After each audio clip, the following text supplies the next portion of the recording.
Good morning. Good morning. Like a school assembly. Who's having a good OggCamp? Yeah? Hey! For the stream, that's everyone in the room. And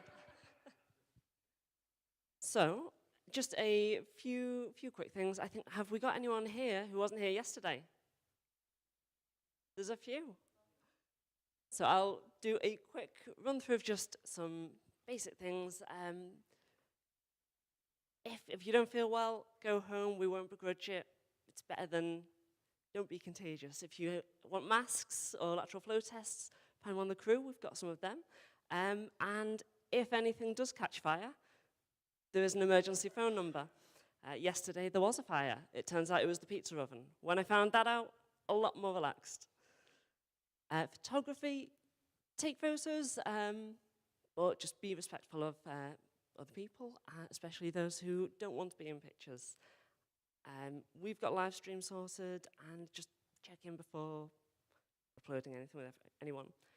Here's a vague layout of the venue, same as yesterday, but it's we're in the pendulum in the middle, and graphene 1 and 2 are down the little corridor, down the triangle area. That might make a bit more sense. It might make less sense. So OggCamp is an unconference. We still have lots of talks to come. Some scheduled, some not. If you have anything you want to shout about, go post-it note, pop it down, and pop it on the board. Let it vote. We have merch. You'll all look fantastic in the merch. You should buy more merch. If the merch doesn't get sold, we're going to keep reprinting the 2019 merch. It's made by Fab. It's an excellent vintage. And here's some merch. There's another merch. Here's a mug. The mug is to scale. Those aren't. And this is a special mug. It's a little bit discounted. It works as a mug. Just doesn't look fully how I expected, but it's still a good mug. It's a very good mug. Swap shop, still going on. If you have any of these things, please bring them. Any of those, don't. We've not had any open sources yet, to my knowledge. Let's keep it that way. The raffle is still ongoing. Tickets are £1 each at the merch stand, unless you took part in the pub quiz last night and you won. Any winners in here? We've got the Feddy wall in the Pioneer, is it the Pioneer Room? Yeah, the Pioneer Room. And a special shout out to the crew, keeping things running smoothly. Collabora and the OggCamp community. Public software for the financial side of things. And before we go on with the show, thank you to Kraken for hosting the lightning talks and a lunch yesterday. And the raffle prizes.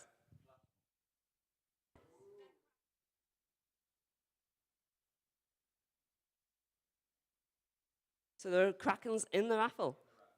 And a thank you to the Open Rights Group who sponsored a happy hour last night. Did anyone sign up? We have a few. Over 10 signups.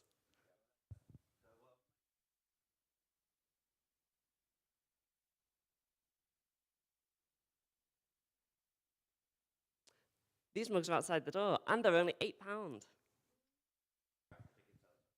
along with raffle tickets. Also at the merch stand as well.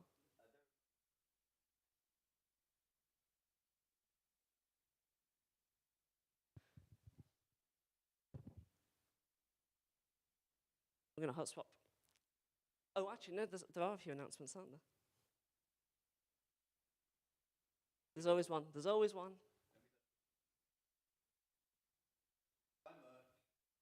That was the announcements. There are no longer 6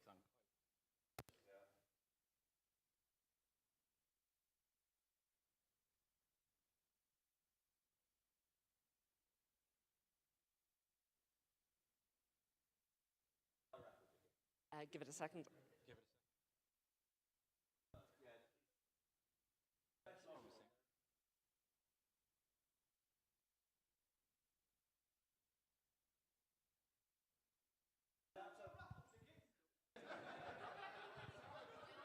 So,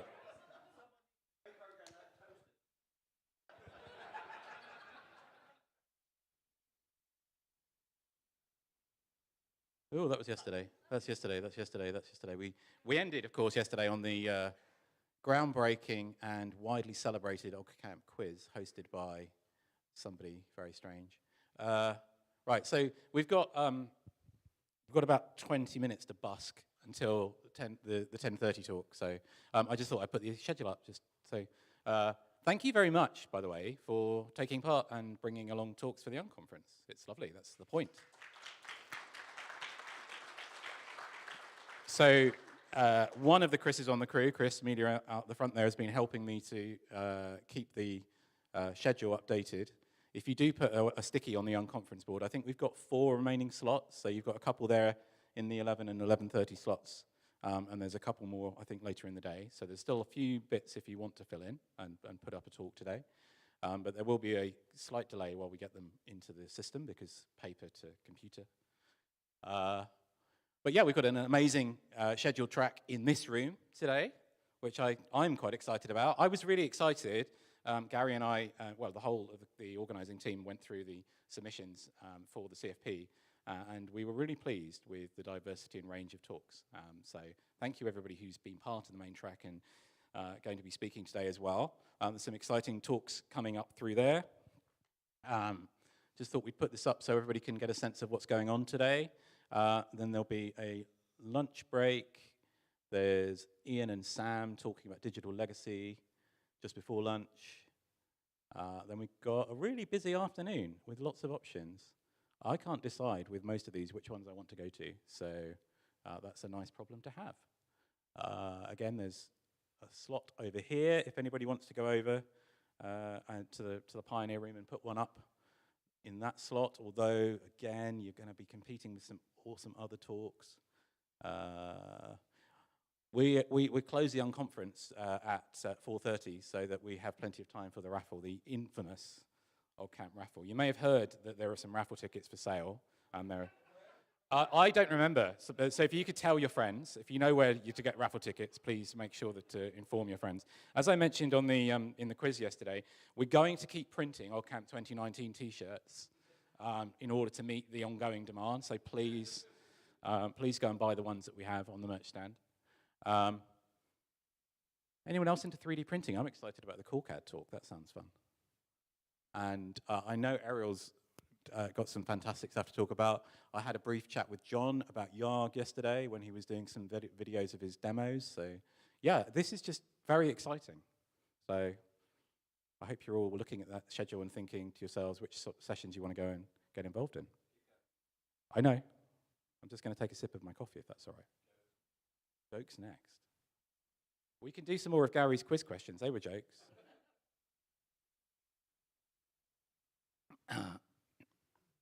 Simon's been doing some amazing work in Europe to keep open source actually open. So you should go along to his session and learn about what the Open Source Initiative and their allies have been doing. Yeah, so I could do a dance. I don't. It's a bit early in the morning for it, to be perfectly honest, and I'm a bit stiff from all of the hosting of the quiz last night. But who had an amazing time yesterday? A few people had a good time. Excellent. Any standouts? What were people's... First of all, who's a first-time OggCamp attendee? So we've got a few of those in the room. Thank you. Welcome. It is always a real delight for us to see, a range of new folks joining and coming along, and then, of course, folks that we've seen before continuing to come along and bring their friends. So that's really exciting. I know I asked you yesterday, David, but you're also, again, in front of me, and you've got a badge with your name on it, which is very helpful to me. So, yes, yesterday, you were saying you enjoyed the embedded Rust talk. Good. Yeah, the laser tag, that was about, like, repurposing old tech, which has also been great. I saw that John Spriggs and team have been doing amazing work with the PC refurb stuff as well. So sustainability is a big deal, especially right now, but generally speaking, it should always be a big deal, I think. So, yes. Anybody else want to mention a favorite session they went to yesterday, just something they really enjoyed?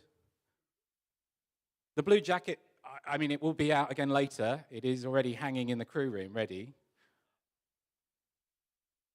The algorithmic embroidery. I had a fantastic conversation with Margaret this morning in the Pioneer room, because I'm into pen plotters, and yeah, we have got some very similar interests. Yes. Engineering office, Graham's talk. I equally, a little bit, I will admit that seeing Graham's name on the CFP was nice, because he helped on the crew last year. But yeah, he seemed to get some good questions, which I thought was a good sign. Yes. Charlie's Infrastructure as a Code talk was indeed part, comedy performance and part an amazing talk. I did apologize via Mastodon for the presence of YAML in the slides, or on the screen, I should say.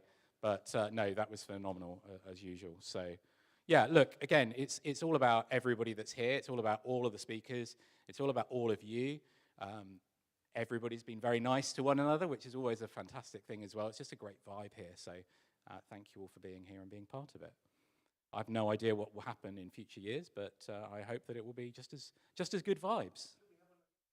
Should we have one again? Should we do another one? A raffle. A raffle. Trying to get people to go to geek conferences. Excellent. Good. Stretch your legs for 15 minutes. Come back in whatever time it is, 10:30 for... Oh, hang on. Go on, jump in. Has anyone got any favourite out of context quotes from yesterday that they'd like to share? I'll start with unicycle hockey over DNS. Unicycle hockey was a worry. There was this rumour of unicycle hockey occurring. Now, just again, being in charge of the crew, I just want to make it clear that we do not have safety coverage for that kind of behavior inside of the hotel. If you want to do it, go out somewhere else, okay?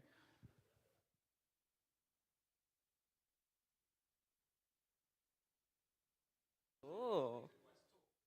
Unicycle lazy quest. No.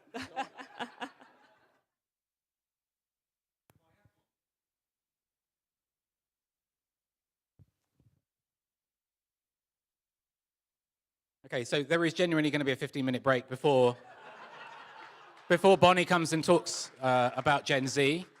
I certainly need to understand Gen Z, so I shall be back in here, or if I can, in 15 minutes' time. But yeah, just stretch your legs, get a cup of water, maybe go and stand in the sunshine and absorb some rays. The last time we were here, 18 months ago, it was cold and fairly miserable, and we didn't really get any sunshine, so this is a nice change. It's nice, isn't it? Yeah, because we're geeks and we don't want to get out of the sun, so yeah. It is the first OggCamp in spring. Ooh. Yeah, see you all in 15-ish minutes.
What's the time? Ah, there it is.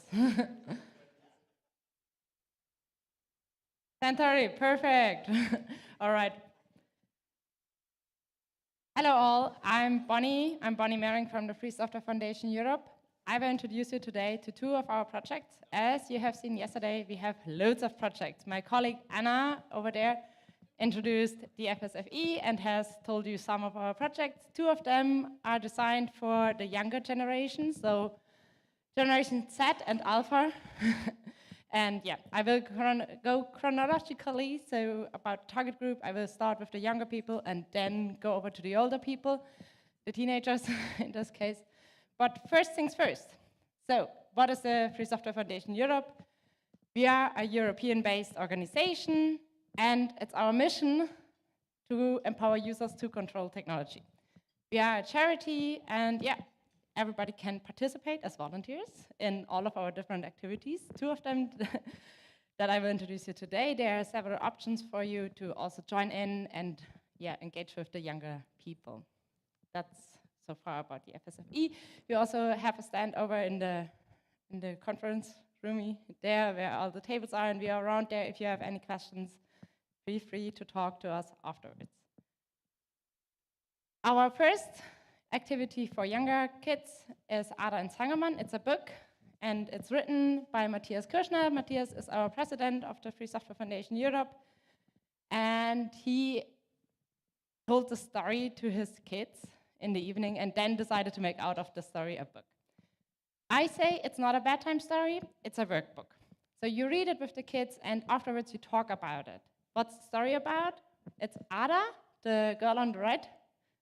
Yeah, on the right from your side.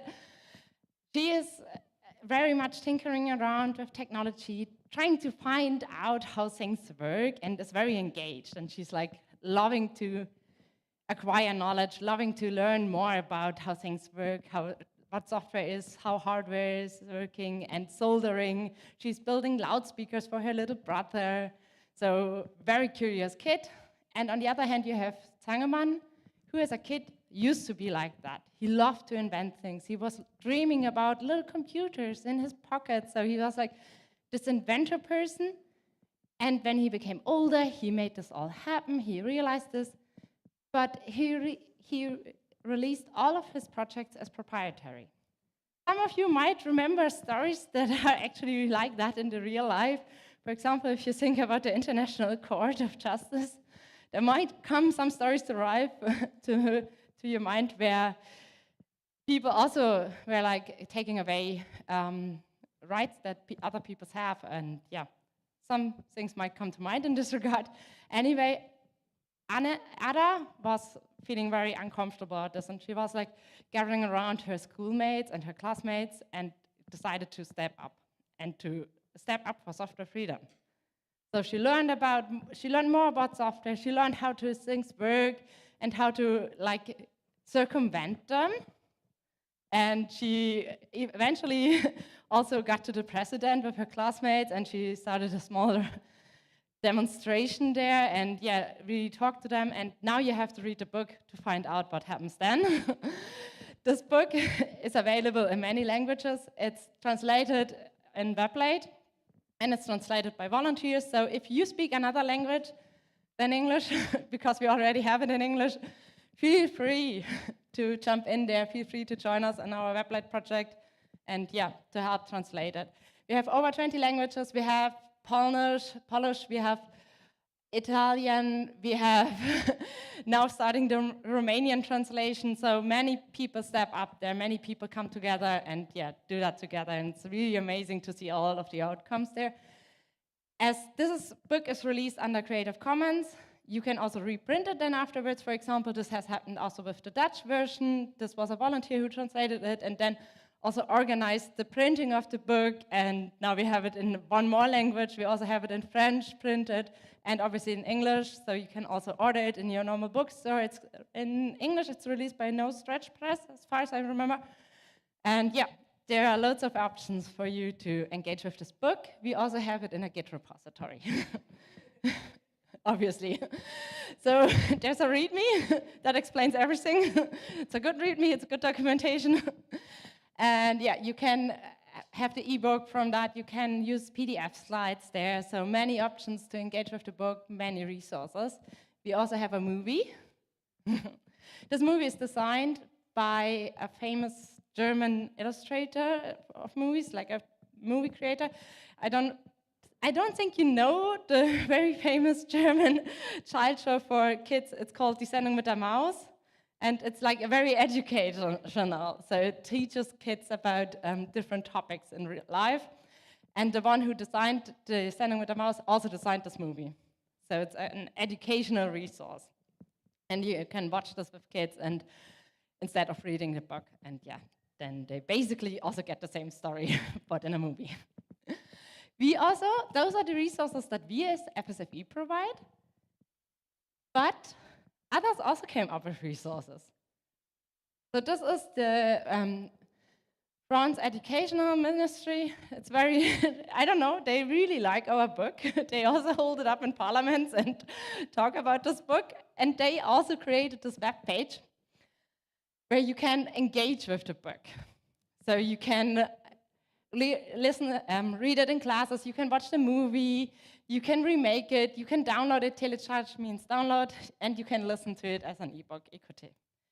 Yeah, and the Austrian Bildungs Educational Ministry was then very impressed, and they did the same. So those resources are in French and in German. Feel free to do that in English. It's very cool. There are different options. You see the symbols. They are very self-explanatory. And yeah, it's very nice resources that are provided by others. And you can all do this because it's Creative Commons. There are more resources, which I find is the best thing ever. I don't know if you know board games, and if you like playing board games, I love them. And a volunteer during the FOSDEM this year, actually, came along with a board game.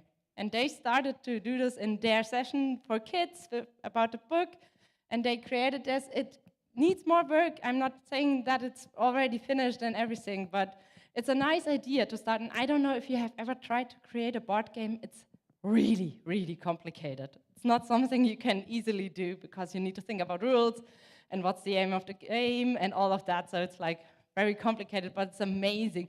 You have little cards there, like the spam, for example, where Zangerman calls the president.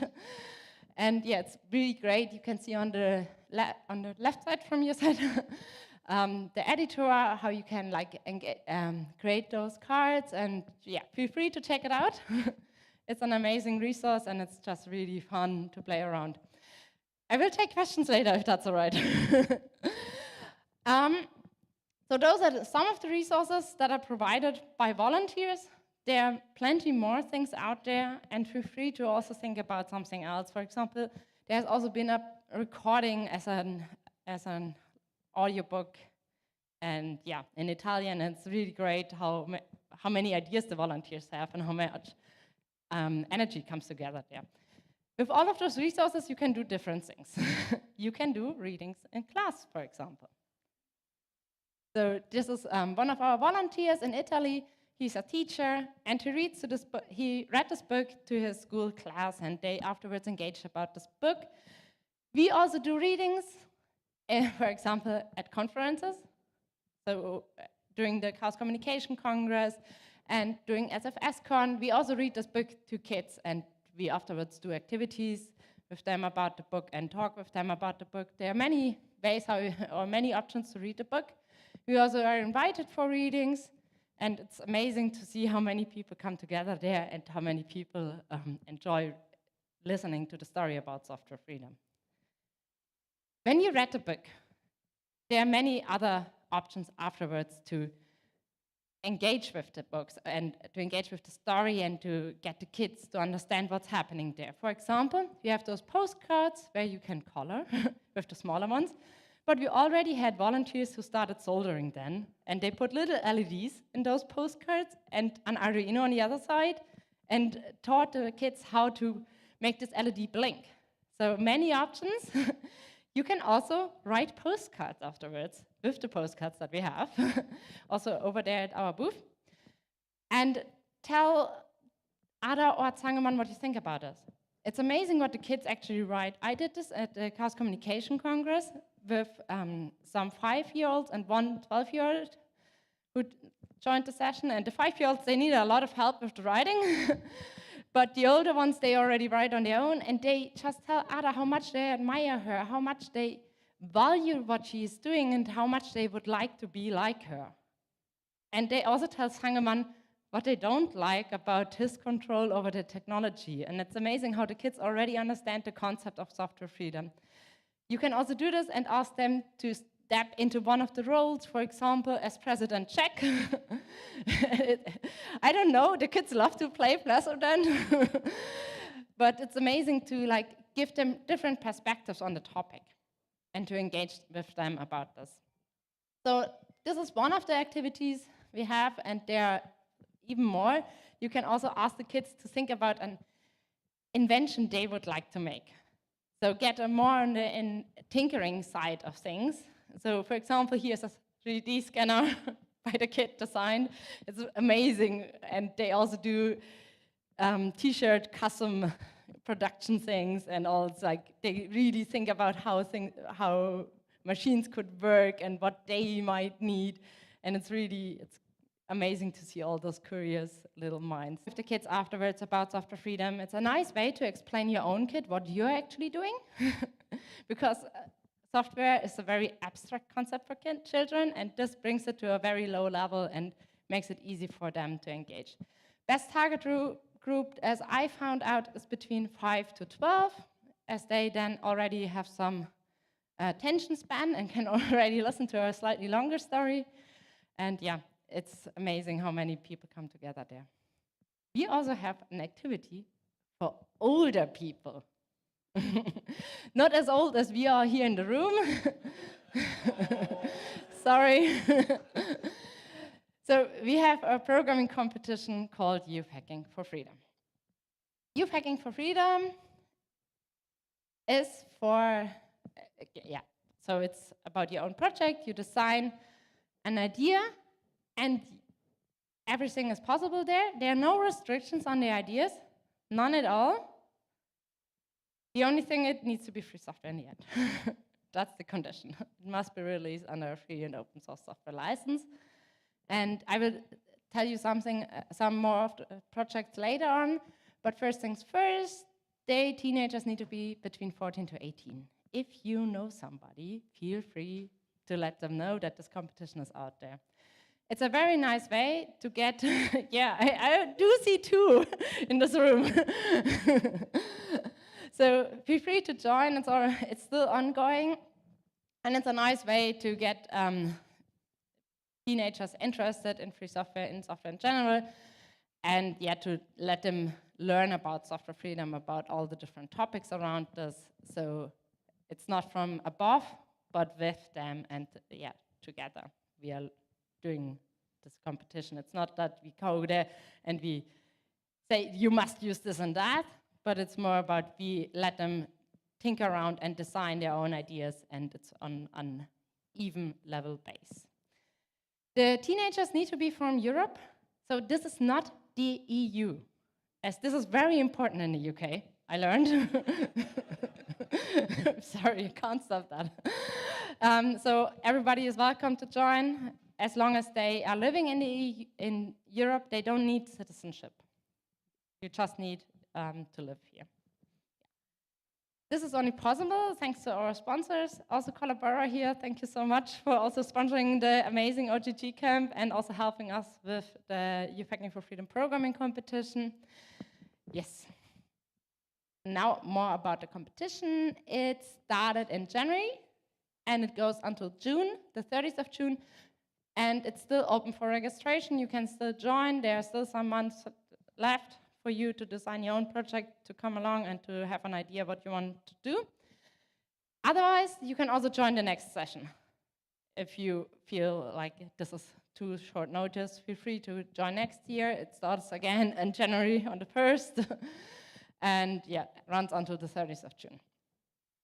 During those programming phase, as this is a really, really long time, and we know that, but we did this on purpose, so that the kids and the teenagers also have some time for their other activities, like free time, school, and all. We don't want them to only focus 2 weeks on a project and then forget about it.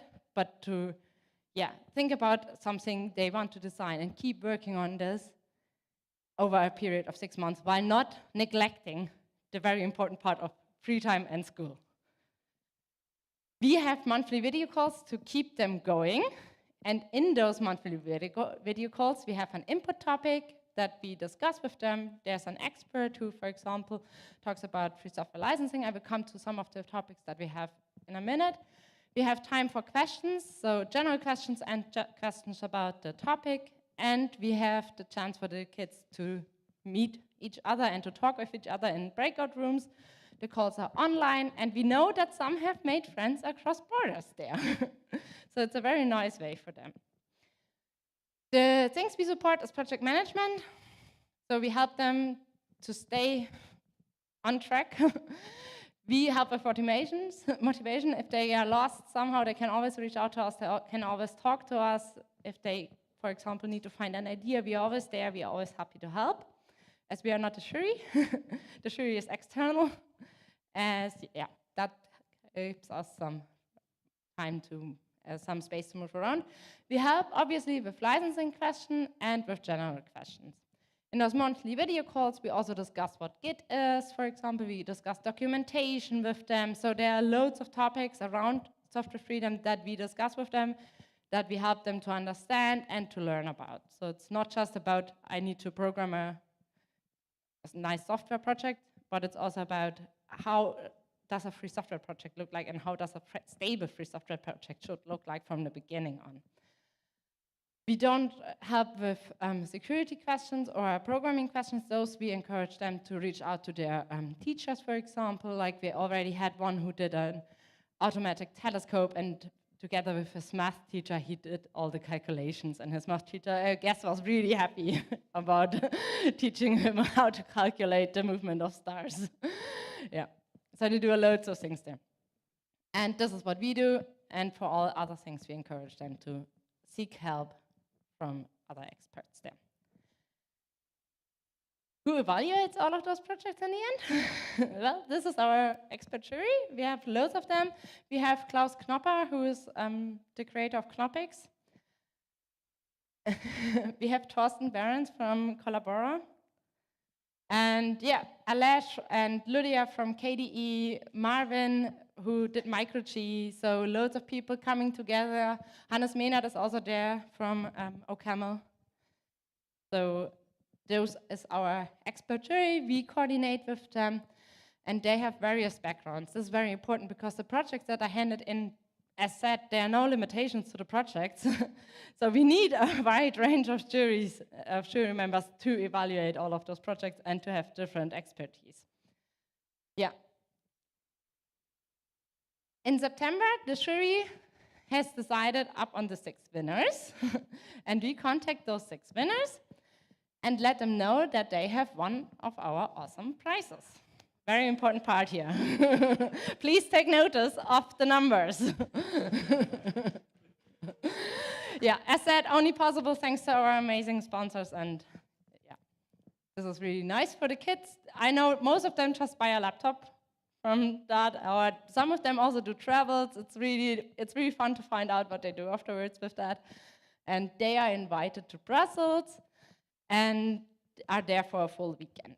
Some of the winning projects are here. So we have, for example, on the right side, we had a 3D printed robot. This was created from one of the participants whose mom was disabled and couldn't walk anymore. She had an accident.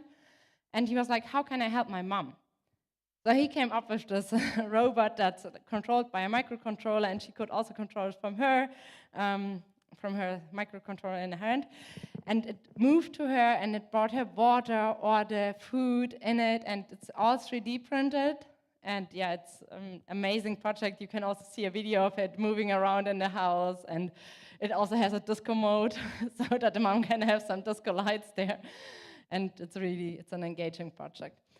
We also had a very young participant who created a game engine and wanted to make others able or enable others to create their own games.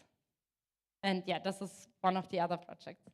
we had somebody playing around with radio because he wanted to have a radio. He worked on this, and it's an amazing project. So those are some of the winning projects. As you can see, wide range.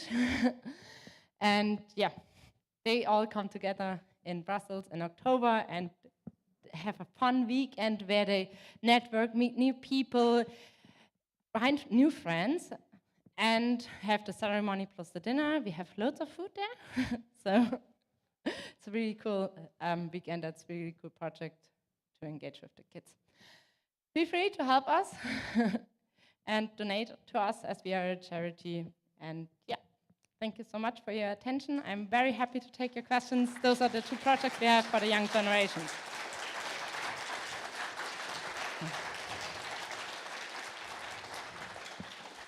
I have no track of time. You already had a question over there, someone. You. Ah. Yes.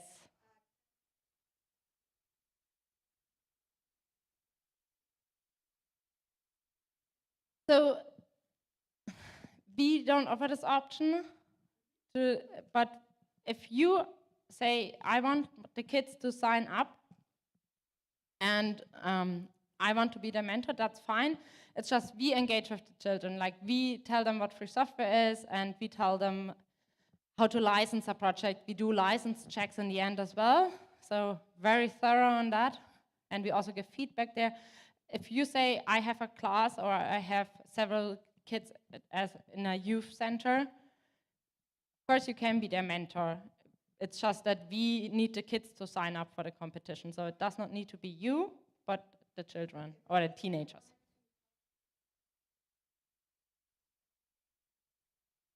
Yeah, pardon? Ah, very nice. We don't offer this option. Currently, it might be something we might be thinking of in the future, but for now, we have decided on this kind of rollout. But it's not that this is written in stone. So like, we are also happy to adapt, and I'm always happy if people come along with new ideas. As said, we are an organization that highly depends on volunteers, that depends on people that support our work. So always happy if others say, I can do that, but it's just like that we as FSFE cannot provide this resource because it's like only one of our many, many activities that we have, and yeah, that's the reason. Sorry. Any other questions? If you've got a question, wait for the mic, because then we're being live streamed, and then it's better for the audio on the stream. So there is many options for you to jump in and to let others know, and it's really cool to let teenagers and kids know about software freedom. They're not from above, but on an eye level base. Because if you go there and you are like, this is free software, you must do that, they might not really listen to you because they have already their own mind. And that's just to base how to approach them in a eye-level based way. Yeah, this is the first time for me actually talking to a native speaker audience. So I hope I did a good job.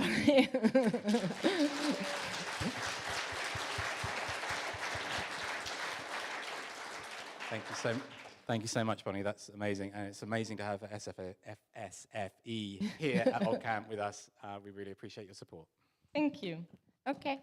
Thank you so much, OggCamp. It was such a nice experience.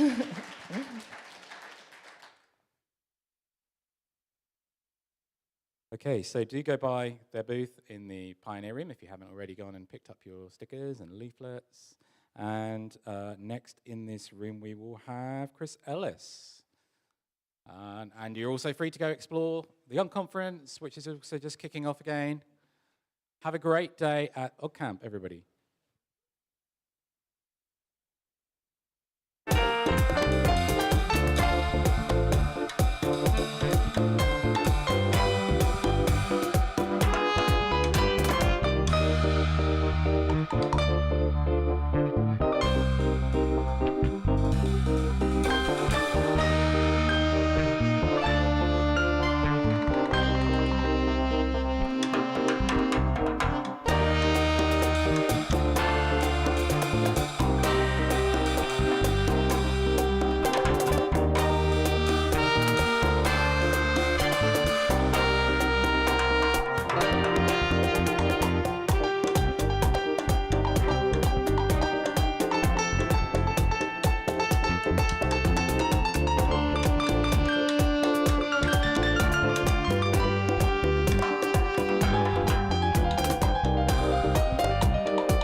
us with laser parts further down the rabbit hole.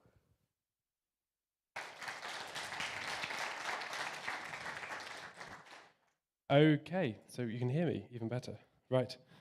Yeah, so I'm Chris. My kind of day job is more software development and building a karate club management platform, as well as kind of consultancy work for clients. But my degree was electronic engineering, so I still do an awful lot of electronics. And last year I spoke about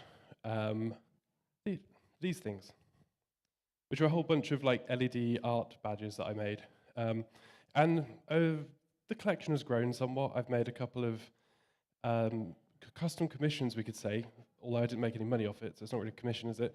But for a friend over in the US. So she was really into a particular band, and she'd seen my stuff from a Postgres conference. So I also spend an awful lot of time in the Postgres community, going to lots of Postgres conferences, which is why all the elephants.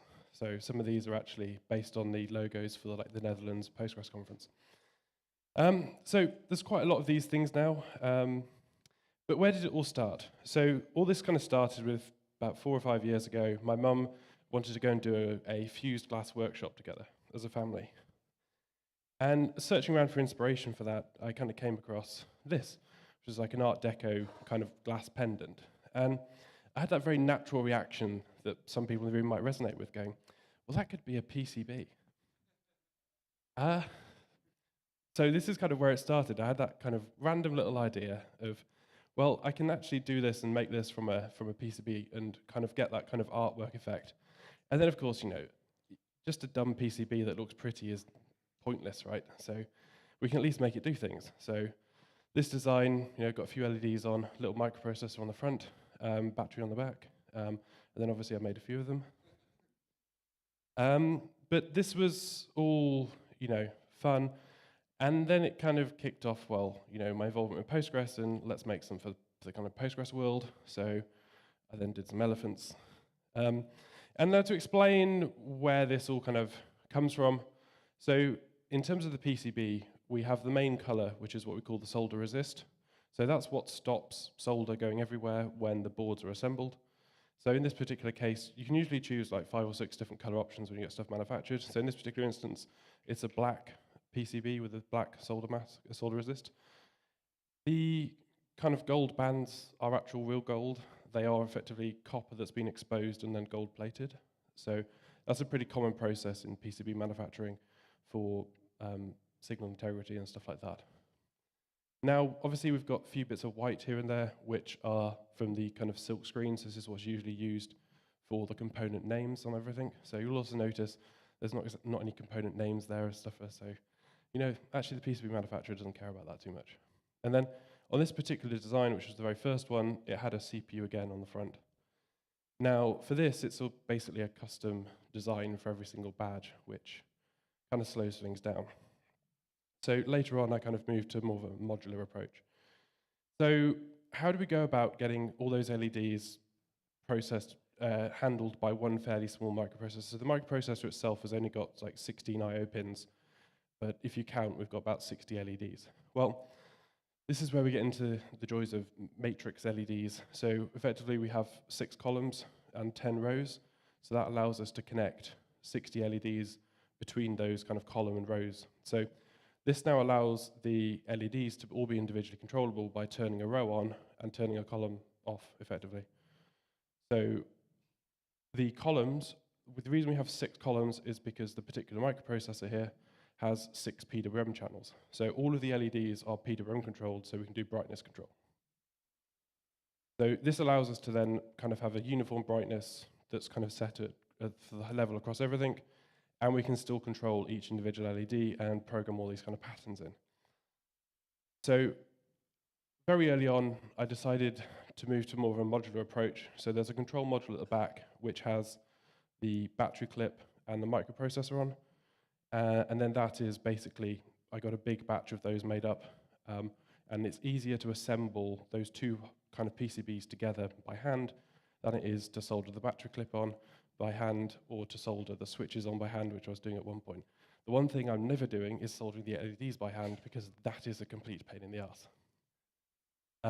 So this is basically the control kind of circuit. It's nothing more than basically just an 80 tiny 1616. Now that has a whole 2 kilobytes of RAM, 16 kilobytes of flash, and because it's battery powered, is limited to clocking at about 4 megahertz. So this is the other fun thing is there's kind of voltage frequency curves of pretty much everything. So the lower your battery voltage, the slower it kind of effectively, you can't clock it too fast. So with the kind of little tiny cooling cells we're using, where they're at the end of their battery life, there is no chance you can run at the kind of high clock speeds. So that also limits a few things, but it's not been a problem. Now, how do we store all of the different programs? So there's all these different patterns for the LEDs. Some of the badges have got 100 plus different LED patterns and combinations that go on. And this is all basically stored in a custom opcode engine. So all of the programs are basically just byte array. 10K of that is just all the software to make it work. There's only about 6K left for patterns. So you want something as space efficient as possible. So effectively, this is all designed to use single byte encoding for the most common operations. So there is actually, this is my kind of full set of opcodes. So we've got an opcode like flash and LED, turn a matrix line on or off. We've got things like PWM control. We've got some very basic loop support. So it's not Turing complete by any stretch of the imagination, but it doesn't need to be. And then, of course, the next logical step here is, well, I'll write an assembler. So originally, I was assembling these programs using C macros inside the C header files directly. But that kind of limits kind of a lot of what you can do easily. So I wrote an assembler, which is all actually web-based. So I effectively built a complete web simulator and assembler. So you can write all of the programs. And the other thing is you can do is you can click on these LEDs and it will emit the very basic instructions. So if you click on an LED, it will emit the instruction to flash it. If you right-click it, it'll do toggling the row on and off. And if you middle-click it, it'll turn the column on and off. So you can actually program stuff really quite easily visually this way. And it's got a full mode to run and simulate, and you can see what's going on with the kind of registers inside the little tiny opcode VM. Now, this is basically where I got to last year. So some of the other fun little side quests that have happened over the last year has been, can we add RGB LED support? Now, so the reason for this was I kind of toying around with, I wanted to do a design that backlit something. So the idea is we have a PCB that doesn't have any solder resist on the back, so it's translucent, and then we can just kind of expose the bits we want to shine through. Now, I then also got asked to can you do something quick for a conference? So I kind of had some spare space on a panel, so I thought I'd give it a whirl. And it kind of works. It's not perfect, because there's just not really enough distance to diffuse all the light together properly. So under the hood, this board has got 20 RGB LEDs, because each RGB LED has 3 LEDs, so that's 60 in total. So it's effectively in 2 rings of 10, which are then spread out around the board. And maybe if the design was more correlated to the LED placements, it might work slightly better. But it was a fun little experiment. So so that's the backside where you've got the front PCB, and then there's a little basically 3D printed ring that just spaces it together. And then at the electrical level, this is just 3 RGB LEDs connected so that the columns are driving each of the RGB channels. And then each row does allow us to turn on and off each of those kind of sets of RGB LEDs. And then, of course, we need to add more software support. So I introduced the concept of having color palettes, because just trying to choose random colors, it doesn't really work so well. So it's better to define a palette that you can then choose some colors that sort of work well for your design.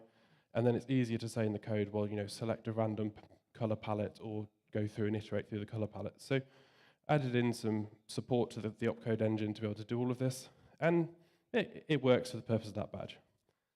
But what I'd really like to do is be able to support these things, which are addressable RGB LEDs. Now, everybody's come across Adafruit NeoPixel, but there's 2 big problems with this, which is all of the libraries to run it need quite a lot of code space. You also need quite a lot of RAM. So I've got about 2K of code space to try and fit this into now, and I've got less than a K of RAM to actually use. So you're not going to be able to run big, long strings. And the other thing is, don't really want to use the 50/50 RGB LEDs, but you can actually get basically 2 mm² addressable RGB LEDs. But the bigger problem is they need 5 volts. So I designed another board that had a step-up boost converter on. So this is a fair bit of browsing around on LCSC, finding parts that JLC PCB will put, and implementing a very simple boost circuit. So we have 3 volts coming in, and then that'll and basically the battery voltage coming in, and that'll boost it up to 5 volts. So we always have a consistent 5 volt that we run those LED chains off. And then I was playing around with doing another event where one of the ideas was, we're basically trying a crafting workshop at a conference. So I can't have a soldering iron. So I thought I'd also play around with, can conductive thread work? And yes and no is the answer. But so that was basically a design I made where we have the switch-up converter, and then the idea was to play with kind of conductive thread on this particular one. So trying 2 different things in the same kind of thing as a test. So I still need to add code support to try and make addressable LEDs all work. So that's where that particular side quest ended for now. It'll come back. And then I made some BBC micro LED badges, and I gave them to some friends at the BBC. And then he very nicely said, well, do you think you can make it smaller? And that kind of very typical mindset of, I went away, thought about it a bit, and it's like, my first reaction is, no, this is not possible, right? I'm basically space constrained by how big the battery is. Like, there's really not much space on that control module to have the CPU and the battery. So I started thinking, I'd seen a video, I think, by Big Clive. He was talking about like the vapes and the batteries they use in that. And there's these basically capacitor-sized vape batteries that you can get. Problem is, they're a bit expensive. Not really sure how I could make it all work properly. So browsing around alternatives a bit more, and I kind of also came across, you can actually get rechargeable versions of the CR2032 coin cells. I thought this is interesting, and I found you got some with basically a clip so I can solder them on. It's like, well, maybe I could actually now stack this on top of the processor. But these are still kind of expensive. They're about £2 each, roughly. So given the cost points of everything, that's not really something I can commit to having in the design. So I kind of came up with this, where the idea is I can have the battery on one side that can then sandwich on top of the controller. And I think in the end, it should only be about 1.5 millimeters deeper than the whole thing, and being able to stack it into effectively almost half the kind of size. So it's effectively sort of works like almost a postage stamp type form factor. So it's about, I think, about 25 millimeters square, 20 millimeters square. And that is basically literally as small as the battery clip. So I really can't get that particular one any smaller if my friend asks again. And then so we can see, like, assembled, the idea is, there's just some pins that run between the 2 boards. And then also allows us to put the actual badge pin on the back. So it'll be ever so slightly deeper, but potentially allows some more interesting kind of designs. So that's a prototype that I need to send off and get made at some point over the next month or so. And as part of this as well, I still wanted to design in, can we use those rechargeable coin cells so that can be basically sold as an optional extra. And doing all the research into that, well, the main thing I need to be able to support those rechargeable coin cells is to have what's called an undervoltage lockout. So a lithium-ion battery, there's a threshold where you can't discharge it below. And a lot of browsing on LCSC, and funnily enough, it's a fairly common problem. So there's a whole series of basically chips that are just undervoltage lockout comparators. So we just have standard potential divider across the battery voltage, and if that battery voltage drops below 2.5 volts, we basically disable the switch mode converter. So the whole system will then lock out, and this particular chip consumes nanoamps when it's in that kind of locked out state. So it's yet another component, a little tiny SOT23 to fit onto that module, but in theory, I can all support it, and it's all in that little design. So we've got the switch mode power supply, and then we've got the undervoltage lockout chip, that U2 thing, and the main processor. So I think that's quite a neat little thing that I'm looking forward to playing with a bit more over the next few months. And then the other kind of really interesting thread that I'd been thinking about for a while is what I'd really like is to try and simplify being able to program it and make it so that one thought was web browsers have web serial. Well, Mozilla still doesn't properly have it, but thankfully it's finally actually coming. But I don't have enough pins to have full serial. Now, this programming pin here is the Atmel programming protocol for the AT-Tiny, which is a protocol called UDPI. And there are ways to emulate it with a standard serial adapter. So there's a whole Python thing that's part of the toolkit for Arduino that will basically turn a standard USB TTL dongle into a programmer for these particular chips. And the bit in this red box here is the only thing you actually need to make that work, which is a diode.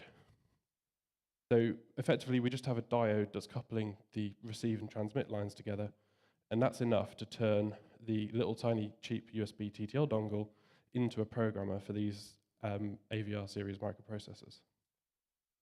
And then, so I was kind of thinking, well, we've got this Python implementation. How feasible would it be to port it to JavaScript? And then I thought, I'll look around on the train back from FOSDEM this year, and it turned out that somebody had literally done it 2 weeks before me. So it was like, great, this is open source sort of in action. Somebody has had the same idea as me and has ported this thing. So that's one more barrier out of the way. So as I said, this was the kind of tool chain that we had at the moment where you kind of design your programs in the editor online, you download a C header file, compile it in Arduino, and upload it via Arduino. Now, what I basically want to do is get rid of those 2 steps. But there's obviously a software side of this problem. So I already mentioned that we have this kind of assembler which generates these big bytecode arrays. But another part of that is there's a table of contents. So there's all of the programs, and this was just done basically as a C array, C structure. So to be able to get to a situation where I can try and get rid of that compile step, what I want to do is take all of this and turn it into one massive byte array that the firmware can load, and it can read the table of contents, read all the programs, and do everything. So this is what I've turned it into. There's a little bit of a magic header at the top and a whole bunch of offsets, but that is basically all of the opcodes, all of the programs, all the table of contents for one of the badges. Like, it goes on quite a long way. It's about 6K's worth. But, that's the whole point. Now, with this, the idea is I can basically take the exported binary file from Arduino that's basically got a version this or a blank version in, and then find this 16-byte magic number and then just inject into the hex file, because in terms of the memory on the microprocessor, this is just a contiguous array in Flash. Which then goes into another little side quest of Intel hex files. So if you do an export of the firmware for your microprocessor, you will get an Intel hex file. Now, the first thing you'll notice is that's not very binary, and that's not very much a hex file. It's in plain text. And it's not even like it's just the contents of the ROM. Each of these lines is effectively the equivalent of a paper tape from when Intel first developed how to program flash control ROMs back in the 1970s. So effectively, the first thing is a command, then we've got an address, then we've got some kind of check, then we've got the data to actually write, and then a checksum. So wrote a whole bunch of JavaScript to parse this. It's not particularly difficult, but now I can then, inside the browser, basically load the hex file, turn it into a contiguous array, inject my stuff into it. So we basically do take a copy of the hex file, assemble my program space, and inject it into the hex file, and then you can download it. So that was like, okay, I've managed to get rid of this. So I've managed to get rid of this compile step in the middle, and I can just take a binary file, inject stuff. But now can we get the actual programming side to work? So as I said, I'd found this thing called Web UDPI online. It's not on NPM or anything, so I've basically taken a fork of it, and I might try and upload something to NPM to make this more feasible. And this does actually work. So it uses the web serial support in the browser. So you basically open the serial port, connect this UDPI system. You then have to do fun, like you have to go and read the device and then go and match it against some static data with the device ID to know the size of the ROM, the offsets of everything inside the actual memory controller, and then put it into program mode, and then you can actually program it. And this does all work. So we can basically go and say, we'll take our hex file, we'll inject all of our opcodes, and we'll program it over UDPI. So now managed to go from, you can do everything in the browser. You can go from program the patterns in the browser, it'll, behind the hood, mangle the hex file, and then you can actually push the button to upload it straight into the badge. So we can see here we've got a program badge button at the top, And we can see down here it says upload complete, wahey. And so I'll stick it on my site soon. So if anybody's interested, I do have some programmers on me if you wanted to have a go. And litup.art is the website. And for that, any questions?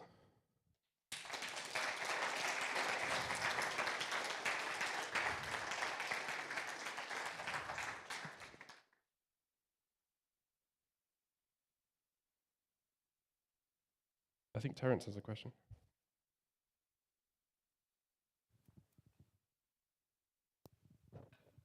Those are really cool. It was a brilliant talk. Forgive my ignorance, but would it be possible to use something like BLE on the boards, or is there just not enough power? Or so that was one of the options I was considering, and there is a few people that have done that. The BLE chips, basically is the Nordic Semiconductor series. My problem is I'd have to rebuild the whole thing. But I think the bigger problem I've got is I don't think I've got enough board space for an antenna. So yeah, that was an option I was thinking of. Maybe it's something I'll try and play with more in the future, but this was actually, the fact I could get Web Serial to do this was really cool. And the fun thing is, like, this little, I've got the little programming adapter. So this little tiny board here, the programming adapter, I mean, I basically just used up spare board space on the panels, because you're laying out these things, you've got to have a square panel. So when the badges are all different sizes and shapes, you end up with, there's always a little bit of space that's free. So that's how that kind of came about. It's literally 15 pence worth of components to make them. So that was always kind of like, well, the kind of lower hanging fruit way of doing it. But yeah, I mean, I'd love to try and get some kind of Bluetooth support. I mean, one of the other crazy ideas I've got is some of them have actually got infrared transmitters and receivers on, and I'd like to be able to get them to sort of do some presence detection or talking in some way, but trying to make that happen without turning TVs on and off at the same time is going to be the fun problem. Or maybe that could be a feature, right? You walk into a room and all the TVs turn off. But yeah.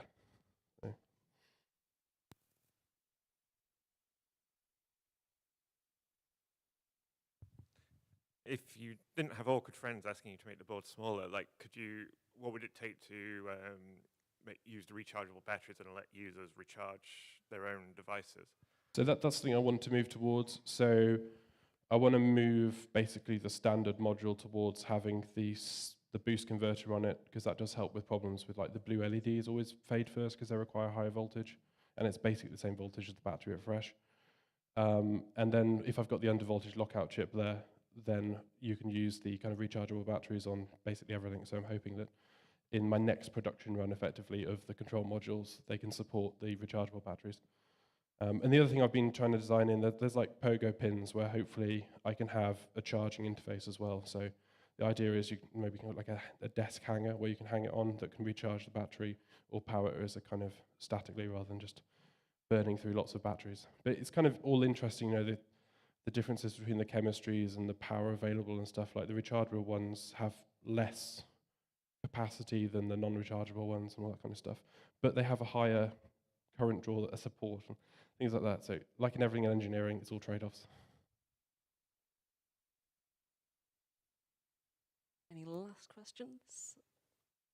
And so you said you were trying to work out how you could kind of make it smaller and compactify it a bit.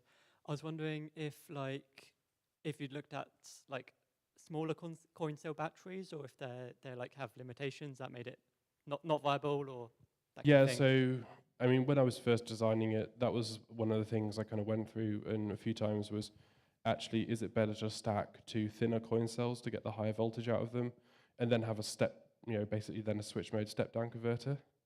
But you then lose out on kind of capacity. So the 2032s are quite a good balance of current draw you can pull from it, plus their actual storage capacity.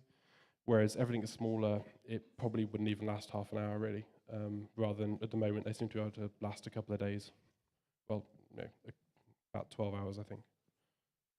But yeah, it's all that trade-off of the bigger the space, then there's more space for the kind of lithium, effectively, and it kind of got more capacity in them. Cool. Thank you very much, Chris Ellis.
Oh, okay.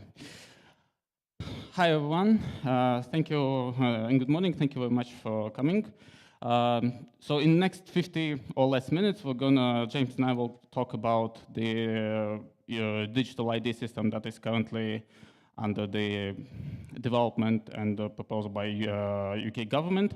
And but while a lot of talk about digital ID has been focused on issues with digital ID focused on privacy and surveillance, we want to take a bit different direction and talk about accessibility. So in this presentation, we'll cover the history of digital ID.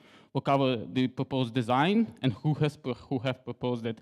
The problems with accessibility, few actual examples of how it can harm it can harm citizens, and pretty much what we can do about it. Of course, while the topic of privacy will be covered, it will not be the main focus of the presentation. Therefore, we'll focus mostly on accessibility. Great, thanks everyone. So I'm going to hop up here. So we'll do introductions. So I'm James Baker, and I've been working on digital ID things for, I think, 22 years now. I first got involved with Notar ID back in 2004, worked with Guy Herbert, Phil Booth on that. And throughout that history of the second identity scheme for the UK to have then scrapped, worked for Notar ID for a bit, and then recently the scheme's come back. I now work at Open Rights Group, and I've been involved in this scheme. I gave evidence at the Home Affairs Select Committee on their evidence session on digital ID, so I'm very much in the thick of it. So that's a little bit about me. So I'm Ilyas. I work as an embedded engineer, and in free time I do the digital privacy activism and tech policy. I've been advising. I was born in Ukraine, and I have been advising Ukrainian progressives on tech policy recently, and been writing article for them on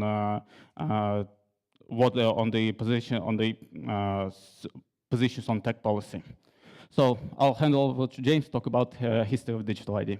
Fantastic. If you just skip on to the next one. So I wanted to do a little bit of scene setting for this before we get into some of the technical details. And Ilyas is far better on the technical stuff than I am. So the history of ID schemes, to set the thing. I think between 8 and 12 of the ID schemes that were introduced across Europe were introduced initially by totalitarian regimes. So the history of these schemes is implicitly linked to the desire to control populations in various ways. And you see with the framing of the new scheme, a lot of it is around migration and wanting to know who is in or out of the country, who has certain permissions to do certain things within the country. But if we go back, the first one was introduced by Mussolini under the Franco regime in fascist Italy in the 1930s. Before that, there had been some kind of national registers of population. The UK had one in World War I, but when you have both a national register being linked to kind of physical cards that allow you to do real-world checks alongside the register keeping, that's what we would really call a fully functional ID system. Second one to be introduced is by the Nazis, the Ken card, was introduced in 1937, and that used a mixture of kind of census data, linking in with early encoding, using IPM punch cards to kind of sort people and organize people, to process and sort Jewish populations within the Holocaust. But then the actual cards were doing the kind of checkpoint enforcement for stop check. Do you have permission to enter or leave the situation? So yeah, Franco introduced them in Spain in the 40s, and another, a dictator in Portugal introduced them. And then you saw a big expansion of the identity schemes under the Eastern Bloc under communism. Now, the UK has had identity cards before. We briefly had them in World War II. And what we saw after World War II, there was function creep. So they got introduced for a set of purposes, and then they kept getting an NHS system. And even today, when you see talk of current digital ID, you'll see things like the relationship between NHS data as a very large database and what's happening with NHS data and what the Home Office is trying to do by building a national population database again. Now, more recently, I've got a picture here. This was in Manchester. I thought I'd pick something out from Manchester. So it's in 2009. Some of you may possibly be at this protest, but with Notar ID, we're burning ID cards in the square in Manchester. And I think it's worth noting that Manchester is one of the cities that both Labour tried to roll out the scheme in the noughties, but also that saw a lot of resistance to what they're trying to do as well. And back in the noughties, I think like No to ID was 2002. We had an Act of Parliament, the ID Card Act, that went in 2006. They introduced them very briefly in the Northwest, and there was a limited period where you could get an ID card, but they're very quickly scrapped by the coalition government in 2010. Well, I say entirely scrapped. They lived on through migrants and what they did to migrants. So they ended up carrying on biometric visa permits for migrants. So migrants still had to get fingerprints scanned. It was all kind of fingerprint enforced at that time.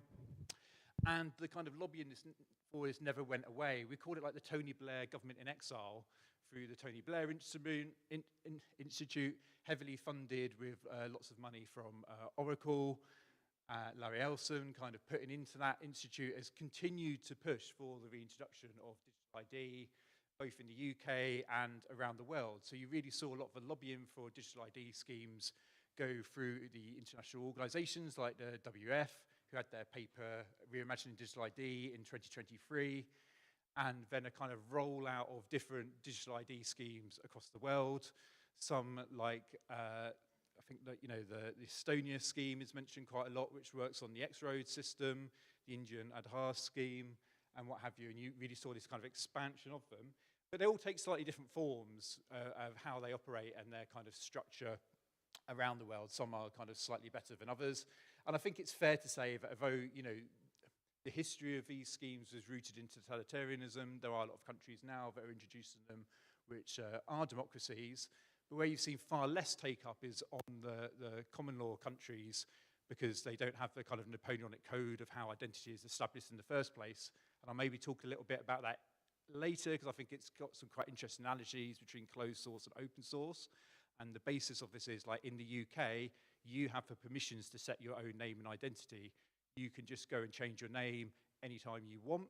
You can just write a bit of paper, write a statutory declaration, and your identity and your name has changed. So that freedom over your identity, a bit like freedom over code, is something that you are the top level admin for, not actually the government. The government may be a verifier for certain services and check your identity, but you're the person who has the permission to set your identity. And what digital ID does is switch all of that and put a central government department in control of your identity, and then tries to attach it to you via the biometric data about you as a physical person. Anyway, I'll hand over to Elias. Yeah, so the current iteration of proposing digital ID was first proposed by Labour Together, which is a Labour-aligned think tank and the closest one to the current Labour government, which they, in their patriotic way, called BritCard. So basically in this, so we'll talk about, so we'll focus on two major parts of this, of the design and what they will produce. The first is the BritCard proposal by Labour Together, and also the technical documentation of GovUK wallet, which is a bit scarce, but it still provides some useful information. So we'll start with the BritCard. The first thing that I should point out before getting into it is that one of the authors, Kirsty Innes, is currently special advisor to the Secretary of State for Science, Innovation and Technology, and she's been very, very keen on using AI, and last year she was her old tweets, which have been deleted, then popped out when she said that it's fine that AI should use data to use copyrighted data to train large language models, because that's already happens, and if someone doesn't like it, well, tough pill to swallow. So that's that. Now, actually, what do they propose? So the first thing that should be explicitly mentioned here is that they focus or they elaborate on the data sharing between the government departments, which is which allows which is pretty much a serious power for the government to use that data, especially considering the Data Use and Access Act that was passed in 2025, which was although it was introduced by Conservatives, then Labour has pushed it through, which allows the government to have less accountability of how the personal data is used, and also it waters down the data protection in order to implement the AI, in order to train the data on AI. Another interesting idea is that another interesting thing about the proposal that they mention is that they talk about how AI, how in case they focus the verification of the digital ID. They say they talk about doing it online, but in case it goes offline, they propose that we should wait until the service will go back online, which again. Assuming that assuming cyber attack happens, so if the US East 1 AWS server window goes down just like it was a few months ago, and considering the UK banks have been really considered this thing like UK banks and other critical infrastructure is focused or is hosted on the server, it may actually get it may actually get dangerous on this. Yeah. So and now for the digital ID documentation that has been proposed by the government and in the technical documentation. So in this slide, you can see how they are planning to how the system is supposed to work in the case when, for example, you want to buy an alcohol and you need to verify your identity, because obviously one of the reasons to do the digital ID is to do the age verification, whether it's for buying age-restricted services or for social media bans, as it was already as it is already discussed among the government officials. So another thing that to focus is the DVS. So DVS is Digital Verification Service, which is a provider that actually does the verification for the for a verification, whether it's private for the private companies or the state one, like a GovUK one login. Funny enough about DVS is that a few months ago the one login, which is used DVS for one login. It has been the certificate for it has been revoked because the private provider that have outsourced to develop it, it has its certificate similar to e-visa and how it's done. So in e-visa, if you want to do prove the right to work or right to rent, you access it online. You generate the credential, which is accessible multiple times over the specific time frame. The problem with it is if the same certificate is used over the multiple DVS providers, it allows the government to link the data. It allows government to link between which where the certificate has been used and pretty much establish what the citizen has been using or and pretty much what it does. And it allows a lot of surveillance on this. And again, the DVS has the trust framework released a few months ago as a pre-release, and and once again it aligns with the Data Use and Access Act, which, as I mentioned before, reduces the waters down data protection for the citizens. Just to add on that, what you're essentially seeing is two parallel schemes being developed. One is the DVS framework that was established by the Data Use and Access Act, and that allows private providers to go through the DVS framework, get certification from the government in order to provide these services. And the second is the government then announcing that it's going to be developing its own digital identity scheme, and all of the private providers at the moment are completely unsure what this means for the DVS framework. So we've got essentially a private sector solution where you get government approved, and then you can potentially set up a wallet yourself, and credentials can be issued to your wallet. And you've also got a government scheme. And at the moment, we don't know whether it's going to end up like the government scheme going to be mandatory, whether some services are going to sit on DVS or some will sit on the government.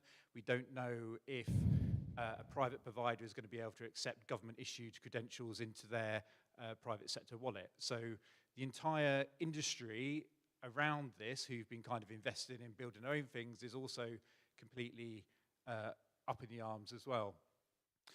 I wanted to also talk about what we're kind of calling like how you're starting to get funneled into this system, whether or not you like it. So I think last year, if you were a company director, you were forced through the Companies House process to go through a digital ID verification system. And to go through that, you have to set up a gov.uk one login. You then have to download a gov.uk app that does a biometric facial recognition check against either your passport photo, if you give it permission to do that, or you kind of have to get a photo on it, and then it kind of checks your photo against that. So they kind of then verify your identity using facial biometrics, and this is different. The scheme in the noughties was all secured by fingerprint biometrics. This is all going to be facial biometrics.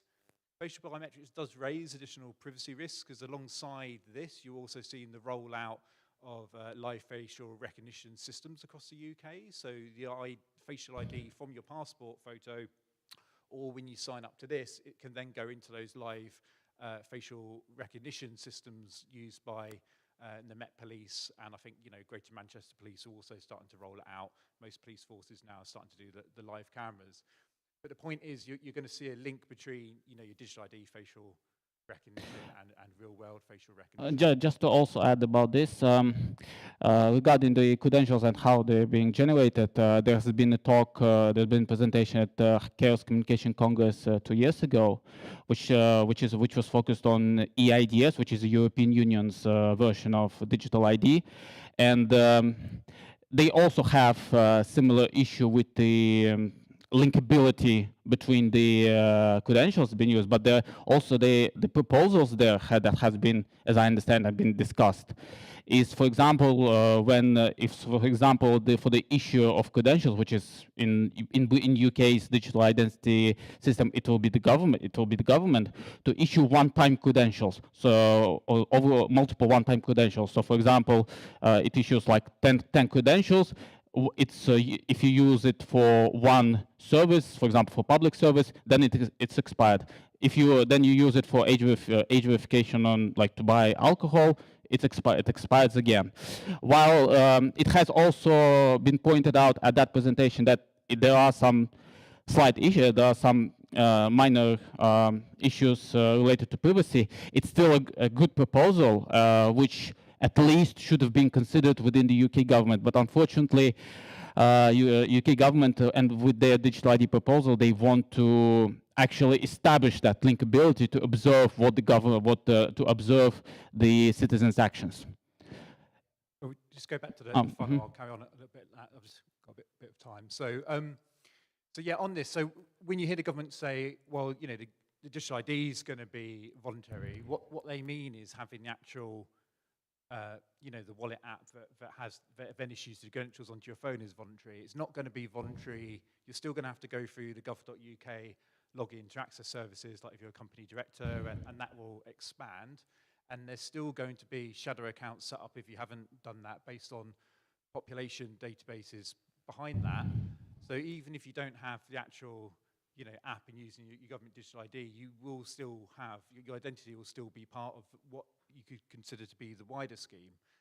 At the moment, in terms of building the database behind it, they will need an act of Parliament to get access to the database, but part of the database was built within the COVID period and is now, the Home Office has access to some of the Department of Health databases built within COVID to try and establish a population-wide database there. So what I'm trying to say is, like, although they're still consulting and up in the air saying, well, we're not sure what form this might take, it's all up for discussion. In the meantime, the stuff is being built and the pieces are being put in place in a kind of modular fashion to put the scheme together. So if you actually look at what's happening with the different schemes, if you want more information on how they are building that national identity database, then Med Confidential has got the kind of receipts on all of that as to what happened with during the COVID period as well, and kind of building that database. And the main thing, it's all going to be dialing home whenever it's used, as Ilyas made this point, as happens with e-visas, and that is a kind of break away from the W3C standards that exist on digital ID as to how these schemes should operate. And if the scheme goes down, that's terrible. But also, if you just lose your own connectivity, if you're like at the airport and you lose your mobile data connection, or you have problem with your Wi-Fi connecting on, then you run into all those kind of problems then. I mean, I get this even trying to use a store card. Store cards don't work if I'm using a VPN on my mobile phone, so I can't use my card with a VPN. So those kind of connectivity problems are already like existing when people try to access these digital credentials, and they're only going to continue. We'll talk a little bit about e-visas. I'll talk a bit about it from Org's perspective as a report we did, and Ilyas has the lived experience of having to go through and struggle to use a scheme. So yeah, so start with that, Ilyas. yes, so I have been immigrant, so I've lived in UK for 12 years. I came as a student, then I had 2 skilled worker visas, then definitely left to remain, unfortunately. Last autumn I finally became a citizen, but I got my indefinite leave to remain at the time when UK government has been rolling out e-visas.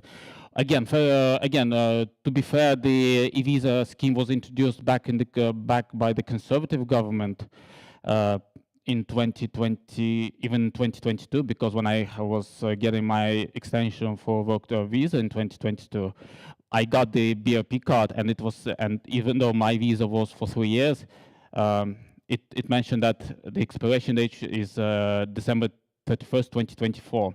And to be honest, that scared me a bit, because the email from Home Office said the visa was actually until June 2025.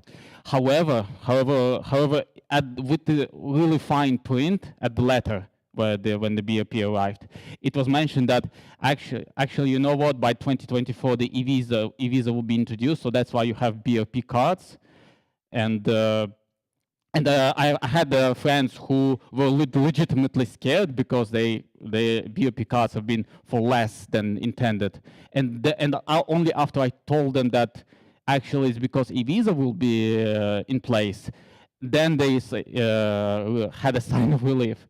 But again, the fact that the Home Office doesn't communicate this properly is also very concerning and adds a lot of stress to the immigrants. So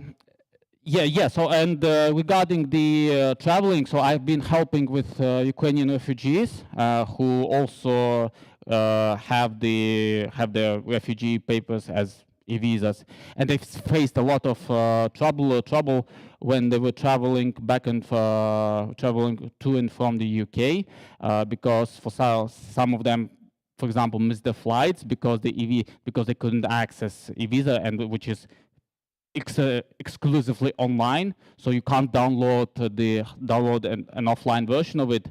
And if you show it an offline version, like either on a paper or as a PDF file on a smartphone, the border control just won't accept it.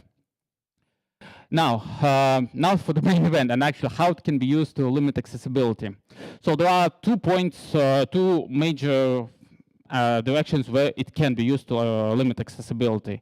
So first of all, if you don't have a smartphone, or if you don't have if you don't have a correct smartphone. So before I continue this, I just have a question. So raise your hand if you have an Android smartphone, but for example, which runs on Graphene OS, Lineage OS, or any non-certified Google. So in that case, if you be an immigrant, you have a lot of trouble getting the e-visa, because the problem is, as at the right screen, in order to get an e-visa, you need to download an app and do the age and ID verification. The problem is it requires Play Integrity API. So Play Integrity API, for those unaware, is an attestation mechanism introduced by Google for the app developers to verify that the phone is correct, and it runs the correct application and that correct operating system, and that it's not supposedly rooted. In reality, though, Play Integrity API is a monopolistic tactic by Google to enforce people using the correct Android smartphones. And aside from the that ID verification check, GovUK1 login, which UK government wants to make as an umbrella for digitalized access to public services. It also you also can't run it because without if you have GrapheneOS and LineageOS. And by the way, the screenshot that on the right is actually mine because I had this issue when I had to get an e-visa. And I had to ask for my friend's phone so that I could do this age verification, which is like a huge problem. Unfortunately, though, obviously UK is not the only one doing this. EIDS, to be fair, has also introduced requires similar attestation for age verification. And unfortunately, this is going to continue because I know that Italian digital ID provider has also requests the Play Integrity API. Some UK banks has also done this, particularly Lloyds Banking Group. So it's Lloyds, Halifax, I think Bank of Scotland as well. They require Play Integrity API. Barclays as well. So I couldn't run Barclays on my phone, so I had to use. At least I have an online version. But for mobile-only banks, that's a huge problem. And this is going to create some quite big problems moving forward in a number of ways. So. For starters, the government's position is, well, we want to know that the operating system environment is kind of locked down, and therefore we can be certain that the digital credentials issued into that wallet and that environment we can be certain of. But in doing that, they then make the entire system beholden on a number of foreign companies that are operating these systems. So, for example, in Germany, in order to access their German digital ID, you need either like an Apple phone or like the Google lockdown environment, and these Google account, Google and Apple accounts, yeah. So these are like US companies. So then the entire German identity system is then dependent on US companies, and as you saw in the cases of like the ICC being sanctioned, American companies can be subject to the US sanction regimes. It gives then the American government control over who those companies potentially provide services to. So it becomes like a real political power that a foreign government has over controlling the companies that control the code over your digital ID scheme. And you see this with digital ID online for things being used. You see, for example, the problems with California requiring digital ID to happen at the OS system and what that means for Linux and open source systems. Because with things like Microsoft, where they link your hardware to like a TPM, or Apple, where it's a kind of lockdown system, the governments feel they can be sure of that, but with the open source community, it's going to present real problems. And the government may think this is wonderful now, but when they suddenly realize that, oh dear, we've made our entire system reliant on a foreign government and country, they may consider what they're pushing forward for. Yeah, so that's aside from the having smartphone or not having correct smartphone, obviously the exclusion by tech literacy skills or simply by age is also a huge problem. So there are several researches that has been done, like for example, for Age UK research, which shows that 3.5 million people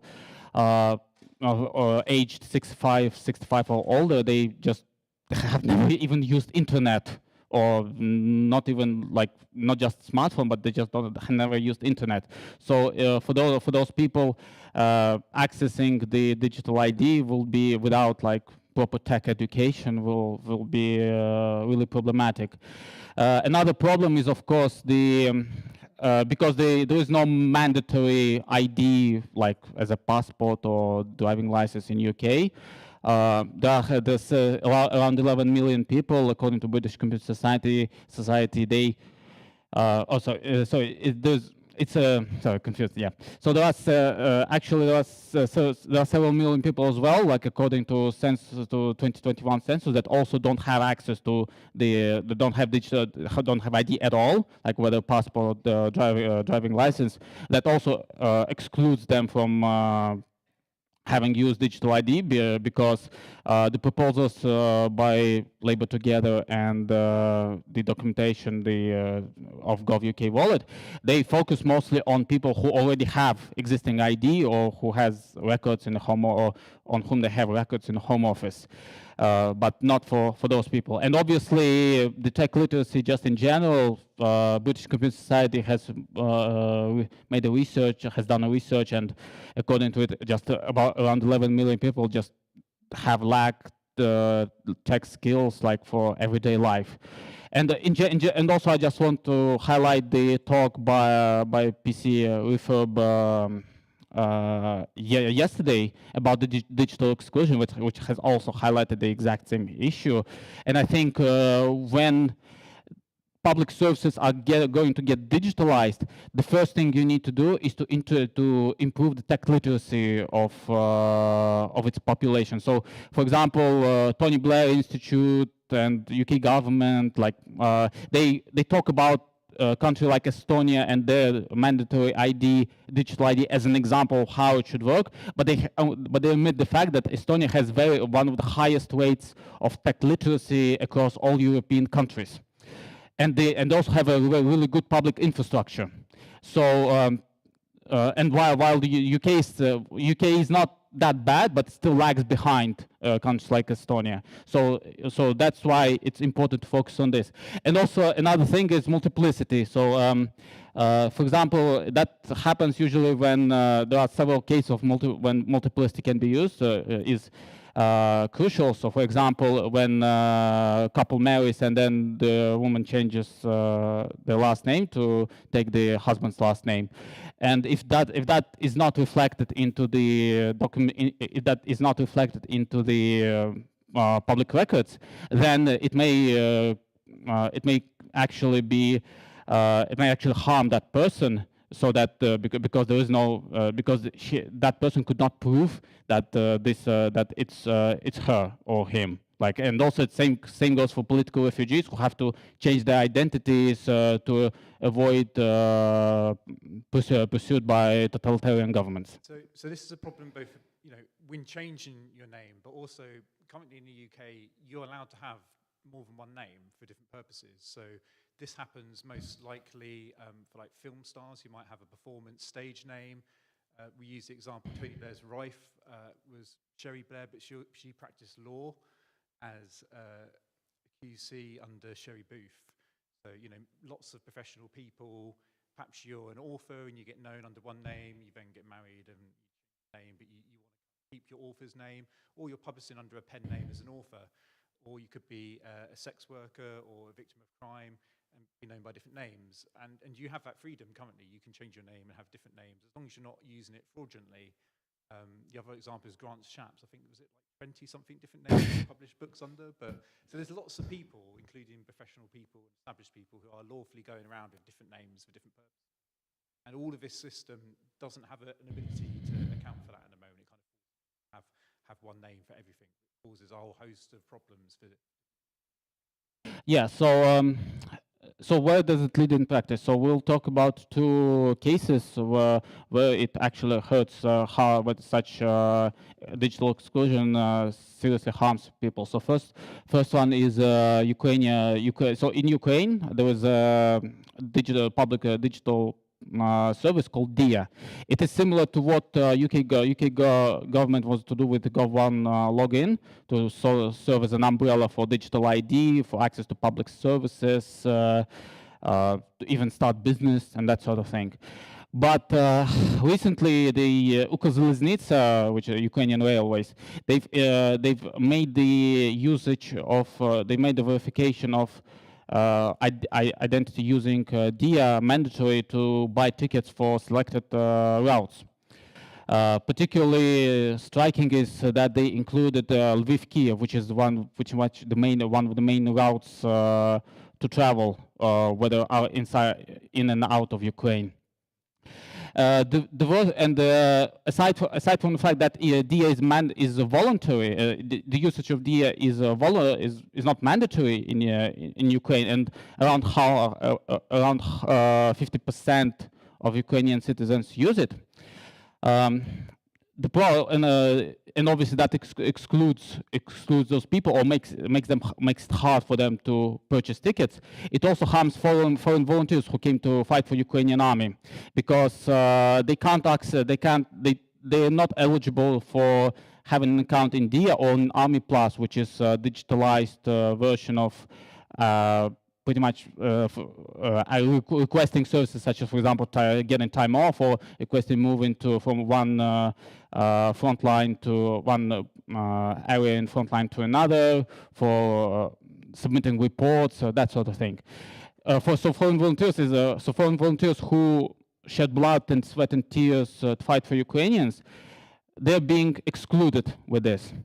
On a side note, now, when talking about DIA, I can't help but remember what what the Minister of Digital Transformation, who actually invented DIA, and currently he's Minister of Defense, Mikhail Fedorov, said.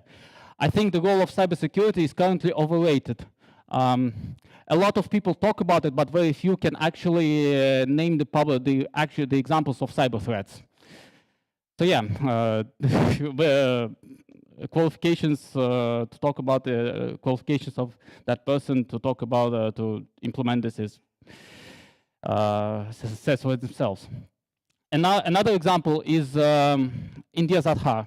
So a few months ago, Keir Starmer has traveled to India for a trade deal, and one of the things that he talked about and he praised Indians for is the implementation of Aadhaar, because he particularly mentioned that Aadhaar has been fantastic for reducing the welfare fraud.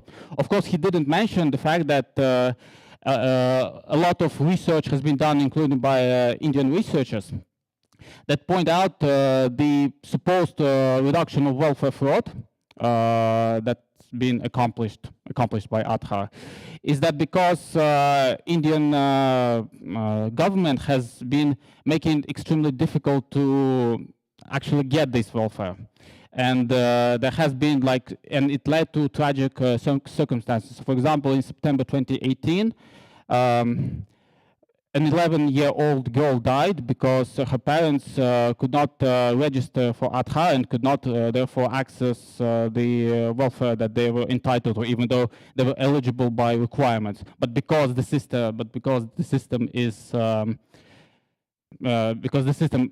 actually couldn't allow them to sign up for Aadhaar, it led to this.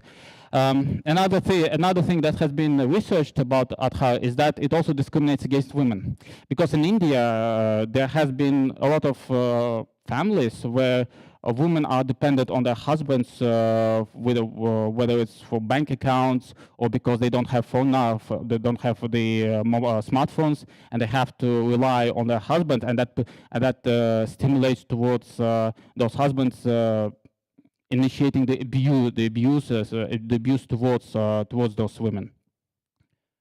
Yeah. So in terms of so now I'll hand over to James to talk about how we can fight it with it.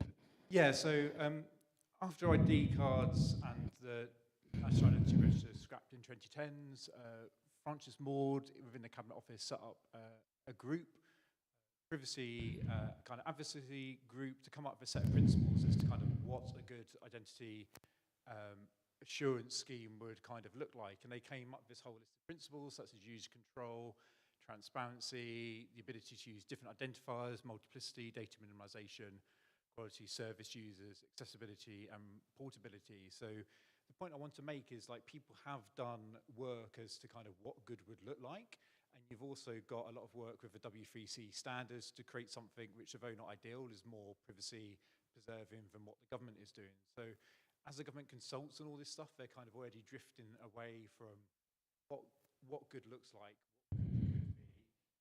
creating as suited around their Home Office's objective of population control, kind of trying to develop a scheme, not just to prove your identity credentials, could do, but a scheme that is designed to and control and exclude people essentially who it wants. I just want to make the point that there is some work out there as to what good could look like. And then I want to talk a little bit about things that you can do moment. So there's a national consultation that's currently running. It ends on the 5th of May. So if you haven't done that, as people in this room, you are informed technically as to kind of what can go wrong with this scheme. So it's really important the government hears from people who are technically informed around the problem. So please do spend a bit of time to participate in that consultation. Voices heard. If you're involved in party politics, please do engage with your local political party, Labour Party, internally within your advocate within those parties, sure that they oppose the scheme as it is at the moment. And also I want to talk about the No to ID pledge. So back in the noughties, there was a pledge that people made which they weren't going to get a government ID, and this has now been updated. Have you got it on the slide? So this has been updated yesterday. The Declaration did a number of protests across the country, and Phil Booth relaunched this pledge. So this time around, the pledge is going to be around people making a promise not to install government code onto their phones, to not comply with the digital ID scheme. So if it's something that, like me, you feel quite strongly about, then I would encourage people, one, to take that pledge and encourage other people to do so as well. So there are a few tangible things you can do. And of course, I'm here for Open Rights Group. We're also kind of campaigning and working on this, so I'll give a plug about joining Open Rights Group if you want to help support this as well.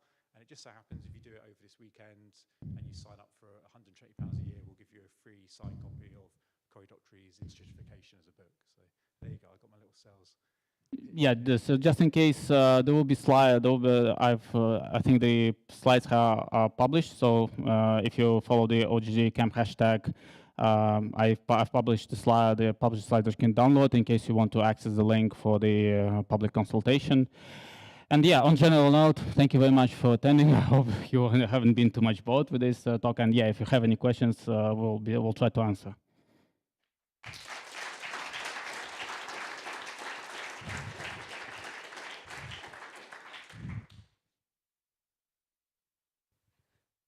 So I'm going to jump in with a quick question, if that's okay. Yeah. I'm curious about the actual biometric verification from facial recognition.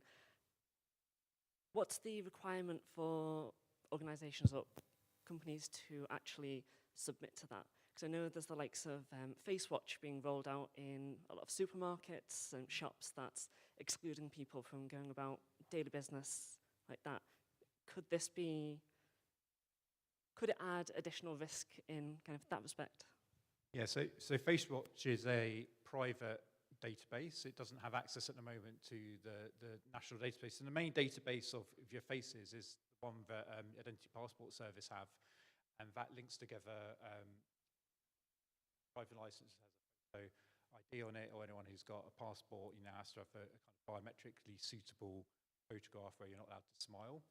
Currently, FaceWatch don't necessarily have access to that. There's been some attempts by the private companies to kind of lobby and gain access to the kind of public database of that. And I think there's been some trial schemes that the Home Office has run where they've shared biometric data with those schemes. But I mean, yeah, so the FaceWatch scheme, basically they scan your face as you go into shops. But there is, I think, potential for private-public partnerships in the future, which would extend facial biometrics into private situations and shops like that. At the moment, they're just being live facial recognition vans. So the Home Office has funded, the country to have a live facial recognition van, which then scans your face. But then, yeah, they'll use the biometrics from this scheme. Register for this scheme, like director, or you funneled into it after at some point have those facial biometrics as part of the process. But there's all kinds of problems with facial biometrics. We could go more into those. Study out recently, DSIT did one into all the problems with it and all the kind of error rates for different people. Their solution, especially for younger people,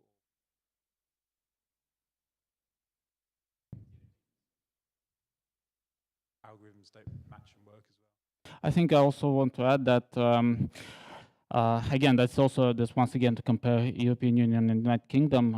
In European Union, at least there is an AI Act, and pretty much there are laws regulating the facial recognition For example, it prohibits or limits under very strict circumstances the usage of live facial recognition, live facial recognition technology in public places.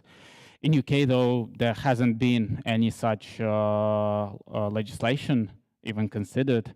In fact, a lot of the South Wales police have been trying to use live facial recognition. There has been trial schemes launched by Metropolitan Police using live facial recognition, and Big Brother Watch, in fact, has been campaigning against that and have been confronting the Metropolitan Police on that.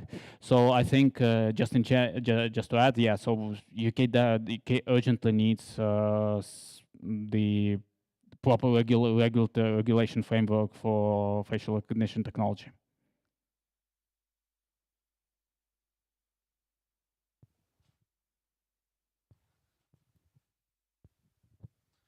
Thanks for the talk, really good. You mentioned like some principles for doing this well, and obviously lots of problems with the proposals and the implementation, but are any countries doing this well? Is there anywhere in the world we can like look to learn from as to what good looks like for this? Yeah, that's a good question. I think one of the, well, unfortunately, the language barrier is always a bit tricky to sort of follow others. And also that depends on what exactly is, on how it can be done for good. Like, despite the problems that I highlighted with Ukrainian DIA, from user experience, it's been very good. And I know it saved a lot of time and like effort for Ukrainian citizens who lost their identity papers, but they had smartphone, but they had DIA installed, and it was accepted. Whether it was accepted by from both for usage within Ukraine and even outside of Ukraine to confirm their identity. I think Iceland's version of digital ID and in general like the public service has been good because they have a lot of regulatory framework that allows, for example, to request what information does the state store on the individual, and they will reply to you quickly and pretty much efficiently on what exactly it stores. Estonia has also been like considered as an example. However, the problem with Estonia has been that it has suffered a lot of cybersecurity attacks, and that led to leaking of private individual, like of citizens' data online. And as far as I know, it has been used by foreign states such as Russia to exploit that problem. I mean, there's some things that make it better, like, you know, the X-Road system is open source code that allows for more of that transparency. You can kind of see what's going on with it, and obviously that's better than closed source systems out there. But I think it's like fair to say that where it's been deployed, none of it has completely solved the problems that they set out to do. So like Italy, they've got, but they still have migration, Mediterranean stuff. So it hasn't kind of like solved components set out make the case for. But in terms of like looking for better, I'd say like the W3C standards, that is kind of more a fan of like, the argument is like whether it's better for private sector. I think ultimately you're always going to need something like backup system. I mean, I love digital stuff, but I've been traveling and had my phone die on me. And after that, I'd never traveling without a paper print off of stuff. So I always think there's going to be like a need for publish your credentials as well as just digital.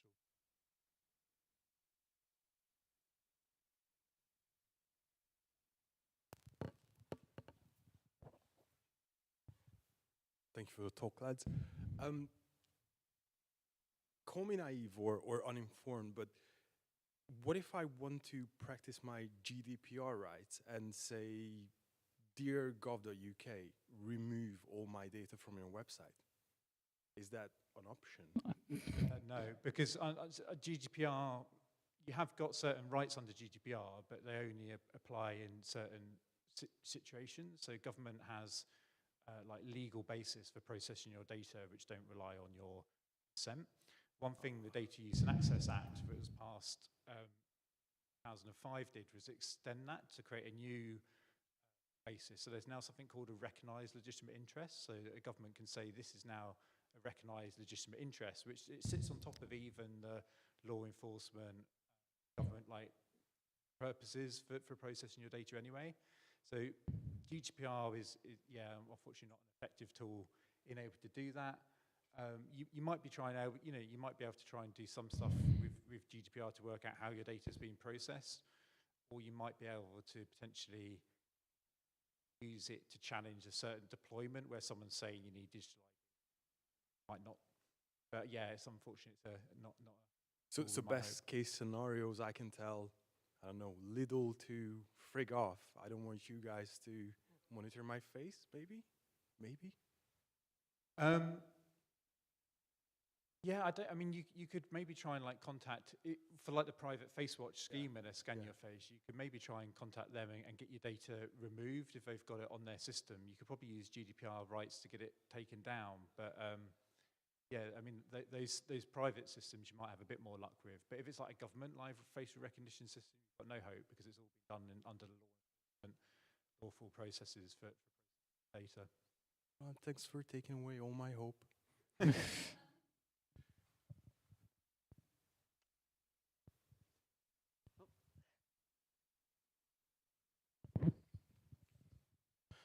You were saying about the Google APIs and things like Lineage OS, but isn't that an edge case, given that about less than 0.1% of the population use those OSs and over 99% of the population use Android or iOS? Do you mind if I take first? Yeah, so in a way that's true, but that's why I pretty much focused on the fact that if you're using the non-certified Google operating system without Play Integrity API, that means that falls into the category that you don't have smartphone to use, that don't have smartphone, and pretty much that falls in the same into that. And yes, it might be an edge case, like for example, Graphene OS said that worldwide they have like 400,000 installations, so that tells approximately how many users there are. Nonetheless, discriminating people just because they want to use privacy-focused operating system and not something that has been approved by big tech corporations is something that goes against all principles of open source, in my opinion. The other thing I'd say is like, it is an edge case, you're right, but when you have very large populations, like edge cases scale, so you see this with like false positive and false negative rates, and people say, oh, the Estonia scheme. Well, Estonia is kind of tiny, it's about the size of Birmingham, and the UK, isn't as large as India, but what you see the Indian system, where they're like, oh, it's only a very small percentage of the biometric fingerprints are false positives, but you scale that up to a population the size of India, and it affects, tens of thousands of people a year get affected by it. As an overall percentage, it's small, but yeah, it's a large population.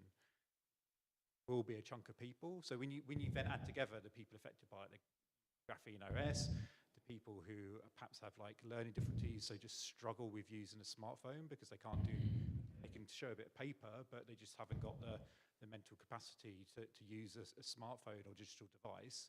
You're going to get all of these edge cases will scale up to become quite a significant chunk of a population that face digital exclusion. Okay. And I'm afraid that's all we have time for. Thank you very much, Elias and James. Okay.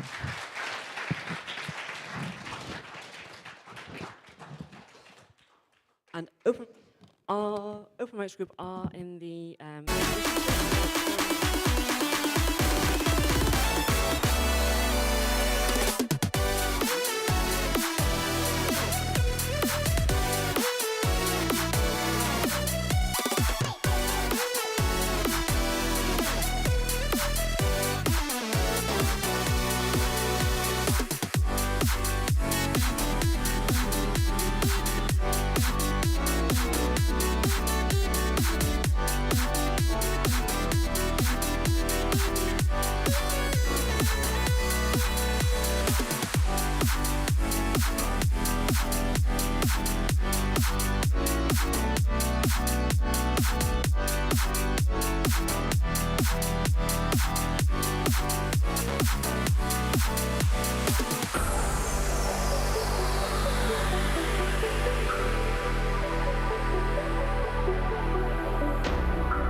Have Digital Legacy with Ian Forster and Sam Margerson.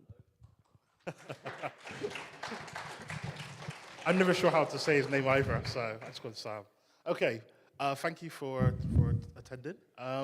So we want to get through this quite quickly because there's always loads of questions, and the questions are more interesting than the slides, I would say. Yep. So, Yep. yes, I'm Ian Forster, and this is Sam. Sam Margerson. Hello, thanks for having me. Okay, so yes, warning: there is death. Death lies ahead for all of us. So, what would you do if you died today? And this is a serious question. You know, I know most people don't think about it, but we really need to think about it more. Okay. There is something about kind of we live well, we try and live well, but we never think about like dying well. How do we die well? How does that work in the digital age? I have a question for you all. So yeah, digital diagnosis. So you know, things have changed in the internet age, and I want to ask a question. Let's ask this question: what people that died? You know, are they people who have contacts in your contact book? What do you do with those contacts? You know, I'm going to do a quick poll. So, how many of you, or people that have died, you leave the contact as it is? Hands up. Wow, that's most people. Anyone that doesn't do anything? I mean, I'm just wondering what they do. They just delete it, or do they? Okay, so some people, yeah, maybe. I'm interested because like it's a very simple thing, but no one really has a solution, and I'm always really interested in what people do. So that's just a real simple kind of. And so there's lots of ways to be kind of remembered, and how death can expire and happen in the age. And you know, we see stuff like I hate the Facebook pages. There's also some really kind of weird technical solutions where people put in QR codes on their tombstones. I have thoughts about that, but you know, I'm sure you probably have thoughts as well. So, you know, the question is always like, what would you want to do? Think about all the things that are in your life, and we'll explore that a bit more with Sam. You know, kind of imagine if your wishes, could actually create have your legacy. Something to think about. I will go into more depth about the wishes in a minute. So, how many of you got wills? Hands up. Has anyone not got a will? Please, I would swear, sorry, get a will. I know everyone's like, I haven't got a house, I haven't got this. Get a will, really. And the government does a really good job actually making wills pretty cheap or even free. There's even, I think in November is the free will month. So just get a will. Something very simple. You can change it over time. It's not like you set it and that's it. So there's a thing about a will, is that the will's a legal document. There's also a thing called a letter of wishes. Because we're in a common law country, then we do have actually these letter of wishes. And so these are the differences between them. And you can see that one's very legal. This is the stuff that people think about a lot. You know, like this is stuff that you put your house in, you put your kind of inheritance in. But there's other stuff that's like more flexible and and can be much more interesting. You can put stuff like, I want to give my favorite plant pot to my niece because she's always loved it, and stuff like that. Or I want, you could do almost anything. So this is the area that we're really interested in, because that usually gets ignored. It's just like it's an afterthought. So I remember talking to, Eman in, I won't say which one, but one of the funeral homes, and I asked them about the wishes, and they said, well, we would get people to write it down, and then they would just forget about it. They don't do anything about it. This is kind of really interesting to us. So, the first thing is always do not put sensitive information in your wills, and you will see why. And a lot of people kind of go, "Oh, just put everything in the will." Not a good idea. So the will becomes public. Once it's kind of ratified and you are definitely dead and stuff like that, it becomes a public document. People have put in their will their Bitcoin seed phrase and other, like loads of passwords and all those kind of things. Generally, most lawyers will advise you not to, but if you write your own, people don't necessarily know how to do this. So they kind of write everything in the will, thinking the will has everything. That's a public document. And I hadn't realized that until I started looking into this. There's a whole show from the BBC, I used to work for the BBC, called Grave Robbers, where literally people are literally looking through this thing called, I can't pronounce it, Bonavatica? I'm not sure how you say it. But it's a freely accessible thing that you can look through and see all the people that have died and what their wills are. So you could literally go through there, or you could grep that and pull out all the things that look like Bitcoin seed phrases or passwords, and then you could use that. So this is the stuff that you should be definitely putting in the letter of wishes, not a public document. Only people who see that are the people who are described, who are your executors. So the people who are named are the people that see that. No one else sees that. And yes, there are some really bad examples where people have tried to basically falsify a will. This is why I say get a will, have something. Don't just leave it to chance. People will, and there's lots of scams where people are trying to falsify that they have a will, or they were written into a will that they suddenly produced. So do get a will. So I'm interested in letter of wishes, and this is where our project kind of sits. So you can put almost anything into the letter of wishes, literally anything. My favorite dishcloth, I don't know, my sourdough starter is given to a certain person, and it's a thing that you can write yourself. It doesn't have to be kind of done through a solicitor. The other thing about it is that the people who are named in the will, executors, could ignore some of this. You choose people that are kind of know you enough to go, yeah, you know, that cup's actually gone, or the person that you're going to donate that to is no longer here, so we're going to do this instead. You know, stuff like that. It's more like a sentiment of what you want. So, yeah, it's not, you cannot put anything legally binding or demanding in there. Doesn't count. But it allows you to express your wishes, which is probably more important than you must do this. This is kind of like an example I just pulled of a template. And it started thinking, you know, there's some stuff, I did that Authy app. I'm trying to avoid Authy right now. I'm trying to get away from it. Reasons that I'll save. But there's lots of these type of things that exist. And it's very kind of like loose. And there's a lot more that could be done there. And so I started thinking, well, what else could be done? And could we do something with that?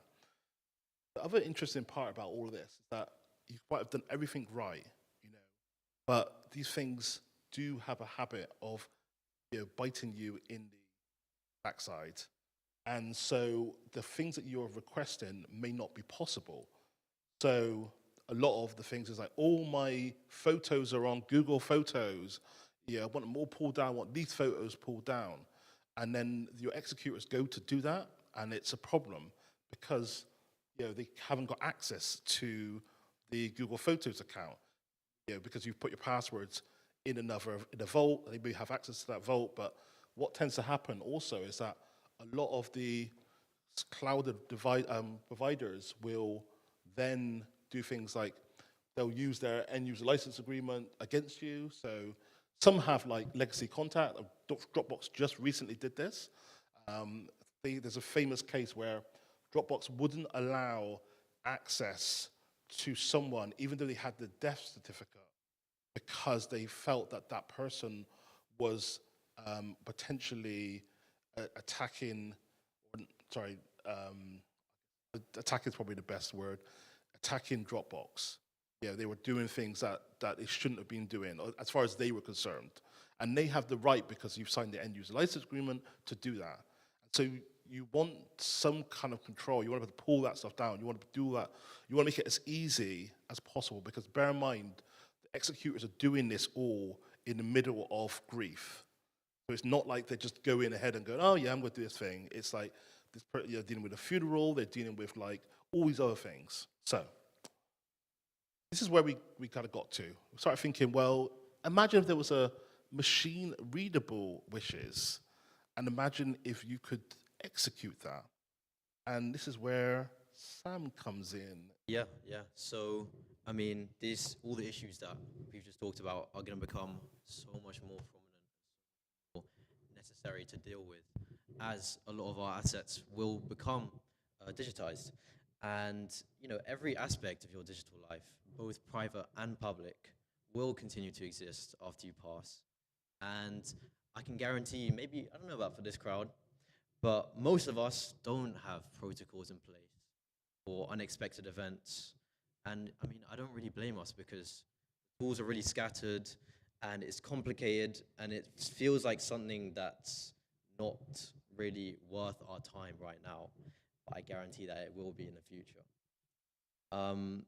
Yeah, Ian and I found it really crazy that there isn't really something that's like prominent and substantial, whether you're technically in tune or not, to actually wrap up your digital life and leave what you want before becoming permanently AFK. So I want everyone to actually think about this, do a quick mental audit. How many accounts do you actually own right now? And I'm not just talking about the active ones.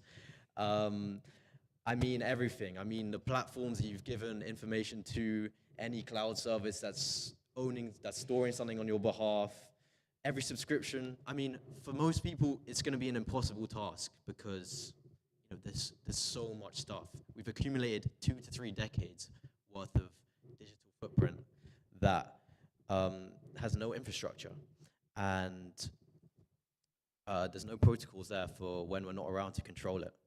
I mean, it's almost impossible, and that's the first issue. So let's get specific. I mean, there's a couple of them up there. Photos and media, the collections and family albums that you might own are probably under one account, under one credential, one set of passwords, and when that person's gone, the access doesn't automatically transfer. We own more media than any other generation ever, and it's stored in the least legacy-friendly ways imaginable. Let's take it further. Broking accounts, online banks, platform credits, NFTs. Wow, that went downhill. Yeah, doubt it. But yeah, these digital assets have no recovery path, often no instruction set for when someone needs to take control, and there's just an assumption that it'll get figured out, which most of the time it doesn't. Subscriptions, initially they're low stakes, but when someone goes, a sea of $4.99 a month will swallow a bank account, and it's kind of something that needs to be dealt with, and it's not something you want to put on someone when they're already going through something that's very difficult. And that doesn't really constitute and take into account any personal projects that you're doing, things that are unfinished or still need publishing. That stuff just goes. So that also begs the question of how much of this stuff do you actually own? And obviously the answer is legally less than you'd like to believe. As you know, when we agree to the terms and conditions of a service, we're not gaining ownership, we're just gaining a license to use it. And you get a license to the account, and it's revocable, it's non-transferable, and it's under a platform's terms. And you don't own your archives, you don't own your cloud photos, you have permission to use them unless you're self-hosted. There's a lot of asterisks in this talk, unless you're self-hosted. There are some issues with that, though. But yeah, exactly. And this distinction, particularly for these large companies, really matters when you're considering what happens after passing. When someone dies, the license will often die with them. And I'm not really sure what compelled me to design this slide, but luckily for us, the GDPR can give some people in the UK and Europe a little bit of insight into what's going on. Obviously, the last talk briefly mentioned issues of that, but for example, you can use a subject access A request to basically compel a company to hand over everything they have on you, and most people haven't used it. It's worth doing just because it's not just an exercise in digital estate planning, but also just to get an understanding of your exposure, like where your data is, what it is.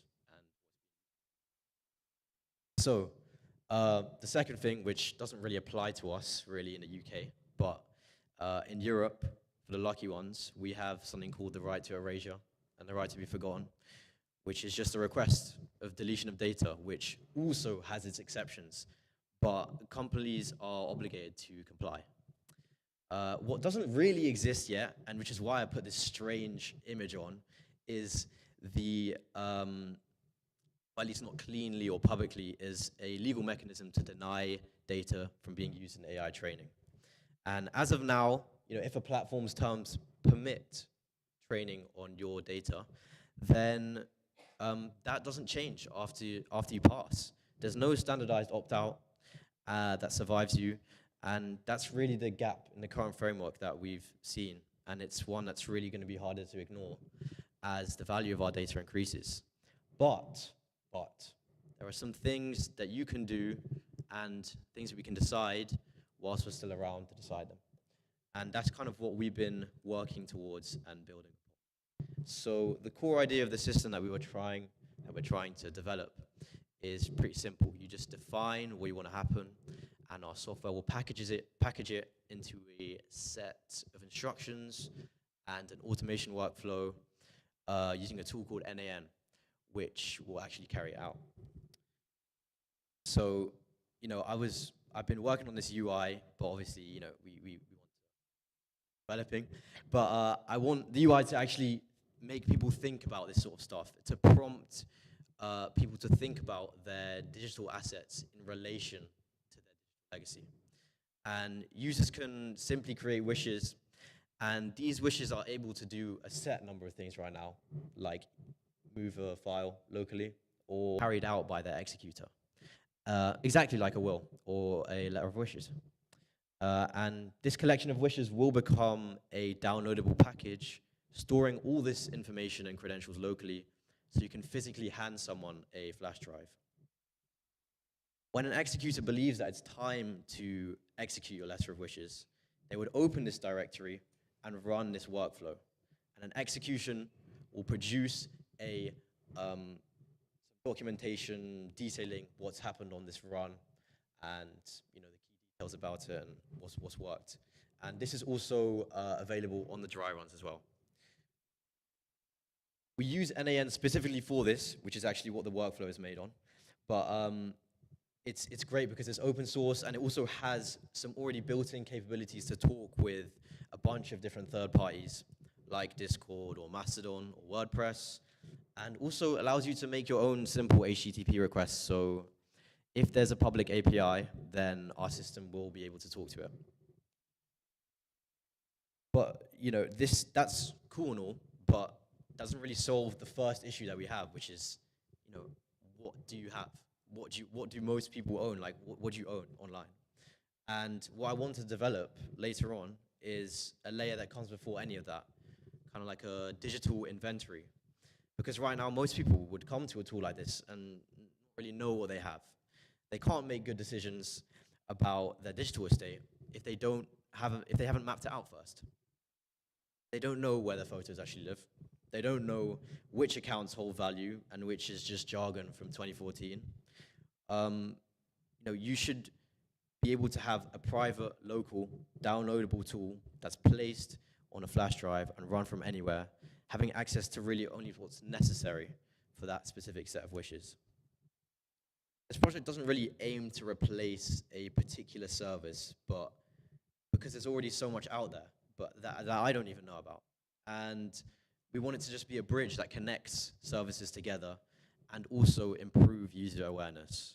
We're being really careful to design the system in a way that's scalable, so that each wish is just a building block, and we have the potential for more complex wishes and even custom user-created wishes. We're trying to prepare for the future, but obviously we don't know what's going to happen, and we don't know what's possible. So it's important for us to keep this open-ended and to keep it expandable and to keep listening to what people have to say. But I think the main thing that we're trying to drive is not just an automation tool, but to prompt a conversation with yourself and with the people around you, a conversation that most people will postpone indefinitely. And we're kind of the first generation that really has to think about this seriously.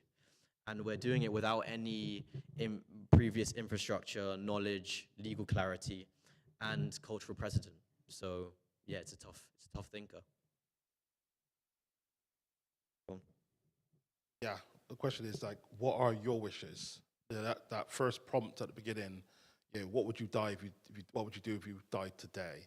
It's a serious question. And it's a question that you should be having now, or should have had before, and this is a good time to do it. And as Sam said, we are a generation where so much more of our stuff is digital, and there's a lot more we could do. And the things that we're also looking at is that we could do things where we could push stuff out. So we can send emails, we can send messages, we can do those kind of things. So it's a lot more possibilities, but it's all about what your wishes are, what you want, what makes sense for you. So yeah, if you want to know more, then there's the GitHub with the code, which is what Sam's written. Thank you very much, Sam. There's a bunch of links that are about digital legacy, because there's a bunch of us that are interested in this. And please do get in touch with us. Yeah, there's a lot more that needs to be done in this space. Thank you very much. Thank you. Good work.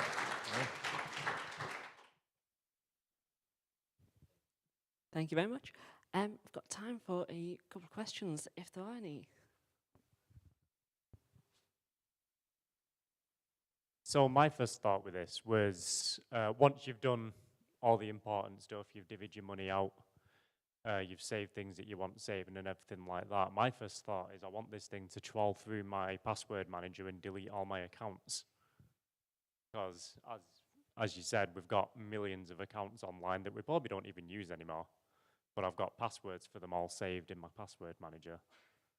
And there's links in the password manager to where I log into those pages. So is the facility for that?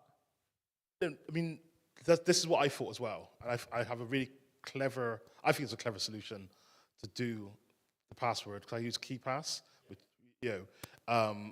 but one of the problems is that if you see it when you log in from another location or you haven't logged in for a while, then there's always an additional prompt, and usually it's a two-factor prompt, or it could be a pass key, and that's great. But sometimes, likes of Dropbox will go, no, we're just gonna deny you, and it then becomes a real headache. I think being able to execute this stuff from a person's machine or from the location of helps a lot. I do think that a lot of the stuff we're talking about should also be pushing the law a little bit, so the end user license agreement should allow, and it was surprising because Dropbox now allows a legacy contact. They never used to. I was actually surprised when I saw it, because there's such a scare story where they just wouldn't allow access to a person's Dropbox. But even with that, you can only pull stuff down. You can't make changes to the settings, so you can't actually delete the account, which leads to what Sam was talking about, where that data is still there, and they can still use it to train stuff. So this is something that we're interested in, is like being able to send the right kind of things to the right people or to the right machines to say, okay, we want everything deleted and gone, and we want proof of that.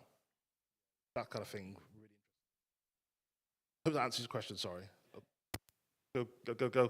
Sorry. You pick. Closest one.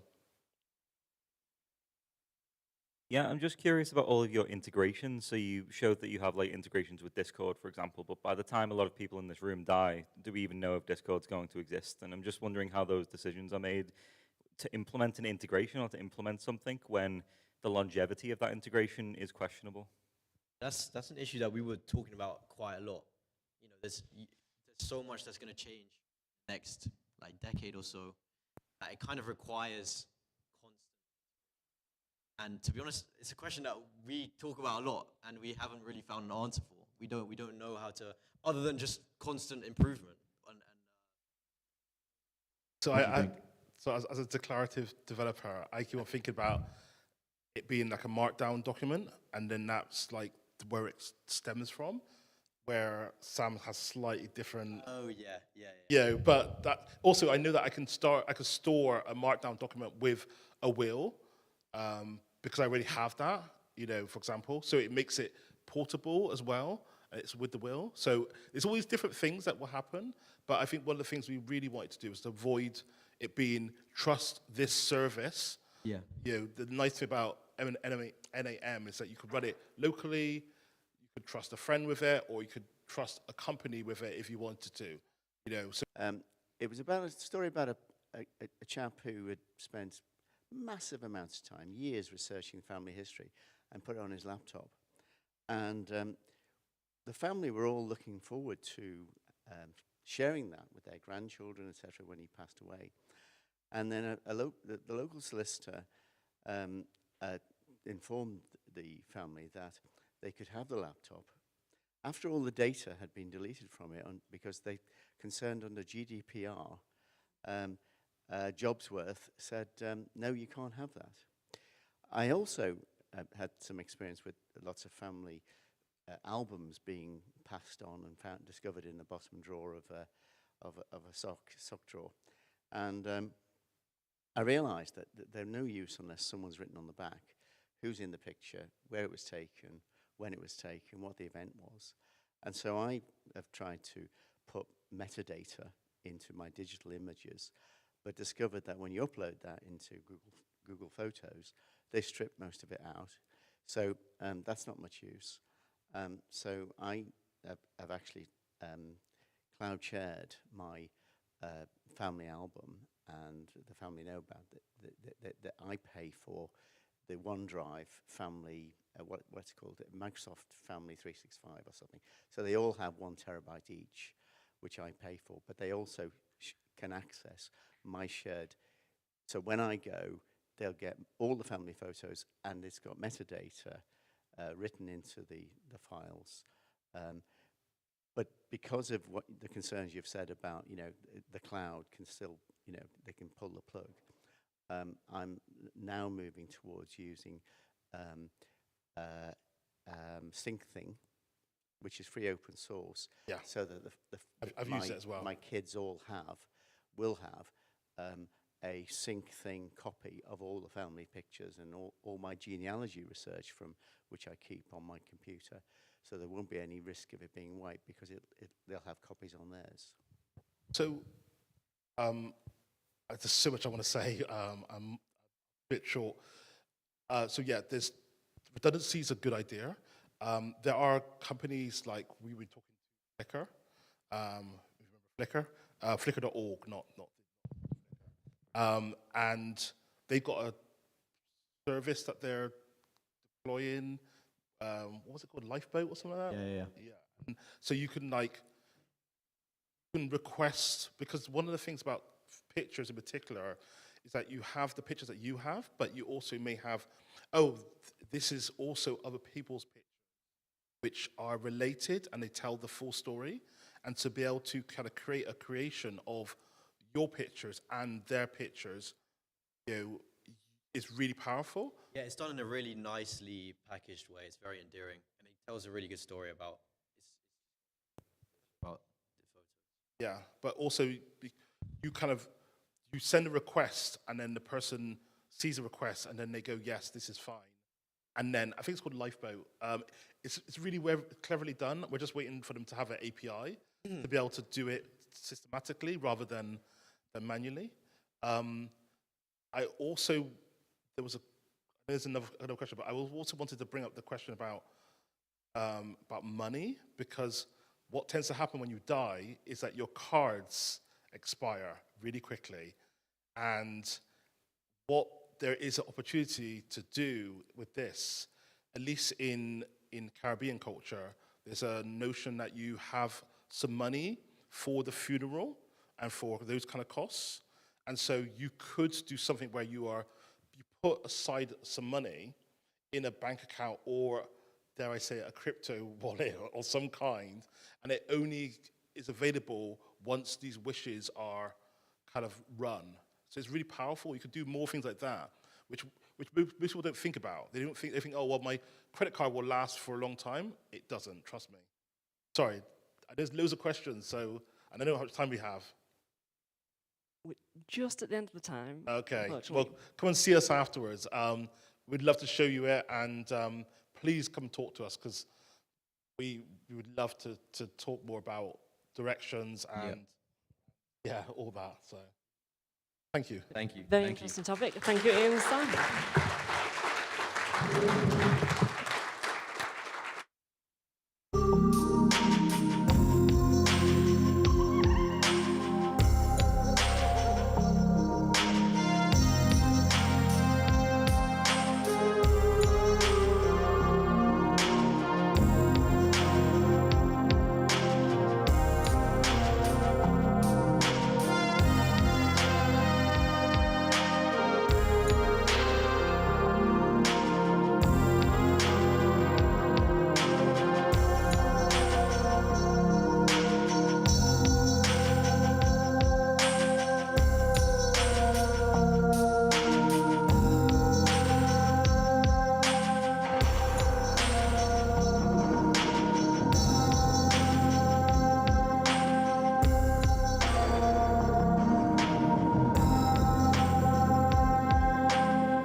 tea.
Let me put up all the channels.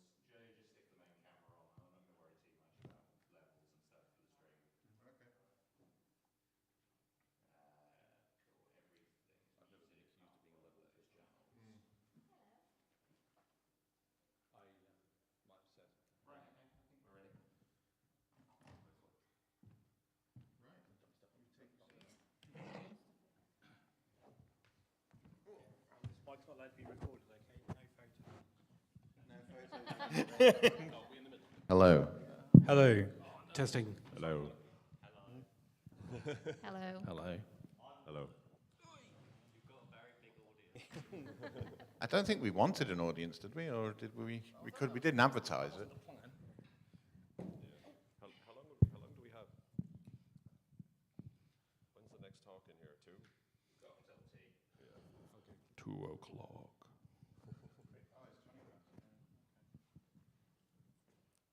Are we recording it? Yeah. Okay. I haven't even thought about what I'm going to say or anything. So what I'm going to do is I'm going to introduce like as if it's a Linux Lads episode, and then what I'll do is I'll just go down the line. I'll say like, and everyone, we have special guests. Everyone's going to introduce themselves down the line. So yeah. It is recording, right? Yeah. Okay. I'm going to ask that only 3 more times.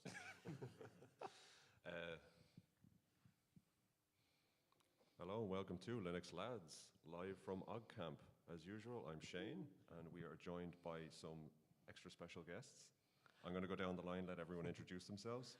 The first person you already know. I'm Connor. I'm Dave from the Bugcast and TuxJam podcast. I'm Caroline from the Bookcast. I'm Dan, formerly of Linux Outlaws, currently of Floss Weekly. Hi, and I'm Al. I'm from the TuxJam podcast too. I think this is literally the most special guests we've ever had. So you're all very, We're very welcome. privileged. And in person. In person with a very, very tiny audience on the main stage. Yeah, less than 10. I don't feel like Freddie Mercury at all.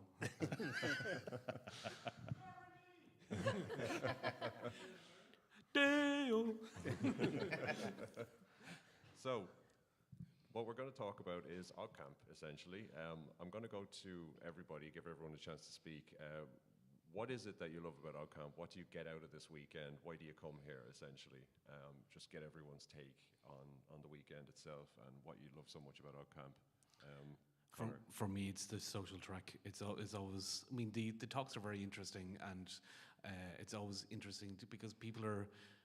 It's their hobbies, their passion. It's always interesting to see people like passionate about their hobby rather than a corporate kind of conference where people go, oh, and I'm part of the team that works on this, and I'm paid to promote this.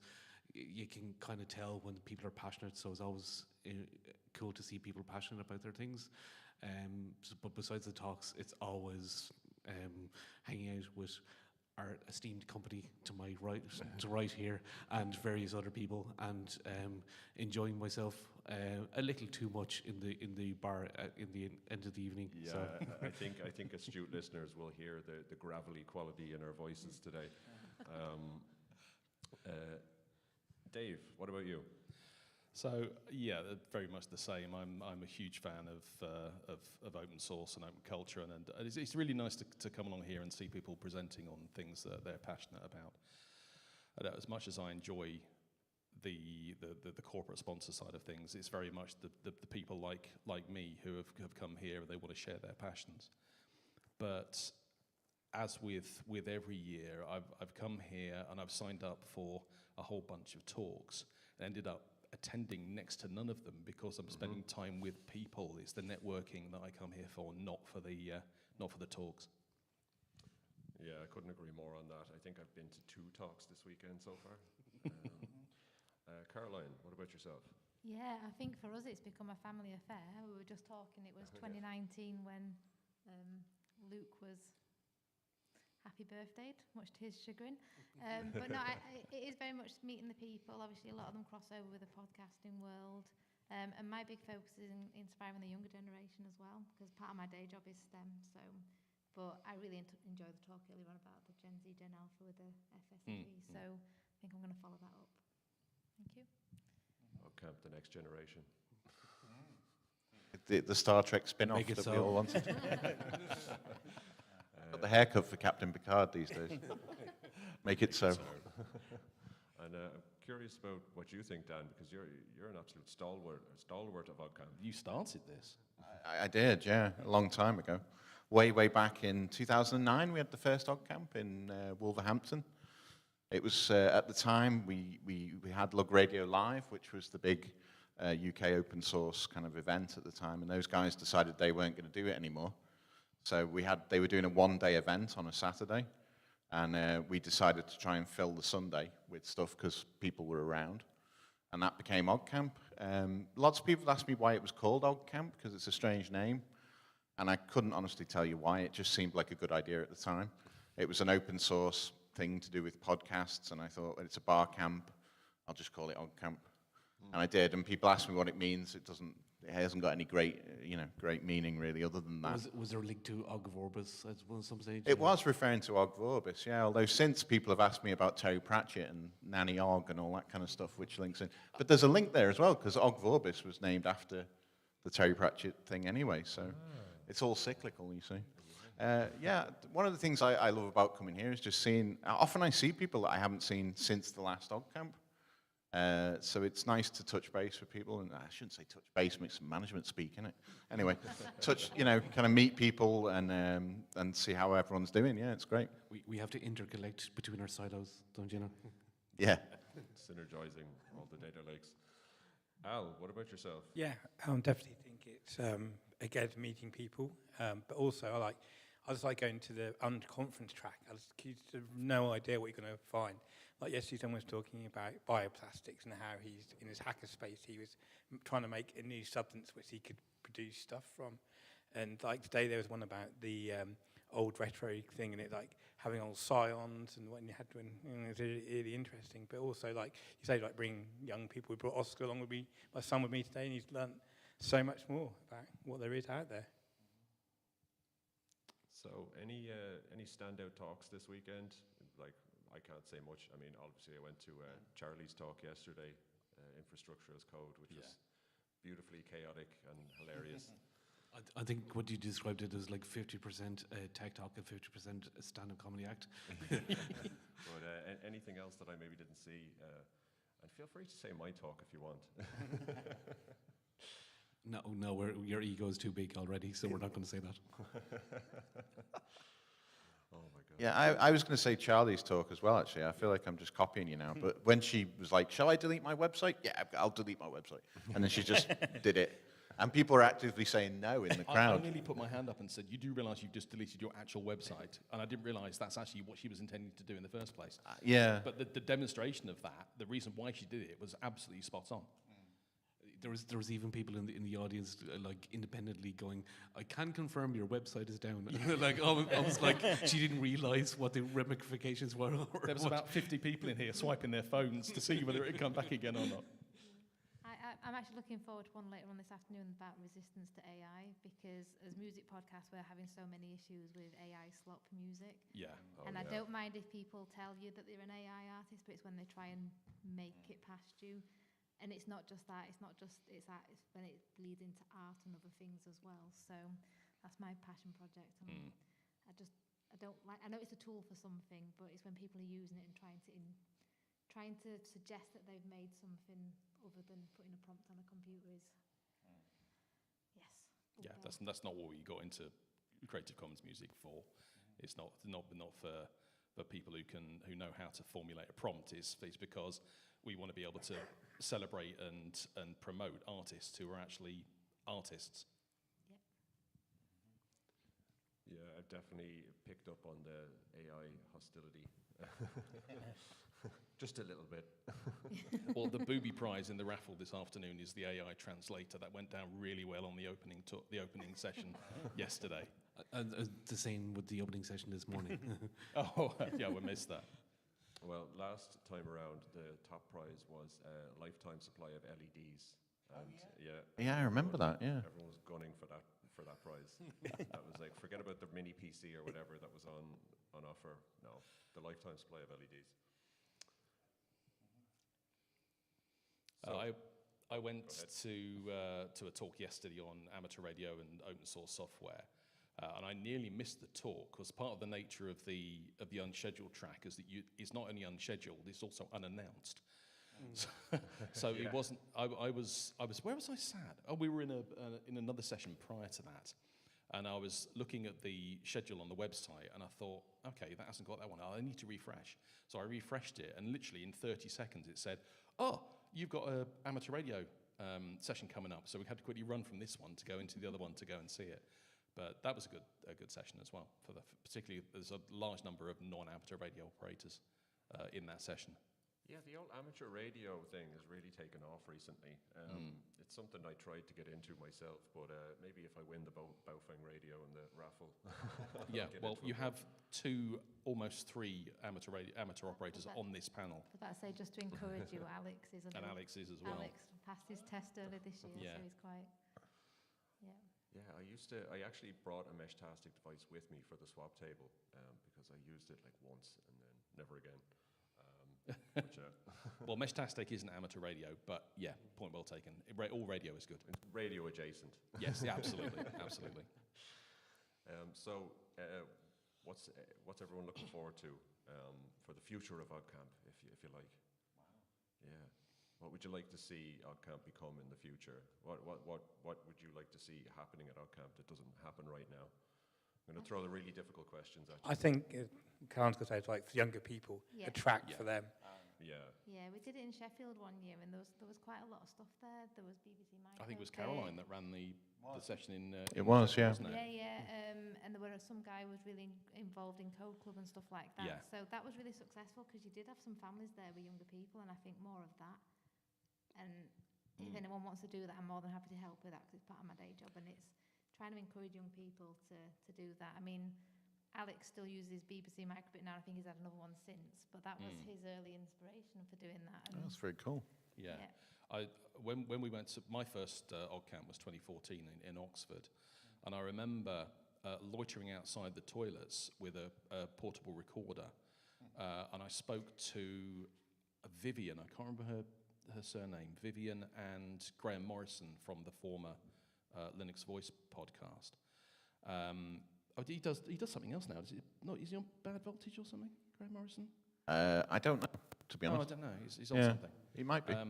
But apologies if you're not. And we mooted this concept of what we named Sprog Camp.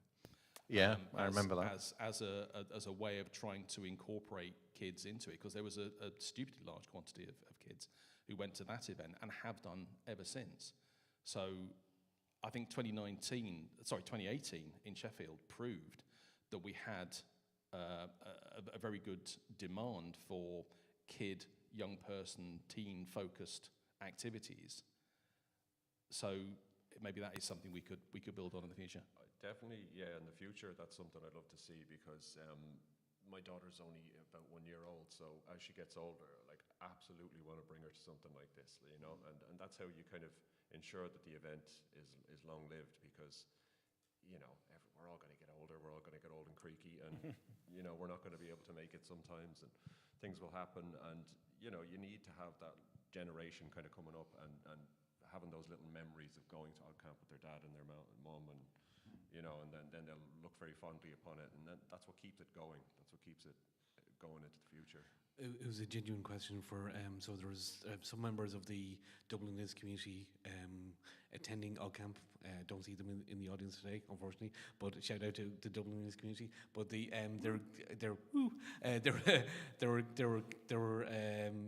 were literally asking me these questions, like, is it like my sister is thinking about coming with her kids, how kid friendly is it and everything like that, and I said, I genuinely don't know. I'm going to ask the question, and then the response back was, I don't think we have anything specific, but we'll so it's definitely their demand for it. There was I was only feeling the questions myself in relation to this one, saying like how kid friendly, is there any kind of kid tracks or anything like that, so it's definitely there's demand for it. Yeah. Yeah, and I suppose it's tricky. I think we talked about this the other day, Dave. Getting like the vetting and everything. Like nobody's going to sit there and mind your kids for you, you know. But it's just making the event. It's not a crash. Making the event kind of suitable for children, having something there for them as well.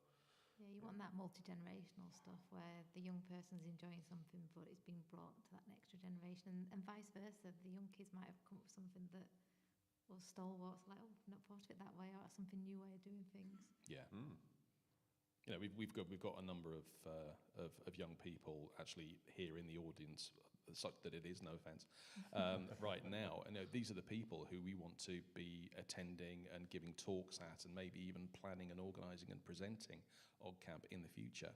So if we don't do that, OggCamp's just going to fizzle out and stop. Yeah. So yeah. Couldn't agree more.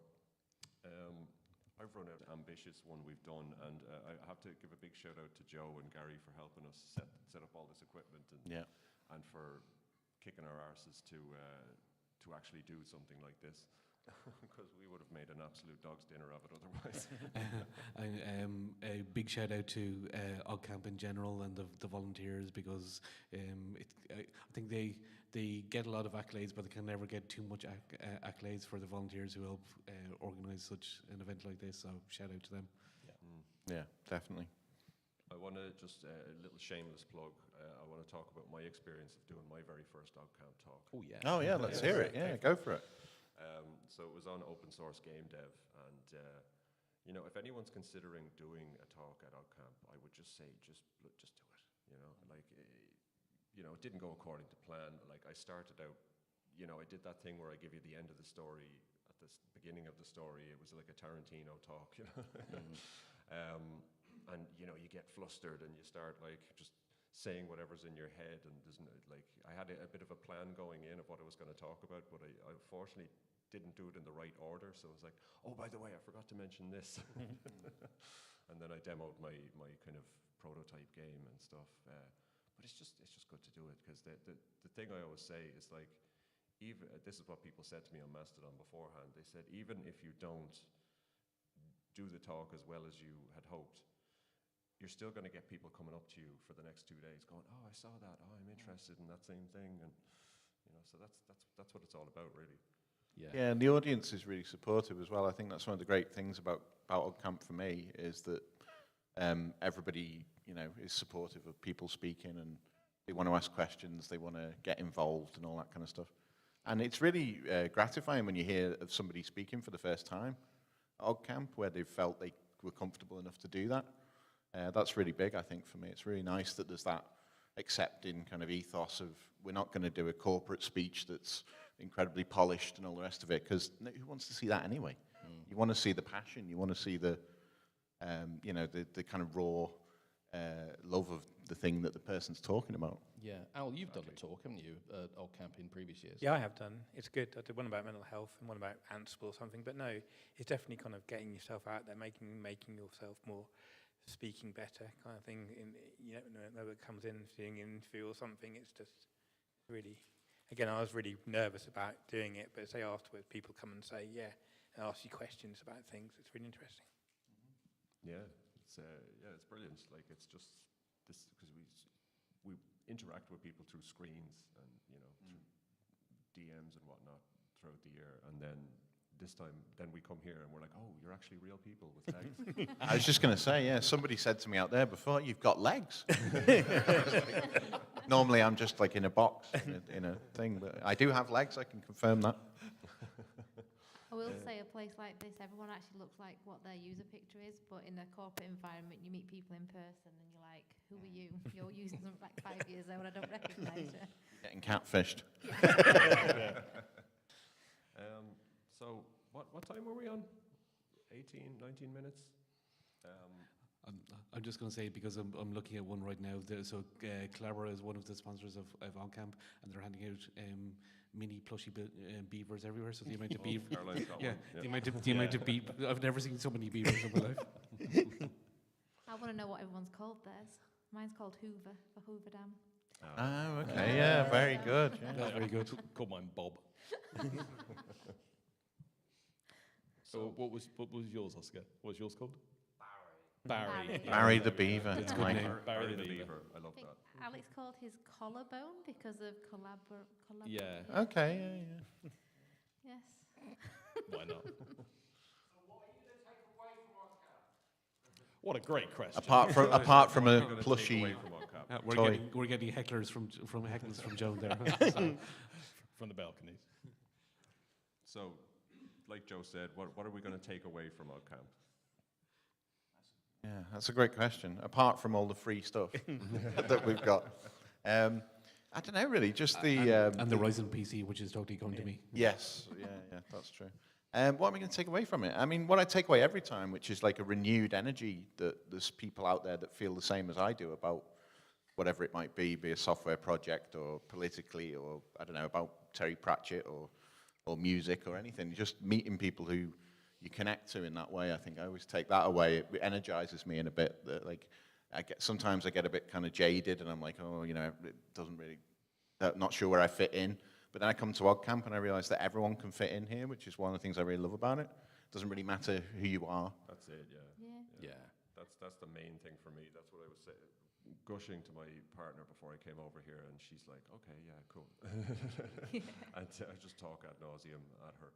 And I was just telling her about OggCamp. I was like, I can go there and I come back like refreshed, you know, because I've just been spending time with people who are just completely non-judgmental. You can be as weird and as nerdy as you like, and everyone's just like nobody, like there's zero judgment. You're not out in like the quote-unquote real world.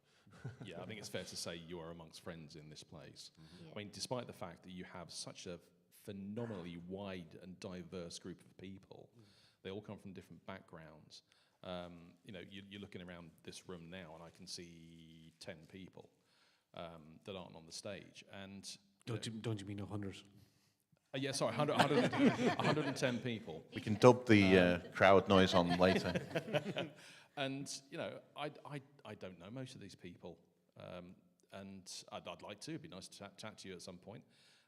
But I don't know where they've come from, what background they are, what level of nerd and geekery they've got, and it does not matter. You know, we're all here for the same reason. We're all here with the same passions and beliefs, and it's just brilliant. Yeah, I think you go away from OggCamp wanting the next OggCamp.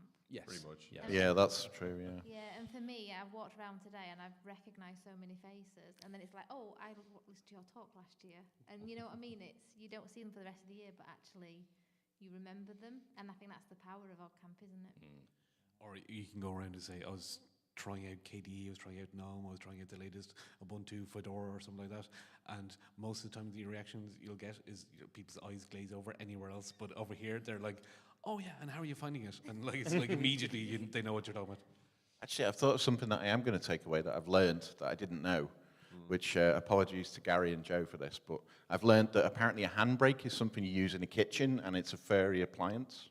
I didn't know that. I thought handbrakes were for cars. But there you go. Know that either.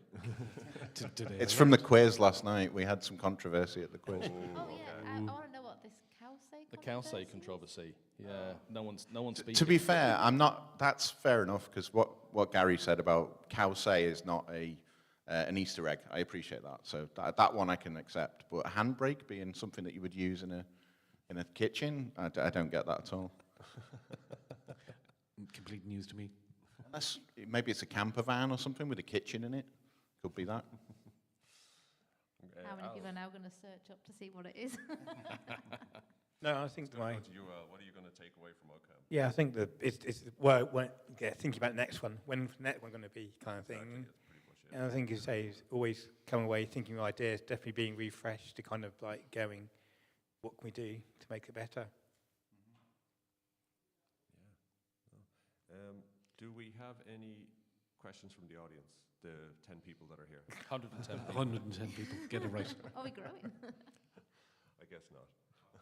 Oh, go on then. Go. How many years have we each been going to OggCamp? The question is, how many years have we each been going to OggCamp? So I've been going since 2015, and I think I've been to 4 or 5 of them since then. Connor? This is my number 3. So Sheffield in 2018, Manchester 2019, and then this one. This is my 5th OggCamp. First one was 2014, Oxford. My first one was Sheffield, wasn't it? It was, 2018, yeah. Yeah, I can't even remember how many years it's been. It's 2009 was my first one. So that's what, 17 years ago? Yeah. So 17 years ago, yeah. I've only missed one in the history of OggCamp, which was the one in Canterbury in 2017, I think. That's the only one I've ever missed. So I've been to all of them apart from that one. Yeah, 2014 we actually camped in a field. Oh, when we actually had the OggCamp. Yeah, yeah. And We did have that question quite a lot. People were like, can we come and camp? And yeah, I did. Very good. Yeah, and I've been to everyone. I mean, it's such a thing. Like with Gary today, we met at Canterbury, and like literally, we were just sat in the bar chatting. And I go, "Where do you come from?" He goes, "A place called Attleborough." And I go, "Well, you never heard of it?" I go, "Yeah, I do. I live 5 minutes down the road." So on that vein, can anyone recommend any camping spots around Manchester? I don't know. I was going to make a joke about this. Is probably inappropriate, but I was going to make a joke about Canal Street being just up the way. That's quite camp. Sorry. Oh, behave. I've been cancelled. So, do we have any remaining questions? I see a few new people walked into the room. No? Oh, yeah. There we go. Down the back.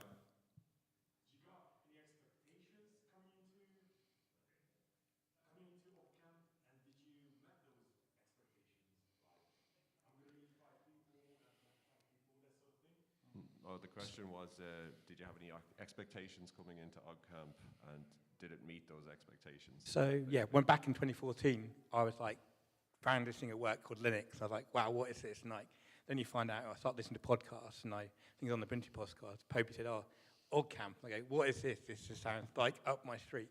But I knew no one. I just literally just turned up. There's a bar, I think on the first night, it was like some random country pub somewhere, and I went there. Yeah. And Yeah. Yeah, and I didn't know anyone at all. And I just literally walked in, and someone started speaking to me, and and it's just like, wow, these are my people, kind of thing. So. Yeah, 2014 was the year we DDoSed a pub in Oxford. The landlord was really angry with us for buying all of his beer. We actually emptied the whole place of beer. And he got really angry about it, and I was like, "You've just made a killing here. You know, how much money have you made? You've sold all of your beer," and he wasn't happy. Wow. I mean, I missed out on 2024 because of Alex. He was too young. Yeah, Alex's fault. Yeah, I took the hit, and let you go. But I think for my expectation, again, it's meeting people that, like you say, we see each other on the screen quite a lot, but actually, there's no substitution of seeing people in person. Screen's great, but person's better.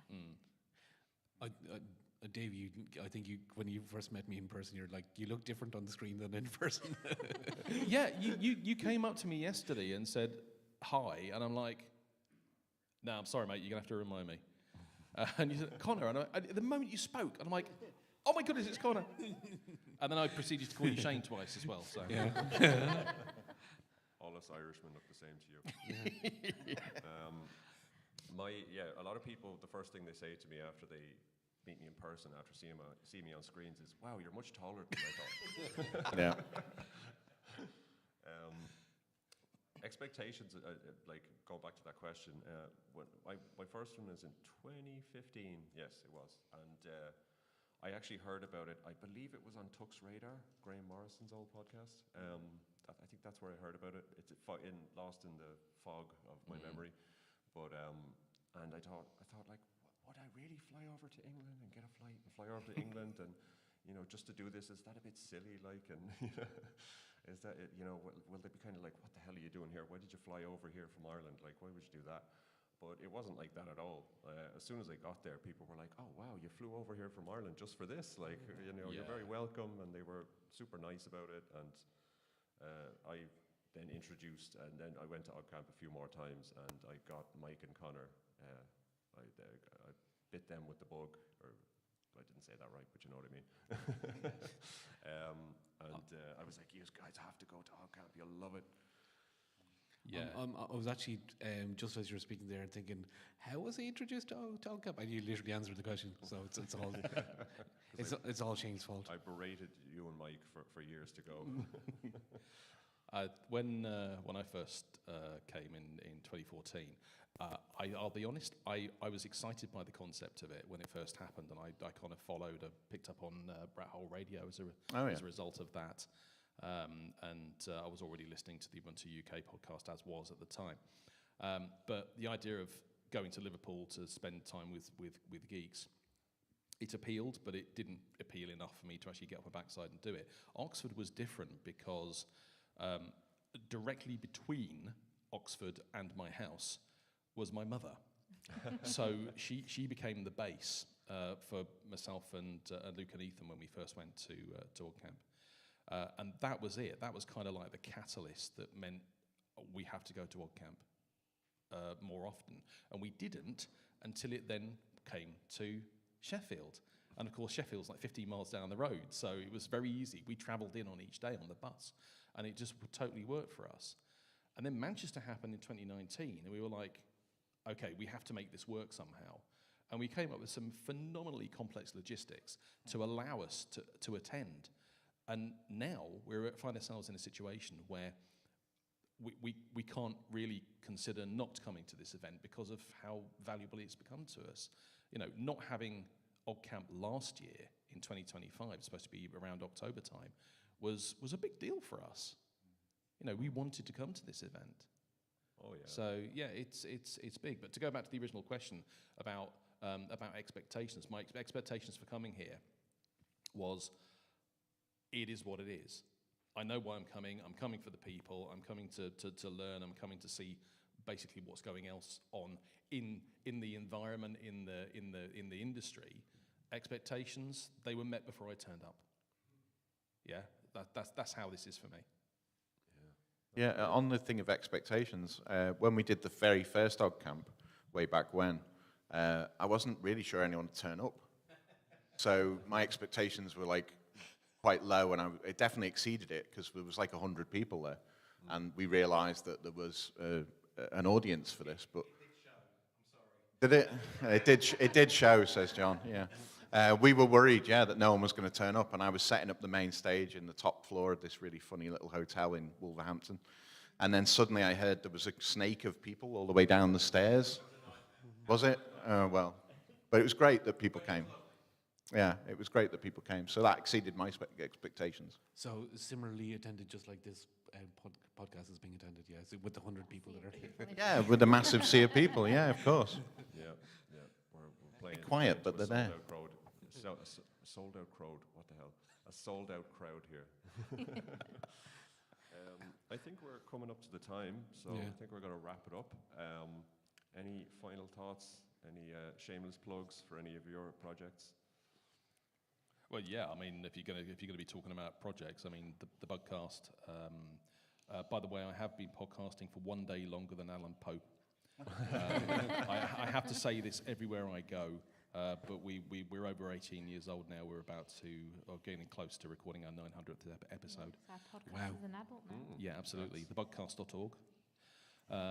Also part of TuxJam. I'll let you do that one. That's the biggie. Me and Dave and Andy, we are members of the TuxJam. where we talk about, we have open source music, okay, great cool music, and then we just randomly talk about different distros, which you probably never heard of. We just randomly pick things off distro what's to test, and that's at touchdown.otherside.network. Bonus one, while you've got the microphone. Yeah. Do you want to mention admin as well? Yeah, Hello, John. John, the nice guy in the audience. Yeah, we do kind of sysadmin, DevOpsy kind of admin podcast where we try and arrange to get where we bit of scheduling issues, but that's at adminpodcast.co.uk. And you've forgotten about HPR Beer Garden. Oh yeah, well that's the Hacker Public Radio all day long, guys. hackerpublicradio.org, fantastic community podcast. Anybody sat here can participate. You don't have to be an established podcaster. Pick up a phone, record something, send it in. It'll get published as an episode. But yeah, we do a beer review as well called the HPR Beer Garden. But that's all part of that. Shane, you've been on Hacker Public Radio a couple of times, haven't you? I recorded a couple of episodes for it. Yeah, I just did an intro episode just talking about my journey into tech, and then I did one recently. I recorded it back in August, but only got around to publishing it in like February or March. So that was about recording good audio, for podcasts. The limited kind of expertise I have in that. Of which this is a pristine example of. Yeah, well, because we had nothing to do with the audio setup. So that's why it's running so well. It will be pristine. So yeah, big shout out to Joe and Gary for helping us out with this. We just showed up with our microphones and yeah, clap, clap, clap, clap, clap. We literally just showed up with our microphones and Gary just did some black magic in the corner and here we are. But I want to give a big, huge thanks to, well, not to Connor because you're always here. Wow. The shade.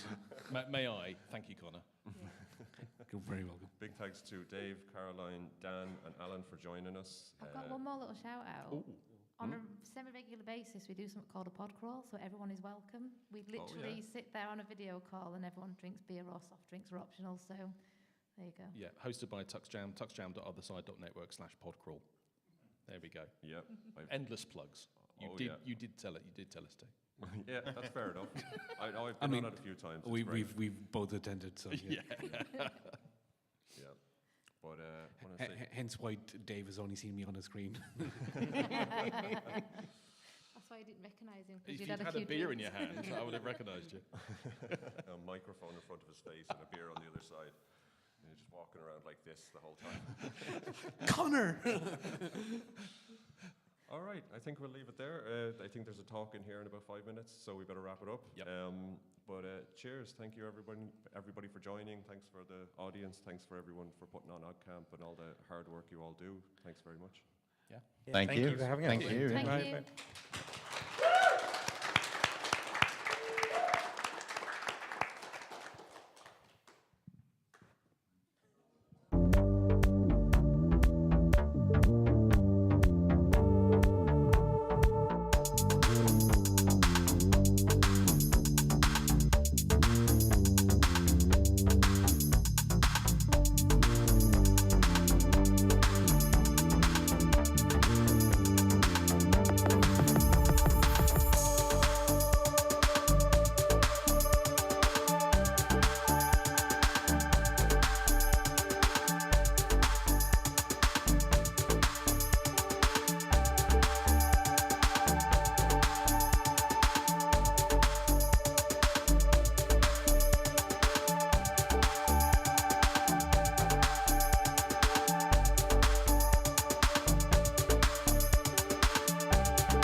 we go.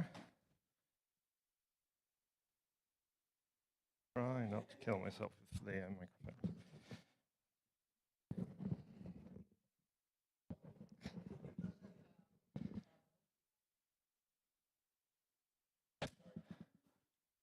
I probably don't need it because there's a small group. It's the post-lunch slump, but we're going to be excited by Michael telling us all about how to create maps using Minecraft and GIS. So welcome back. From a dozen or so other maps, I might have a problem. So I gave a talk at the previous OggCamp about climate science. That's my day job. I'm working as a computer scientist, enabling ecologists to do climate science. And we make a lot of maps. And you know, I feel we're doing important work. We're trying to understand challenges we face and find solutions to those challenges. And then we make maps like this.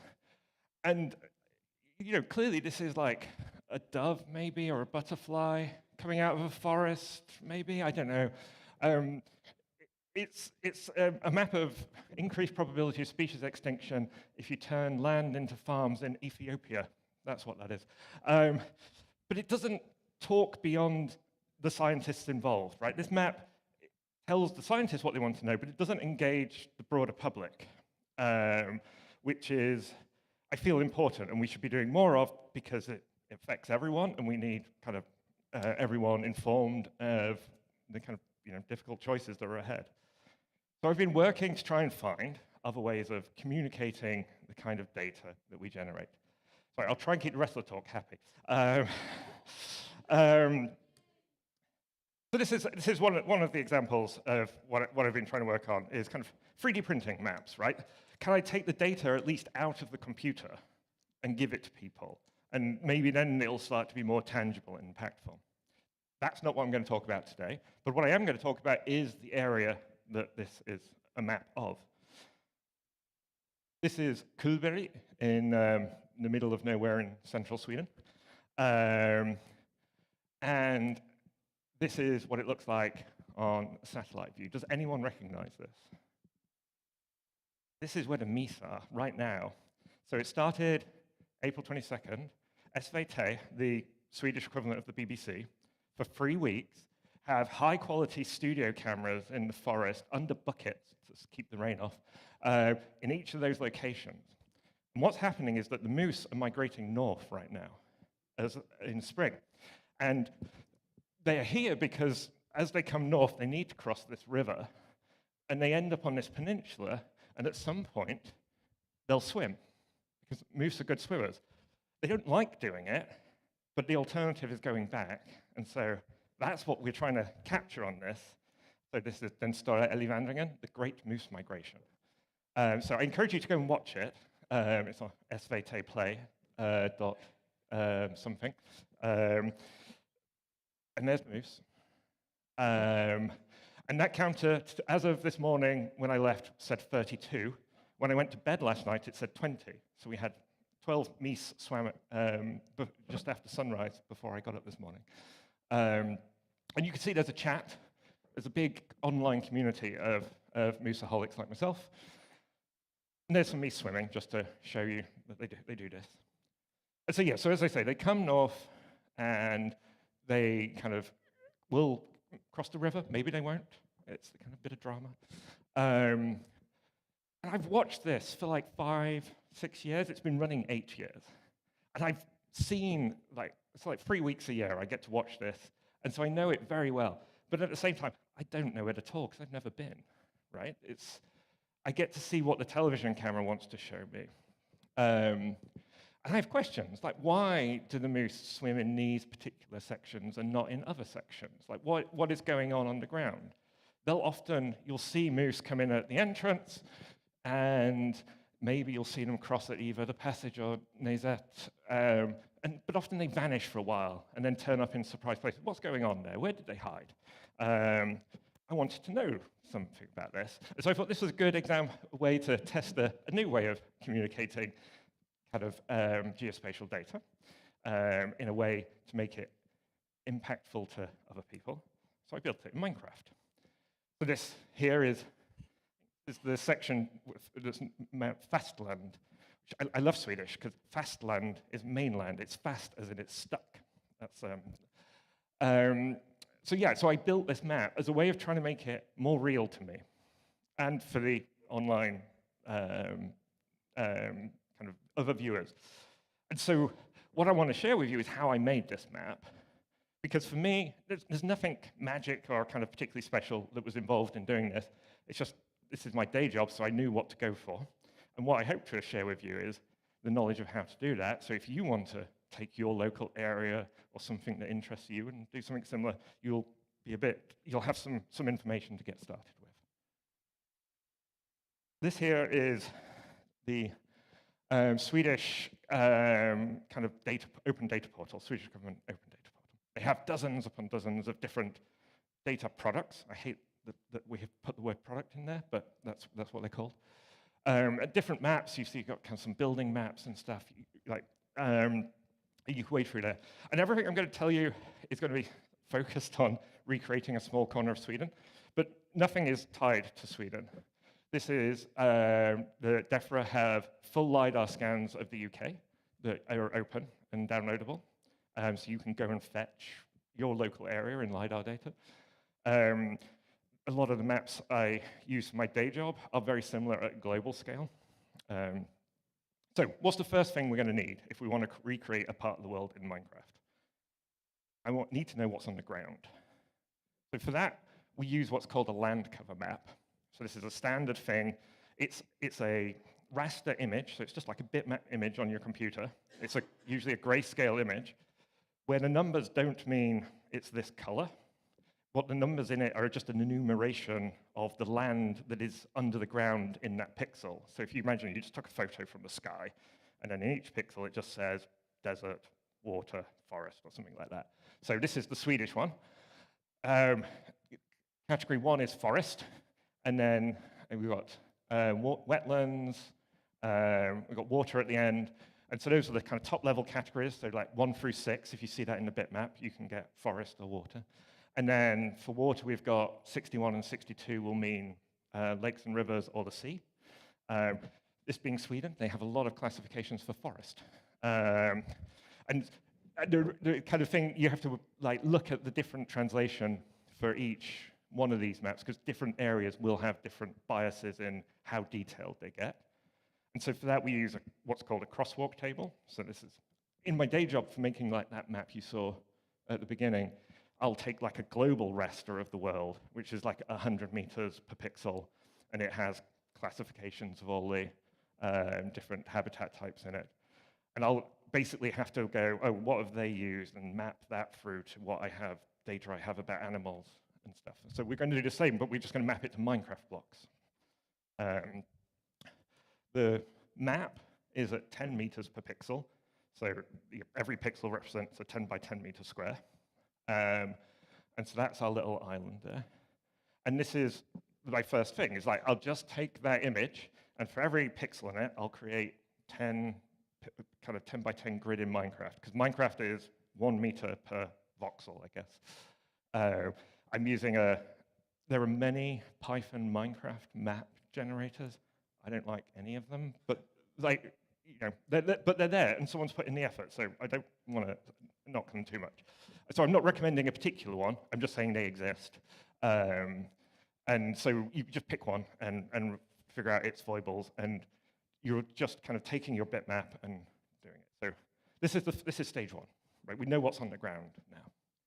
The next question is, how can we get it to be more undulating? So for that, we're going to need an elevation map. Terminology used, I find confusing at least. So what we want is a DEM, which is a digital elevation model. It's not even called a map, it's a model. And I think the model refers to the fact that no one went out with a ruler. They kind of generated this map by algorithmically processing other data. But here you can see a height map of the area of interest. The darker areas are lower, so that's the water is the low point here, and you can see the hills kind of as they go. Now this is a DTM, obviously. It's a digital terrain map, which is it means that the value in each pixel is the height in meters under your feet, as opposed to a DSM, which is digital surface map, which I always think should be the other way around, which is the height you'd see from an airplane. So it includes buildings and trees and things like that. And it means if you've got a DSM and a DTM, you can work out the height of everything on the ground. Does that make sense? So here I want the DTM, and thankfully that's what the Swedish government have in their portal. And it's at 1 meter per pixel, which is brilliant because that's what Minecraft is. Which is kind of good and kind of bad because my other data source is at 10 meters per pixel, and now I've got a bunch of kind of weird glitches where the two maps don't align. So that's getting there, but it's not what we want yet. Now we're going to use what's loosely called science, or we could call it engineering because there's no control or anything here. But there are papers on this topic, and therefore we can call it science. So there's a technique called dasymetric, this sounds like I'm trying to do a bad German accent now. It is called dasymetric mapping. I don't know how to pronounce it. And where it says if you've got a low resolution map of the thing you're interested in, and you have a high resolution map of something else, well, just use that to try and infer more resolution in the first map. And this was originally done for distributing census data, which used to be over broad areas, and how can we map that down to like villages and stuff. But here, we can start to do this. So we've got a high-resolution elevation map, where it's 1 meter per pixel. And we know that all of this area that's kind of uniform is where the water is, right? It's flat. And I know from this map also roughly where the water is. So all I'm going to do, and I'm going to call this science, but it's not that clever, is like everywhere I know there's water, I'm going to work out what the elevation is. And you should, if you plot a histogram, see that most values are the same. That's my water level. So then I can go to the elevation map and just say, give me all the pixels that are at the water height, and I get a very high resolution water map now. So I've used my low resolution map to infer something from the high resolution map, and lets me get more detail. You're not meant to understand this Python code other than it's not really that much to do this, right? I say it. Don't tell my bosses about this. This is what I'm paid for. If they ask, it's a lot of code. What are we doing? I'm just trying to, so what I ended up doing is erasing the water, taking the water out of the 10-meter map and replacing it with this one.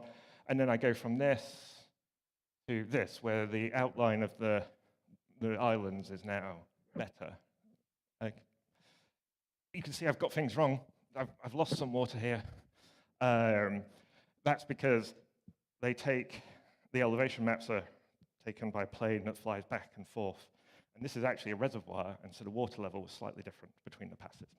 So there's a lot of little fudges you have to apply, but hopefully you get the rough idea. There's a lot of taking other data sources to refine your thing.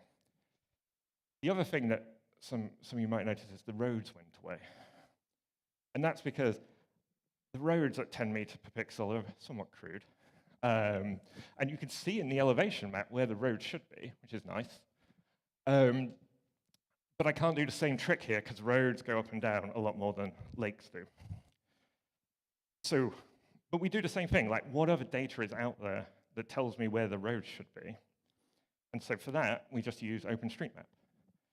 And it turns out that in Python, I had not come across this before, this OSM-NX library. Like in that amount of code, I had all of the roads for the bit of Sweden I was interested in. It was like really easy. The one gotcha with OpenStreetMap data, that is kind of if you're doing this, is that it stores roads as a line with no width. So everything is just a fixed line. And so somewhere in the middle of this, I'm just doing a hack, because OSM does say it's a highway or a road or a footpath. And so I'm just going, if it's a road, it's probably about 10 meters wide, something like that. And if it's a path, it's probably a couple of meters wide. So I'm kind of bodging it. But it gives me something that's much more convincing than that crude 10-meter map I had originally. So here's back to our original land cover map. And now I've got much better roads, and I've got much better water edges, mostly. And that's kind of the science kind of way. It's like, what else is out there that I can pull together to refine this? The last example I'm going to give you is trees. There's a lot of trees in this area. So if I want this Minecraft map to be remotely realistic, I need forests. So originally, the land cover map, these greens, I think that's like birch forest. The darker one is pine forest. Oh no, spruce rather, and the darker one is birch.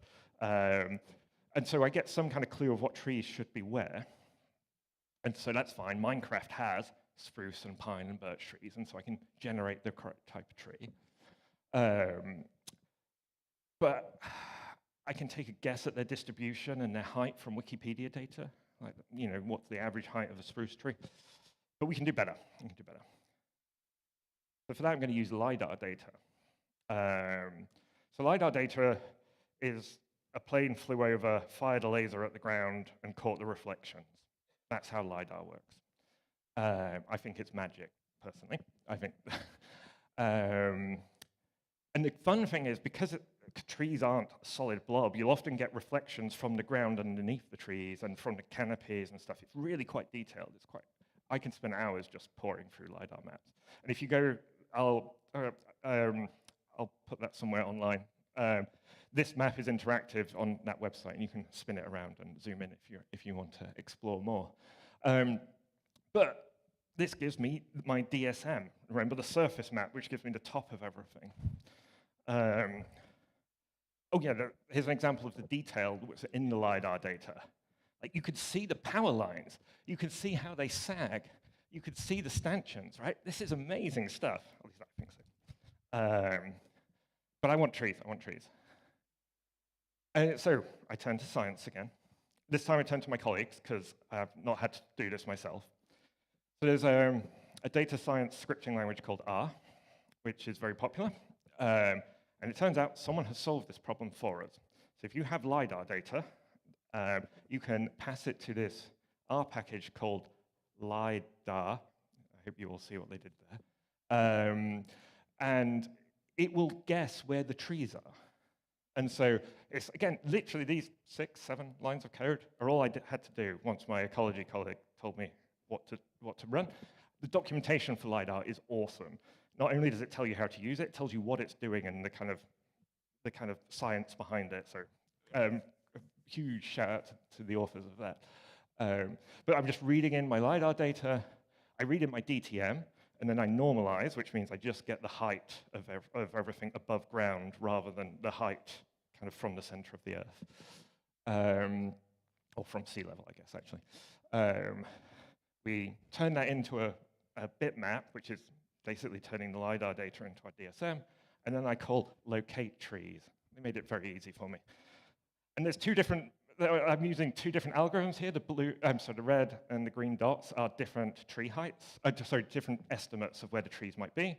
There's different algorithms, and it depends on what kind of tree you're looking at, and so there's a bit of fiddling and finagling here. And sometimes it gets it wrong and decides that the trees go across the lake. There's no power lines or anything there. It's just literally a glitch in the matrix.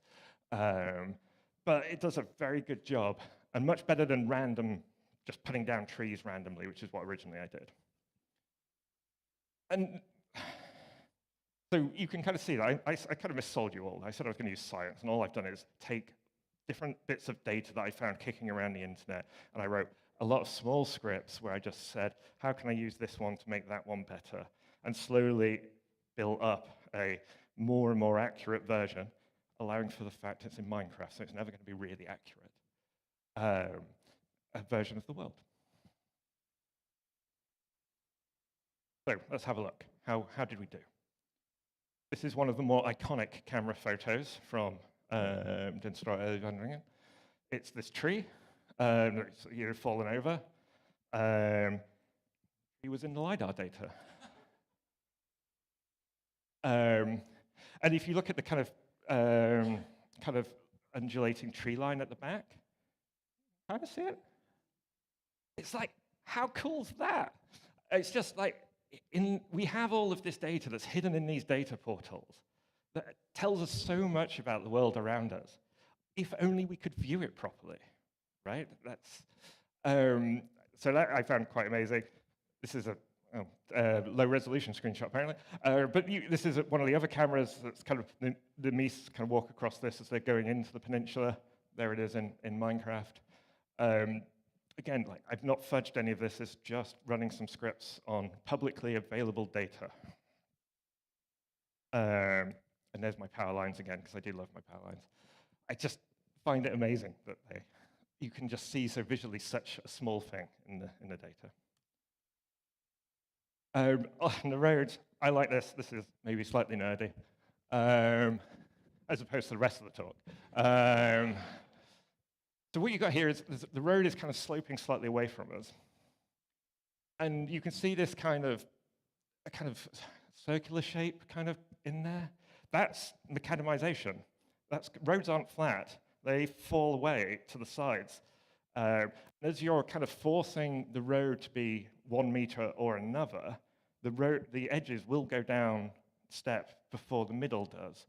And so what you're seeing here is the fact that the roads are rounded.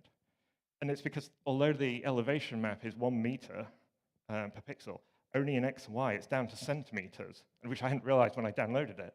You get much more resolution in that data, which again, it's just lovely to explore. And this is a power station, right? You can tell this. This is the end of those power lines, because I had to go and look at what was at the end of the power. In the end, I rendered like 12.5 by 12.5 kilometers. And like I said, that's a reservoir rather than a river, so I wanted to see what was at the end of the power lines. This should all be, bits of metal holding wires and connecting them to things. But I didn't check what this area was. I just let the tree algorithm run over all of the LiDAR data, and it didn't know it was a power station. So it was, yeah, that looks like a tree. All of these little sticks in the ground, yeah, they're clearly trees. For the power lines, I actually went into the OSM data and found the power lines and said, don't put trees anywhere near power lines. But I didn't do that. I guess I just offer this up an example. It's not perfect, right? And there'll always be corner cases with this method that you don't catch. You can find another data set that says where the power stations are or where the buildings are. But you'll never get it all perfect. But it's fit for purpose. And so what? This was fun. But why? The first time I walked into this map, like in its crude version where I just added random trees and you had the terrible water clipping and stuff. Within a few minutes of walking around in Minecraft, I knew why the moose swim here and not there. It's so obvious. The distances make more sense because on the television, a zoom lens makes all distances look the same, which is kind of great, but also kind of annoying. Like, I understood why the moose vanished for so long. It's very large, which is, again, the zoom lenses on the telly make everything seem small. But having walked around and had to walk from one end of the island to the other, it takes quite a while.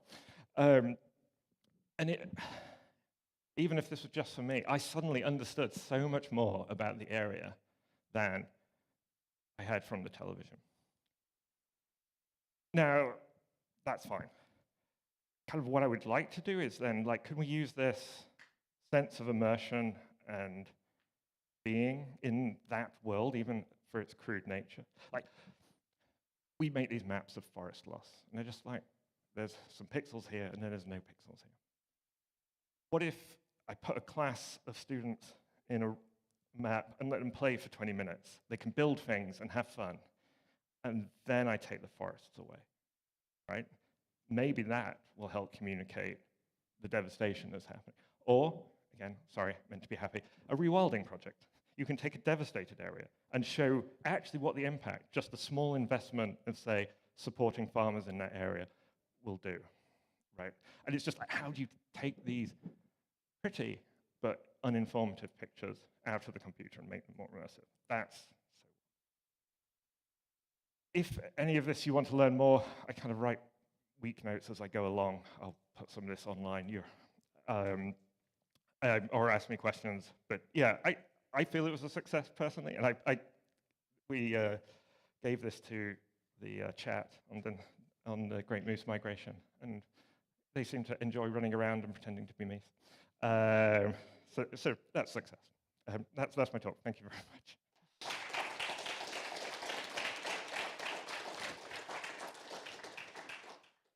That was excellent. There's a question over here already. Brilliant. We've got just a couple of minutes for questions, so let's do these. Hi. I was wondering, have you tried running around the map in VR? Apologies, can you say again? Have you tried running the Minecraft VR using that map? No, I have not. I've not. That would be, like, some of this spun out of, like, you've got these super high resolution Apple Vision Pro things, but just, like, very few people have access to them. And I think it would be wonderful to do that. I think there's also then, how can I hit the biggest audience with this, which is why I kind of went this way. But yeah, anything where you can just get people to feel that sense of immersion, I think is a good thing. Oh. Coming. Okay. Have you tried adding shaders? No, I haven't tried running it with any of the shader stuff. It would be interesting to see, again, how much more you feel like you're really in the forest with that. Is that what you were thinking? Yeah. No, I haven't tried that. That would be a great thing to do. What I will do is at some point I can also share the server. So if you have shaders on your Minecraft, you can try it out for me and let me know what it's like. Yeah. Sorry, I missed the start of the talk, so I've already covered this, but it was just about software that you use to make it available, or? Yes, sorry, and I totally filtered it. Hopefully at some point there'll be links in there. If not, I will tweet about it and find it. Yeah, it's all under my GitHub, very poorly documented, and it's a lot.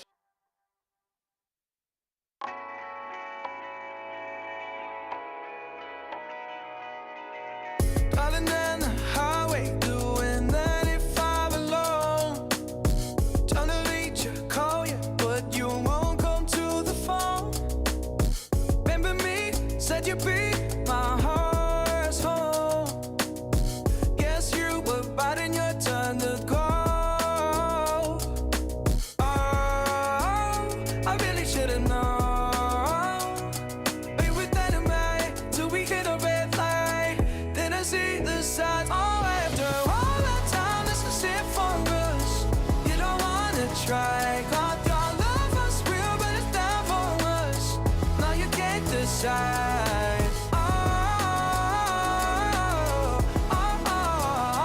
After all this time, this was it for us.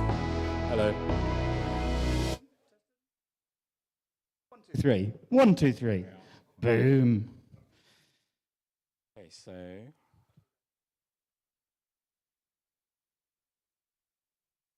Oh, that's not worked. exciting. Wrong desktop. Well, the screen's the wrong way around.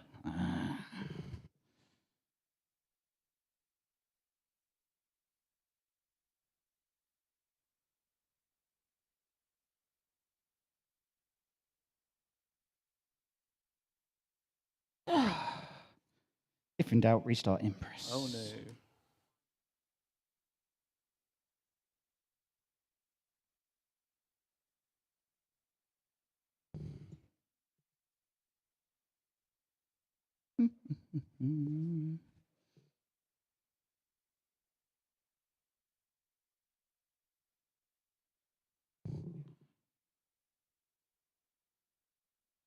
Okay, that's looking good.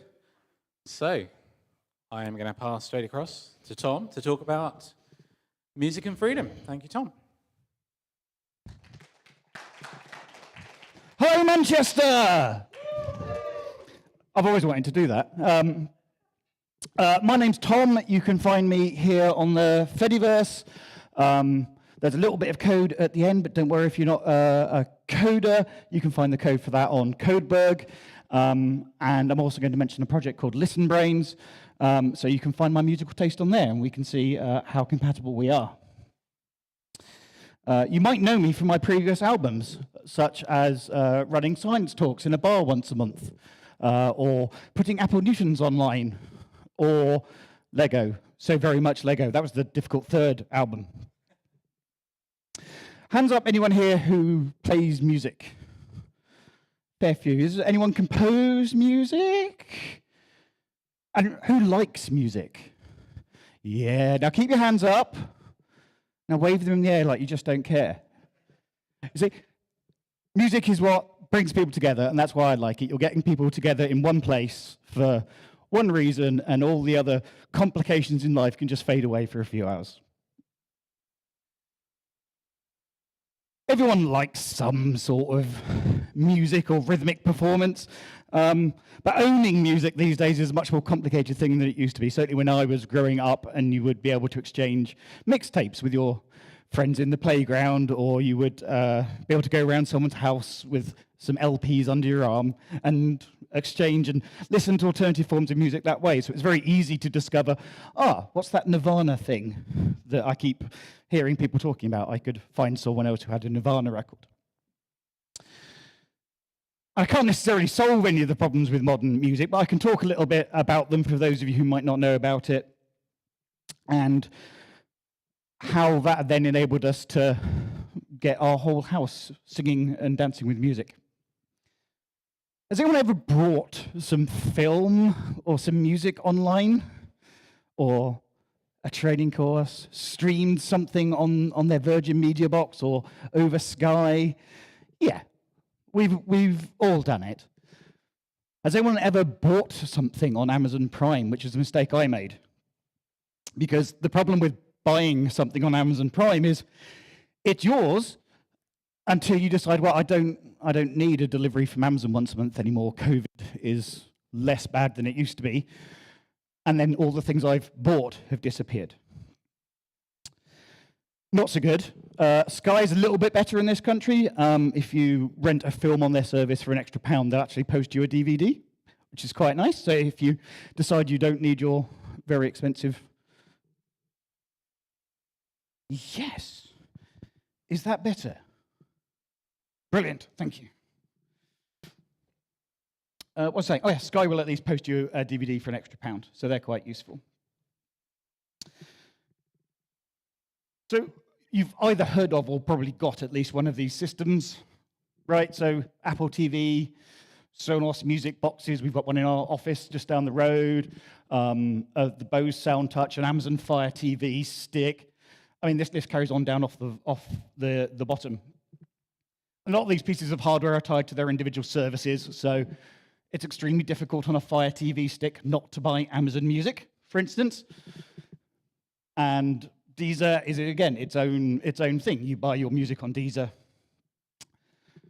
And the problem with, you don't have to look at this chart in any great detail. The important thing is we have some music services along the bottom and some very small numbers at the top. And these are the top rates that you might get as an artist for a play of one of your tracks. So a top-rated streamer might get 1/10 of a cent per play. But it's extremely difficult to get that rate. You're going to have to be someone who's streaming hundreds and hundreds of thousands of times a month. And you're very, very unlikely to hit enough streams to get any payout at all, no matter what your actual rate might be. So you might invest all your effort in making these pieces of music, and then nobody sees it because you don't hit the algorithmically generated top 10 list. So how can we find some music now? It's very difficult to have mixtapes. You can't put your MP3s under your arm and carry them around to your friend's house. So there's a couple of projects I want to call out, including one that someone mentioned to me in the bar last night. But the main one I use is called NHAM. So this is NHAM Co.UK, and it's an online music community. And NHAM doesn't really stand for anything.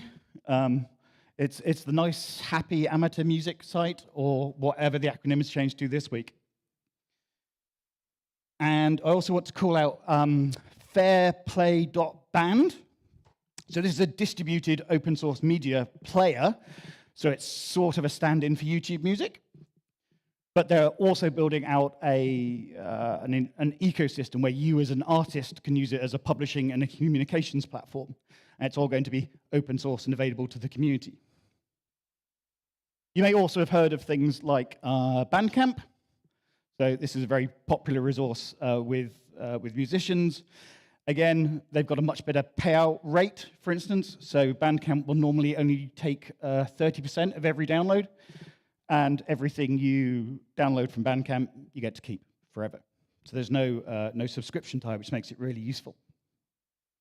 So these are all examples of fair distribution platforms. So they're working more with the artists, unlike things like Amazon Music or Apple TV, where it's a local group going in Manchester now. It's 2026, so I have to say the words AI, otherwise it wouldn't be a 2026 talk, would it? There was a really horrible story from Deezer that was reported on Ars Technica the other week. 44% of new music that's uploaded to Deezer is now AI generated, and almost all of their streaming is fraudulent click fraud. And we're talking, so that's 80,000 tracks a day. So this, as an artist, is very, very difficult because you've got to somehow stand out from this wave of sludge that's being pumped into the platforms. Anecdotally, I think you could say that, like, if it's a YouTube stream longer than about a continuous 2 hours of background music to code to, for instance, that's probably going to be AI generated, for instance, and they're just looking to hook people onto that, leave it on playing, forget that you've got it on in the background, really, and maybe they'll make some money off it. Lots of platforms, because of this problem, now ban AI submissions. So Bandcamp, for instance, has just outright banned AI-assisted music from their platform. Because otherwise, it'd be very difficult to find real people. There was a very good episode of a recent podcast called The Darknet Diaries. It was episode 171, Melody Fraud, that dug into a bit of the background of this and about how you can actually set up essentially a fraudulent record label to front your AI-generated music through, upload it to the music platforms for free, and then make some money back when you click on the streams yourself through your botnet army. And that's when you're starting to monetize individual streams.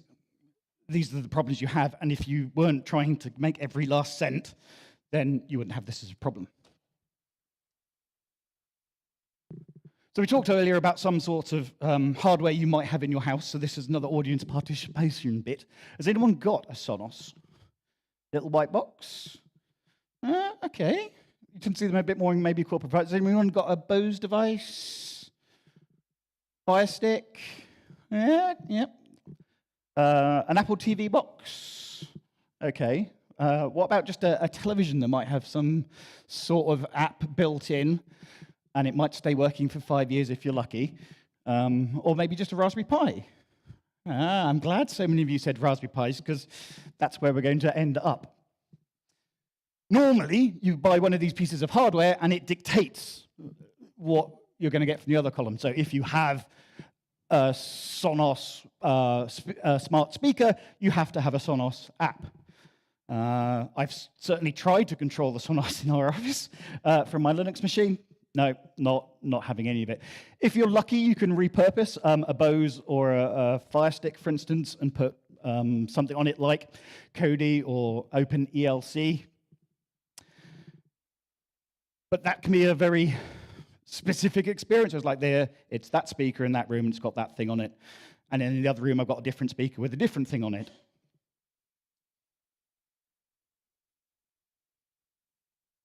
So when I was looking to solve this problem in our house, because we didn't have anything at the time that let us stream our lovely collection of freely available music, this is the sort of thought process I had to go in my head when I was picking a piece of software to do this. First of all, it's got to be partner-proof. So I'm not the only person who uses this system in my house, so it's got to have a really good user experience. It can't be. It can't look like PHP B. No PHP developers in. Right, I got away with it. We already use Home Assistant in our house for controlling elements of our smart lighting, so it'd be great if it integrated with Home Assistant as well. And I don't want to be locked into a particular system, so I don't want to install something from a company and then I can only use that company's hardware. So that rules out pretty much all hardware options that you can just go out on the high street and buy. Although there is a bonus track at the end of the talk, if there's time, I'll tell you about high street hardware. And because it's me who's got to look after it, because for my sins, I sysadmin for fun, it's got to be small and understandable enough that I can manage it and I can look after it. And we don't want a huge multimedia type PC in every room either. I'd much rather have my Lego on display, not my computer. So I picked a little project called OMPD. And this has a nice architecture that meets those goals because it acts as a hub and spoke system. So OMPD itself is just a PHP MySQL LAMP thing, and installing it is 2 steps. Download the zip file to your web server and unpack it. Okay, 3, you have to tell it what the initial password is. So there's 3 steps and it's done. And because we have Home Assistant, we already have a home server that's got plenty of storage. So that's where all our music already lives. So for us, it's very straightforward, and it just plugged in. And there's a very long-standing Linux project called MPD to run on the spokes, the bits where the music actually comes out. And that takes in a stream over the home network, actually converts it into output into sound. And if you use a Raspberry Pi for the spokes, you can just plug it into a HDMI socket on your television and you get that smart speaker experience for little to no cost and certainly no ongoing cost. You can also get hardware hats for Raspberry Pis as well. So if you've got a bit more of a beefier speaker setup, you can integrate it with that as well, which is great because then we can switch between the record player and the MP3s. So what does OMPD actually look like? This is its homepage. It comes with a variety of themes. So this is a black one and a white one. And it's already been able to go in, read all my existing music, read the tags in the music, figure out what the albums are. Don't judge me for only just buying Fat of the Land by The Prodigy, okay? There's a lot of good music I need to buy. Now I'm not streaming it every month. It keeps track of what you've listened to recently, which is good because it does have a very basic user system built in. So my musical tastes are occasionally different to my partner's, certainly while we're working. So it's good that it tracks those separately. This is probably the screen you spend most of your time on. It's what playing now looks like. You have an upcoming playlist. You have how much time is left, album information, when it came out, and it'll integrate to a lyrics search service of your choice. So hopefully this looks simple and straightforward, and so it's going to pass my significant other test. It's not an app, it's just a shortcut that you open on your web browser on your phone. And when you do open it on your phone, it's a nice responsive website, so it looks very app-like, but with all the same controls. And because it's built on top of the foundations of this MPD project, you also get desktop integration for free. So this is my KDE desktop, and you can see it's just started playing a new track, so it sent me a track change notification. This is Cantana, which is just a normal media player that's built into KDE, but it's one into the bar television and one in Bookcase, which is our home server, and that's actually connected to a set of speakers. And you just, when you're choosing where you want something to come out, you just choose it in the top right-hand corner where you can see Bookcase, and that's where the music that you're currently looking at is going to be coming out. For those of you who like stats, does everyone like stats? Unfortunately, I missed the quantified self-talk earlier about tracking running stats, but yes, 262 unique artists. This is the distribution over years. I do have music older than 2005, I promise. It's just not very well tagged yet, so this is my reminder to myself. Go in and make sure that all my tracks are properly identified. I said I wanted it to integrate with Home Assistant, so this is our house's dashboard. So you can see that there's nothing currently playing in the bar, but upstairs where bookcase lives, next to the Lego, I'm playing a left field track. So even if you don't want to go to the trouble of remembering, right, where's the shortcut for loading OMPD on my phone, you can just open Home Assistant from the notification slider and, oh, right, there it is. I can at least stop it because someone's rung the doorbell. So this is great. This is pretty good. We can find music. We can download music that we can own and keep forever. And then we can play it in the right place in the house at the right time. But we spent a lot of time looking at our phones. And so this is where there is a little bit of programming involved. And one of my retro computing things is I really like that attract mode in old arcade games. So some of you look like you might be old enough that you've had the experience of walking into a dimly lit room and suddenly all these screens would light up and try and attract you to go and put your 25p in for 3 minutes of entertainment on an arcade machine. So I wanted to give our television-based systems the same sort of ability, just to make them a little bit interesting. And also, we didn't have to get our phone out to find out what was playing, because then we can just, look at the television. Oh, right, it's legend cryptid. So the code for this is on Codeberg, codeberg.org/Falcon, Falken. And it's really just strung together with Bash. There's not very much to it. Don't quite have time to go into it, unfortunately. But because it's based on MPD, it can just run on the same Raspberry Pi that's hiding behind the television. It can ask MPD, what are you playing? How far along that track are you? How many tracks are there in the current playlist? And then it can use Causa with different options, though it's using a slightly different output here, just to keep it exciting and a little bit different, so it picks different fonts or cows or cats to say things.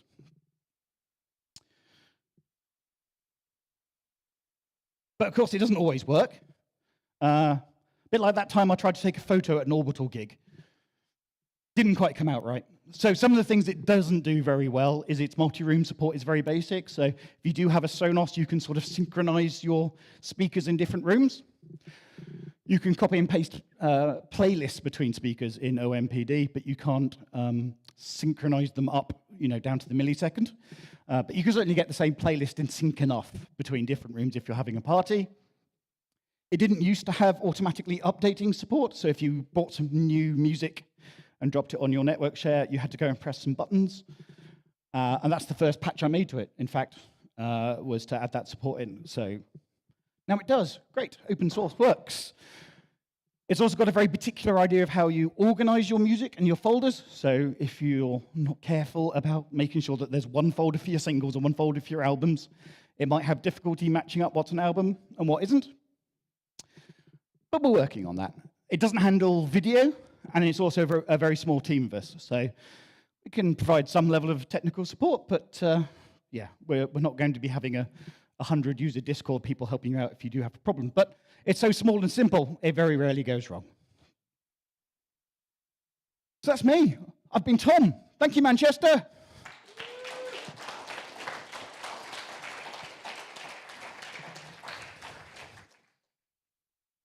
Yeah, I've got 5 minutes, I think. There we go. So I'm going to use my privilege as having the mic to ask a question. Okay.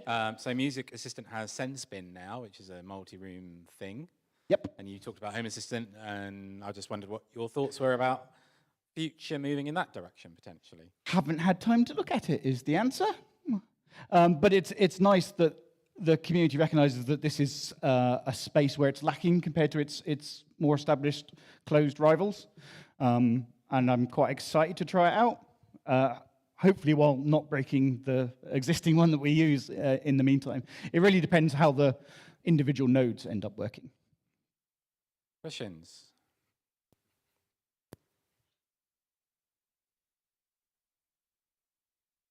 Have you heard of and considered how it compares to such as Lyrion Music Server, which is the service that used to be Logitech Media Server?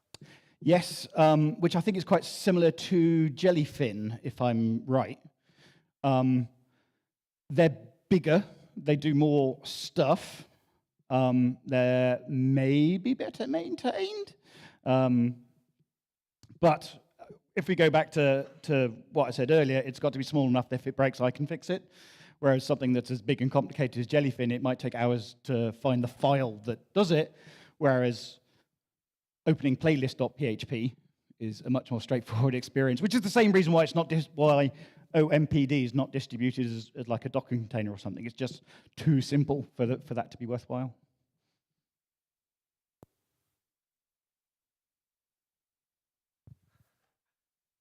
Please don't throw anything at me. So I would look forward to trying this because I've bounced off some other ones. Good. The one kind of gap that maybe this doesn't try to do would be out-of-home play.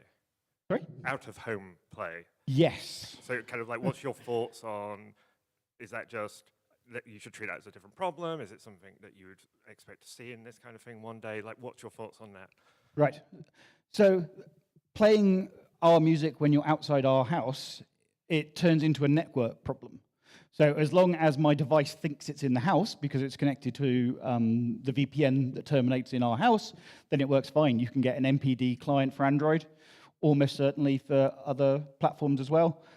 It does work, but there's so much storage on your modern mobile phone, you might as well just copy it and take it with you. And usually when I'm out about, I'm listening to a podcast rather than music. So that works quite well. Do we have time for the bonus track, if there aren't any more questions? We've definitely currently got time for a bonus track. Does anybody have any last burning question? There's one? No? No? Let's do... Oh, go on in.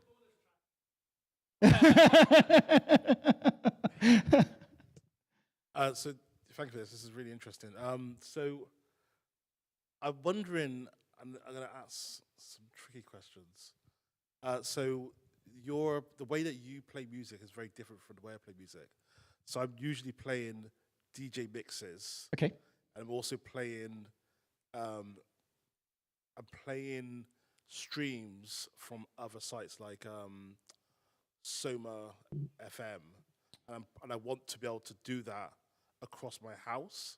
And so I have a system where I'm using lots of Bluetooth to do that. Yes. But I'm wondering if there was a way, if those cases could also be covered by I can't say that. Yeah. So playing web radio just works. There's an option for adding the stream endpoint, and it will play it. In terms of how you output from the individual spokes, where I said HDMI or an audio hat, because it's MPD, it's built on top of the Linux Pulse audio stack, so it will send it to pretty much anything. So yes, I stream over Bluetooth from MPD all the time, for instance, so it works well. And that's the bonus track, which is if you go to dandelion.computer, they've recently posted how to connect it to Apple HomePods. So your Apple HomePods aren't e-waste anymore. You can connect them to open source. Thank you very much. So that is replacing the Apple HomePod firmware, or? It turns out that there is a protocol that Apple HomePods support. Okay. So you don't have to flash a special firmware to them or anything. You just turn on some extra settings in Pulse Audio, and then MPD has an output to Pulse Audio, and Pulse Audio talks to... Ooh, Dandelion.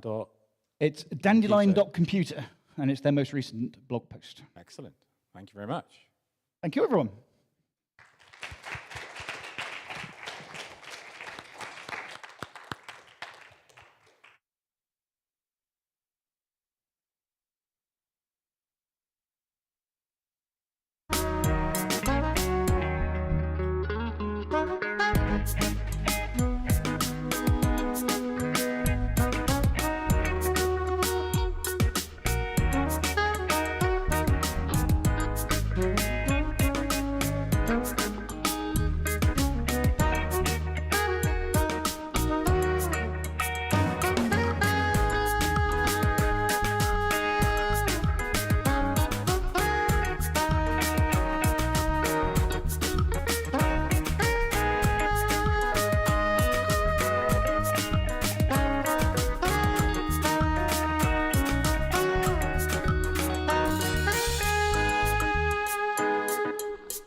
Next up, we have the Ogg language, over-engineering a model railway controller with John McAlealy.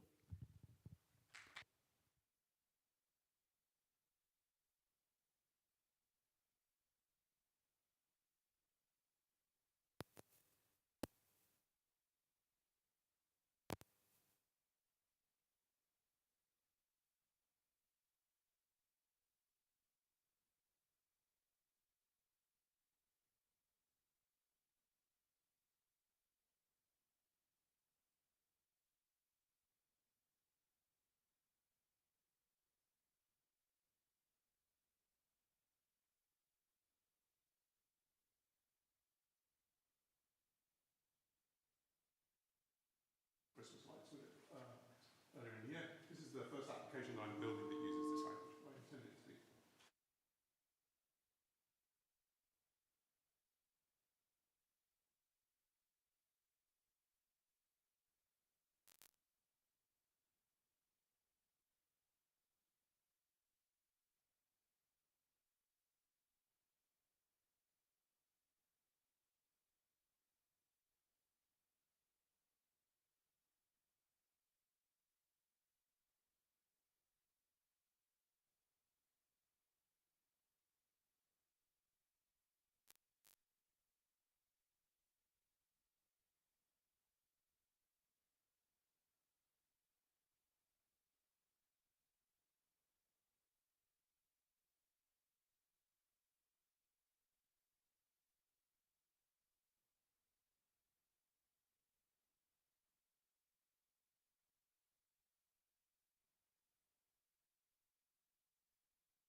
That might be different now.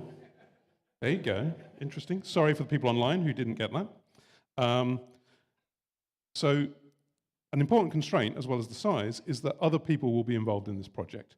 And whilst they're willing to be technically adept with a computer, perhaps, they're not interested in learning what a C compiler is. That's too much information for them. And this is also a talk about over-engineering. So I am indulging my hobby and overusing my profession, perhaps. And let's eliminate the simplest solution to this, which is to push it with a finger. That would work. There's nothing wrong with that in terms of it would move the train.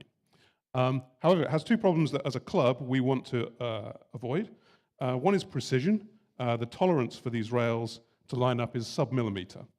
So getting that spot on every time with your finger is a bit of a challenge. And you have to do that while you're talking to the public. So this is a layout that you're exhibiting to members of the public. They're all talking to you. You're trying to demonstrate some feature of the railway network by operating a sequence. There's a lot of work to do as you're operating this. So fiddling around with a tray is not really what we want to do. We want to push a button, and we want a motor to solve the problem for us. And then, as a bit of an aside, which I'm not going to talk very much about, but the layout already has a CAN bus on it. So if you're not familiar with that, CAN bus is an industry protocol, common in cars, quite a few other applications. It's an electrical protocol that's good in high interference environments. That makes it really good for model railways, which have lots of spinning motors floating around and lots of people with mobile phones standing in front of them. And there's a bunch of model railway protocols that we use that build on top of industry standard CAN bus parts. So, how do we solve this problem with a motor? Here's the first solution I put together. And this is the product of assembling kit parts, essentially.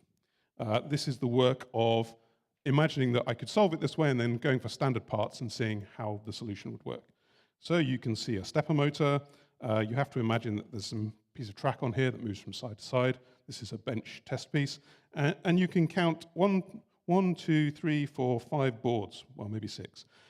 Don't count those 2, they're only for this test bench. So there's 4 that we need to fit onto the model railway. And these 2 are standard CAN bus parts that are available to model railway enthusiasts. There's a club I belong to that people design these boards. One is for input to the bus and one is for output. So that's what those are. This is the stepper motor controller.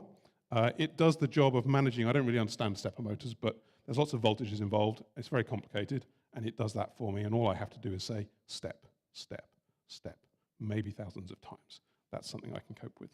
And then this is a Raspberry Pi Pico, which is running MicroPython. And the Pico is doing the work of gluing these 3 things together and turning it into the stepper controller that we want, that knows about 3 positions, knows which position it's in, and knows how many steps it needs to take to move to the position that you've just requested. And that's what this MicroPython hosting Raspberry Pi Pico does. And then, yeah, the test board is so that I can sit at my desk and just push buttons and test it without having to have a whole model railway and a whole CAN bus attached. So this is allegedly a simple solution. I look at that and I don't think that looks very simple. And my fellow hobbyists look at that and go, there's some problems with that. So there's a few problems we want to address. The biggest one is actually size. That's quite big. It's about as big as this thing that I'm holding. We've got to fit 3 of them onto the layout. I didn't mention that. There's actually 3 of those cradles that move on our layout. One that space is here, and one that space is here, and one is on another board. There's just about space to squeeze that in there. I haven't put a scale on this, but there's just about space. But the problem is, when you're transporting this around, everything you attach to the layout eventually comes off. So if the solution requires 4 boards that must be present, otherwise the layout doesn't work, times 3, that's a problem. Because one day, one of them is going to fall off, and then we don't have a working layout. And we spend a weekend telling people, sorry, it doesn't work, sorry. That's not a very good solution. And then the other thing going on here that's hard to see is software complexity. The MicroPython on here is very easy, that's perhaps unfair, is very approachable. I've met many model railway enthusiasts who are interested in learning MicroPython to achieve a thing on a model railway. What they can't see is all the software running on these boards. So these 2 are running PIC microcode, and this one is, I have no idea what it does, but it's very complicated and I'm not going to touch it. But if I want to change something on here, the only thing I can approachably change is this MicroPython. If there's something about how it talks to the CAN bus that needs to change in the future, maybe we need to integrate it with some other system, that's going to require a lot of complex software management. So how's that going to happen without me being present, or without someone with my skills being present? So there's 2 problems that I want to address: size and software complexity. I'm a software engineer. You can imagine where the software one is going.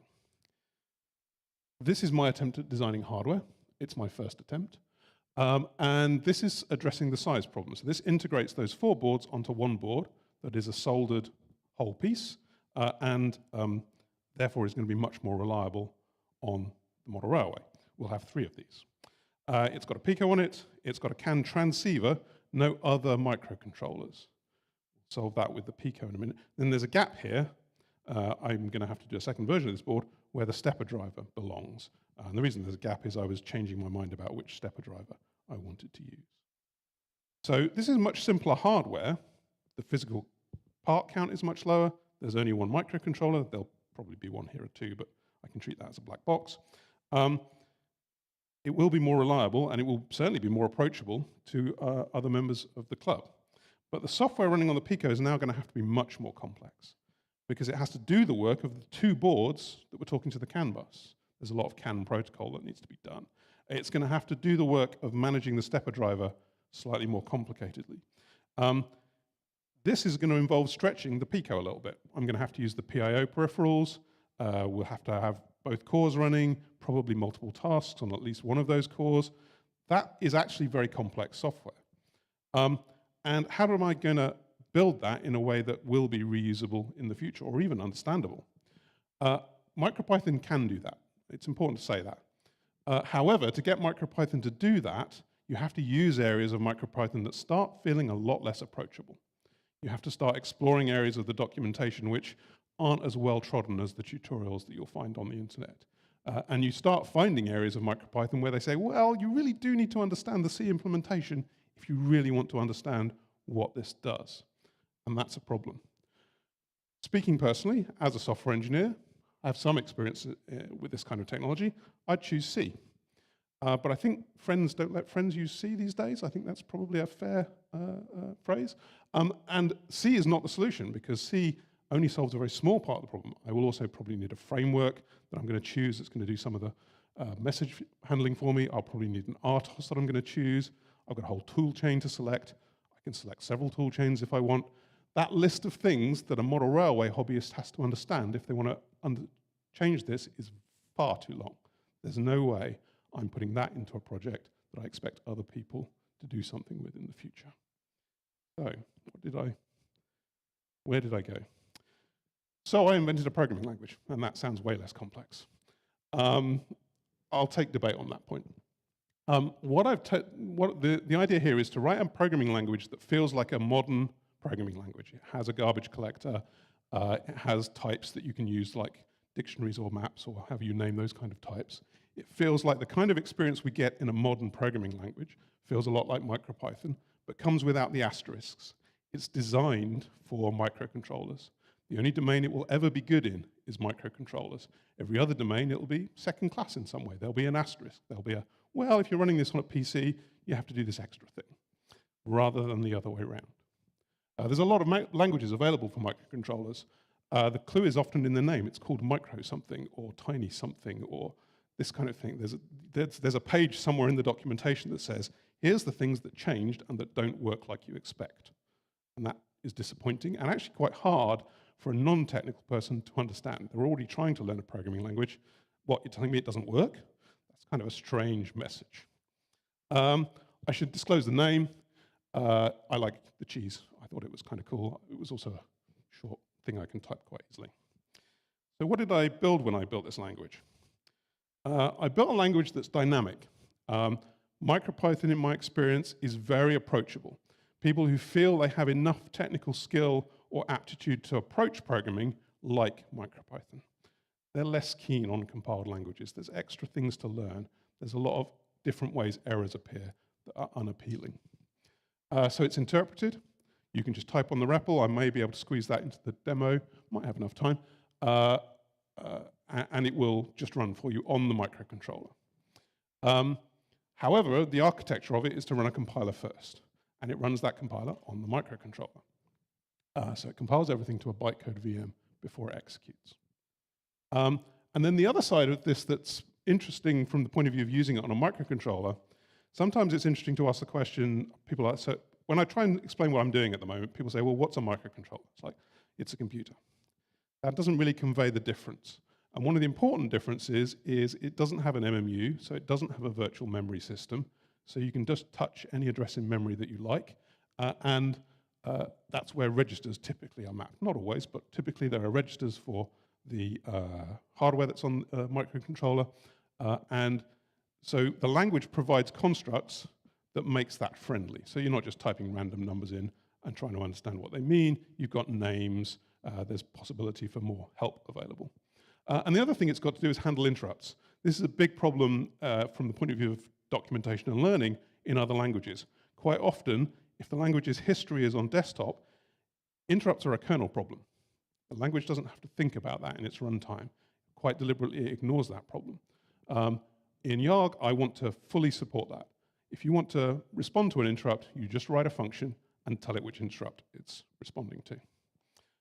And then a lot of languages, one of the things we've added to languages as an industry over the last 10, 20 years is proper or full support for multiple tasking in some way. That's a language feature, not an OS feature. So Yarg also has that. And it turns out microcontrollers are multiple cores these days. The Pico has 2, so of course you want to use them. I'm not claiming to invent anything here. I'm pulling ideas that I like and doing the work of putting them together. Where have I stolen my ideas from? Lua is a big inspiration. It's an awesome language that you can embed in other domains quite easily. And it has a great cooperative multitasking model. And it turns out, from my experience, a lot of microcontroller problems can be solved well by cooperative multitasking. You only want to do 2 or 3 things. You kind of understand when they're going to happen. and you don't want the expense and complexity of something more sophisticated. So I want to take the model they have for cooperative multitasking. And they also demonstrate, as well as MicroPython, both do this in fact, that a bytecode VM can be a high enough performance system for applications that we care about. I'm also inspired by Go. Go has clearly shows its heritage of being written by people who also were involved in C, in that it is quite machine-specific in interesting ways. So it has a type system that includes 8-bit, 16-bit, 32-bit, 64-bit integers, and you have to know about those things. And that's, I think, an appropriate model. I can get into the details of in a sort of Q&A about how Yarg handles it, but that kind of thing you need on a microcontroller. There are times when actually you need a 16-bit integer, and so the language should help you express that. And then Go also has a good model, there are many now, for preemptive multitasking. And once you've got 2 cores, you've definitely got preemptive multitasking happening. So I want to steal how that works. And then the big place I'm stealing from is MicroPython, which demonstrates that this works. MicroPython is an interpreted language that runs on microcontrollers just fine, thank you very much. There are plenty of applications being deployed where MicroPython is the underlying firmware. And the thing I really like about it is the ease of use. And it's kind of hard to express what ease of use means because this is programming and there are a lot of skills involved. But from talking to people and from my own understanding and experience, interpreted languages are more approachable as you're initially starting to investigate a problem. And quite a lot of projects start that way. It's like, this feels easy, this feels approachable, let's see how far I can get with it. Yeah, that's where I've taken inspiration from. What do you actually get in Yarg today? So there's 2 parts, and that's another key thing. I'm not really pushing hard on Yarg being self-hosting. It's probably technically possible, but a microcontroller is always a different thing to a PC or a machine with a virtual memory system. So I'm intentionally using that. So there's a piece of software that runs on your PC that's entirely to do with offline preparation of what you're going to run on the microcontroller. So it builds the file that you'll flash across, runs test suites that you might want to run on your software. You don't have to run those on the microcontroller if you don't want to. There'll be times when you want to. And in future, it's going to use those resources to optimize that image. So although I say there's a compiler that runs on the device, on the microcontroller, there's always going to be a better compiler available on a PC. So you use it if you can. I mean, I'm not writing that now, that's sometime in the future, but I want to architect that in. And then running on the device is the C implementation of Yarg. And actually that's also inspired from another source. There's a book out there called Crafting Interpreters. Has a language in it, LOX, and if you read the book and then read the source code, you'll see I started exactly there. There's a lot of similarities. And that book just runs on a modern microcontroller. It works. So on the device, you've got the read-eval print loop, you've got an interpreter, you've got a compiler, and you've got the VM that executes your bytecode. And you know, it's interesting to think about what big and small means. I think of the Pico as a very generously proportioned machine. It's got 290K of RAM, that's a lot. That thing's got a lot more on it, and this thing's got even more in it, and it's like, okay, there's different senses of big and small. I was at a talk yesterday about embedded Rust, and there's now a RISC-V microcontroller available for a few cents that is 32-bit, and that's a lot more constrained than the Pico. But I'm thinking, that would be interesting. I really want to run Yarg on that. It's public, it's open source. There's a couple of us contributing at the moment. I have made a demo release. I haven't made 040. I really need to, because at the moment there's breaking changes on main. So there's a sort of a bit of a change. And it's a programming language. Know what you're getting into if you're using it before version 1. I will help. I will help. Okay, so it's time for a demo. I'm looking at the clock. I might be able to do the live demo. We'll see. It takes a bit of fiddling, so I might just cheat and play a video. But the 2 things I'm demonstrating with the demo, and the picture is of the thing here that you can't see, is interrupt response. It's just a function. And access to registers. Looks like C, actually, a structure, but you have this keyword place and this thing here, which is a memory address. So it's putting that for you in memory. And the thing that's perhaps not obvious, because it's sort of on a slide here, and I can't really type it all because it would take a lot of typing, but you can just type that into the REPL. So if you're building a microcontroller project and you don't have a driver for the one little bit that you really want because it's cheaper, faster, bigger, or whatever it is, you can just write it. And you don't have to go to another library or another language to achieve that aim. So I think what I'll do is I'll play the video. I get that to play.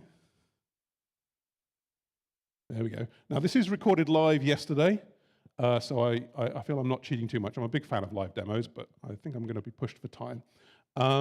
So what you see is me flashing over the firmware. You see the Mac complaining that the Pico is managing firmware for you. And what you can see in the corner here is my terminal, serial terminal. And I'm just typing print hello OggCamp, and it does it. It's like, okay, yep, that's cool. And then what you'll see in a second, really, yeah, I thought through timing, but didn't think through size, so you can't really read that, but never mind. Come find me afterwards. I'll happily show you a demo.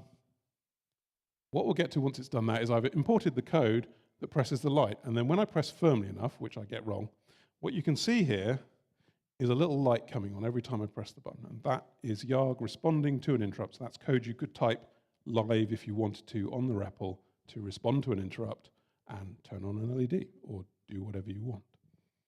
And it comes without asterisks. You don't have to worry about what you're writing in that interrupt code. You don't have to be careful about what you use or only use these APIs. You can just use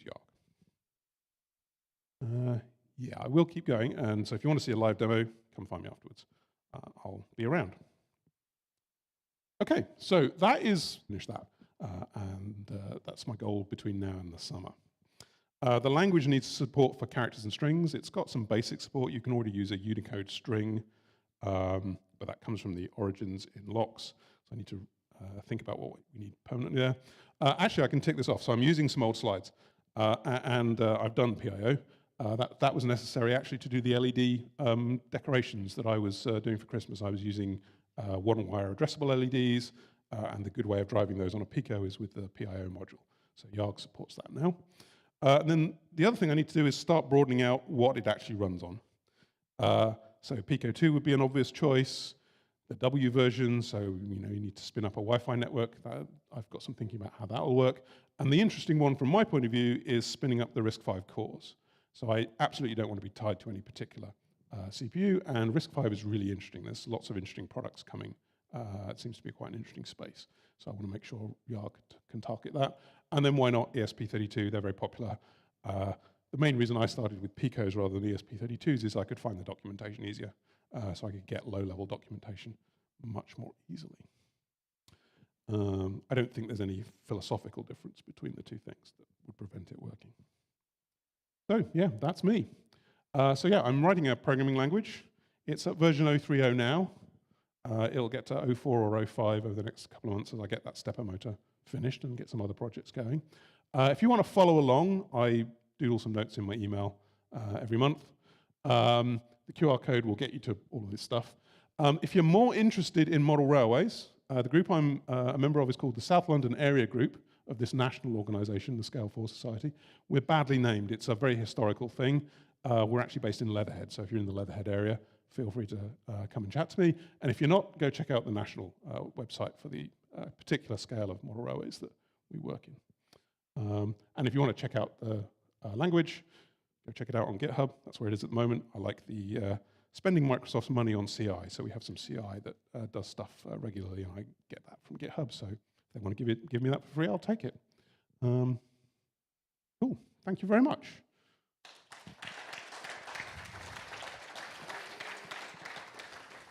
I will happily take questions. I will try and remember to allow people to get the microphone. Best for the people online. Hello, this is amazing. I'm going to start using it. Thank you. Did you come across Forth in your experiments? Because there's a project called STM8eForth, which has the similar pattern where the compiler is actually on the microcontroller, and you just define the code in the REPL.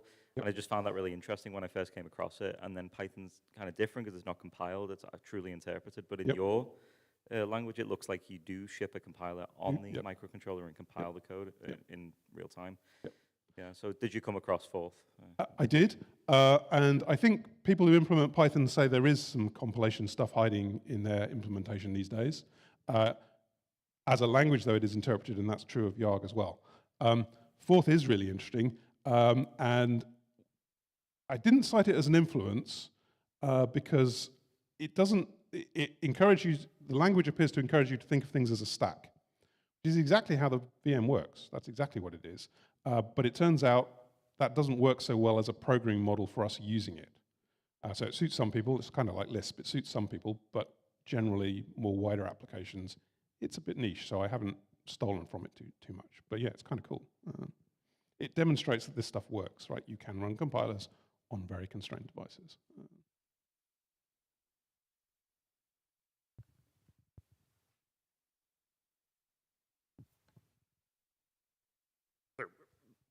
Great stuff. Thank you.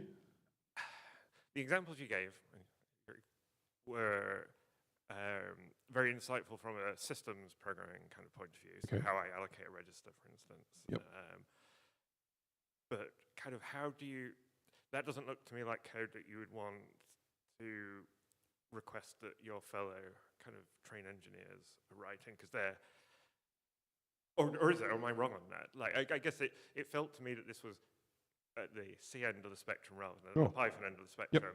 And I just wondered what kind of, could you give us a kind of hint at how Yarg behaves when you're coming from that end of the user experience?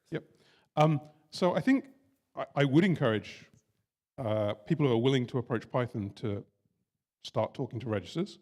One of the things I hope to add to the language is a nice bit field type to make it nice and pleasant to do rather than shifting stuff around.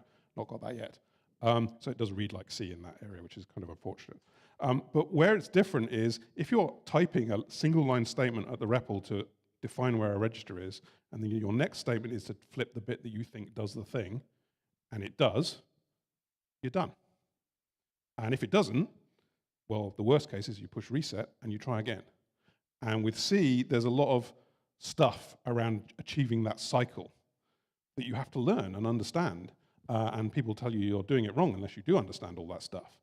And I think that's an important difference. So yes, it does read like C.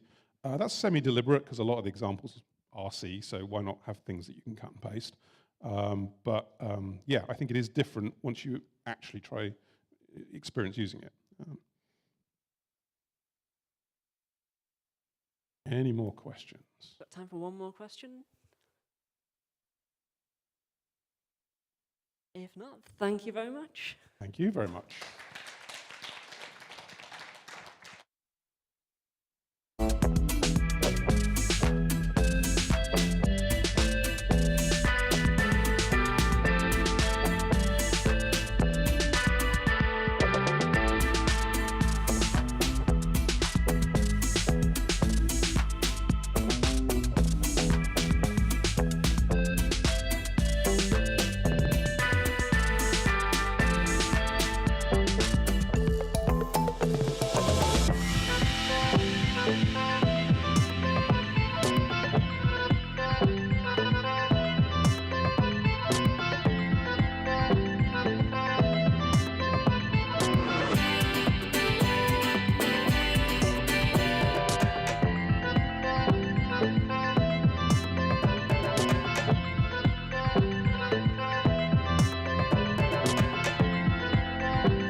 Oh my gosh, it's time already.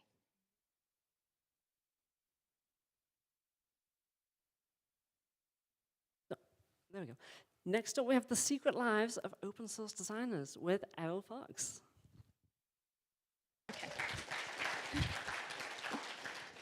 I almost didn't know whether to wait for some clapping or not. Hi, everyone. Welcome to the secret lives of open source designers. This is a summary of a somewhat lengthy document report of some diary studies that we did with designers contributing to open source. So this is going to go quite quick. It might not answer, actually, it certainly will not answer a lot of the questions that you might have as you listen. But one would hope that that 40-page document on GitHub would, of which you can find the links at the bottom of the slides to 2 of the repos that are the same ones, just a version that I forked to my own private GitHub. Both are the same, you can get the same content. Okay, very quickly, just because I kind of figured maybe people don't know me as much in this community, I'm Errol Fox. I've been doing digital product design and UX, user experience, for over 15 years. I've been doing it specifically in open source software, both paid and contributions voluntarily for the last 7+ years. Actually, I think it's probably 8 now. I lose track of time. Right now, I work as one of 4 senior product designers over at the Open Home Foundation that make Home Assistant, which has been talked a bit about here already. But previous to the Open Home Foundation and working on Home Assistant, I worked primarily on humanitarian and human rights and privacy and security related open source software. So I worked at Ushahidi. They did a lot of work for election-based crowdsourcing open source platforms.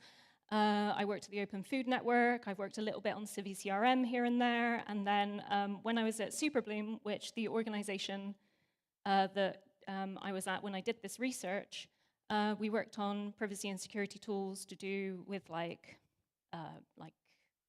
PGP and private messaging and things like that. So I'm a maintainer at opensourcedesign.net.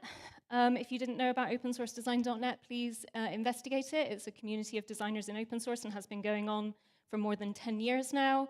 I've been running a FOSDEM dev room for the last 6 years. This is me looking, I got told several times at FOSDEM this year that I looked particularly tired, and which is, I guess, like incremental the more years that you do stuff at FOSDEM, like running a dev room, which I thought was quite funny. I'm one of the podcast hosts over at Sustain Open Source Software. If you've heard of Sustain Open Source Software, they produce a really fantastic podcast on lots of different topics to do with sustaining open source software. And really, I'm all about, and have been for the last 8+ years, about how do designers understand and get introduced to open source software? How do they contribute? How does open source software learn about designers and design? And how does that become more persistent in the open source software, free and open source software world? The other things I do, if I didn't already have a lot of things on the things that I do list, I'm on the advisory board for the Open Technology Fund's FOSS Sustainability Fund.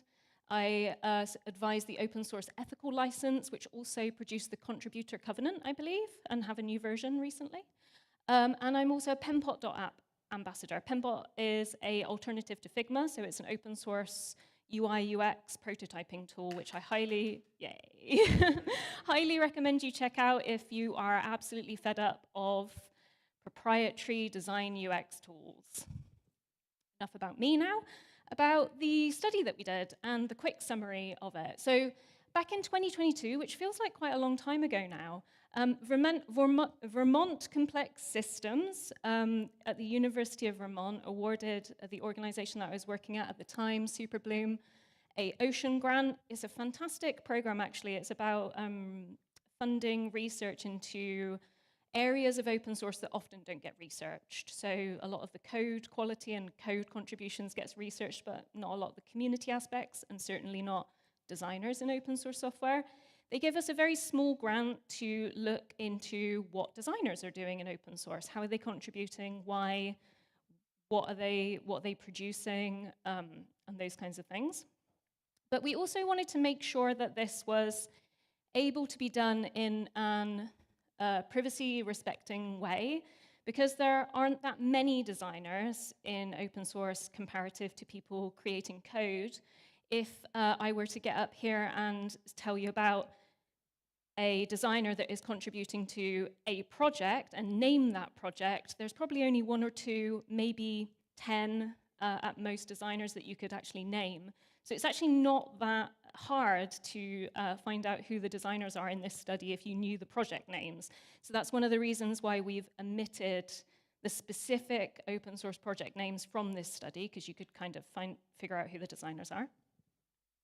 But yeah, this is what we hope to do with the diary study.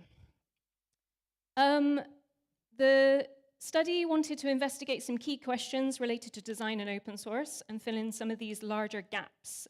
There's actually not that much research done about design and usability in open source. There's more research that's been done on how effective usability has been implemented in open source rather than the people that are doing the usability work and how successful that usability work is.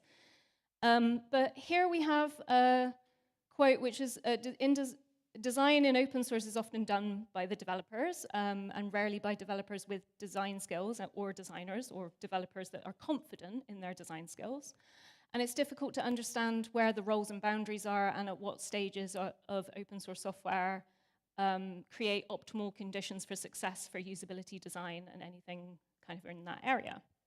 So this is really the statement of what we wanted to try and investigate. Some of the research questions, just because I don't want to go too over time, so I won't go into all of the questions that we asked. So some of them were, what is a design contribution and how is design understood within open source software communities? And then some other questions to the designers, what we started with. So our research questions were the questions we were trying to help understand and answer as part of the study. We started with some interviews with designers. We actually had like a selection process where we, opened up, hey, who wants to be part of this study? And we selected from the people that applied 5 people, 5 designers of different kinds of projects. And we started with interviews with those designers and we asked these kinds of questions. So how did you start in open source? How did you decide 15 weeks? Because we wanted the designers to have enough freedom with what weeks they reported on. So we went from 10 to 15 weeks.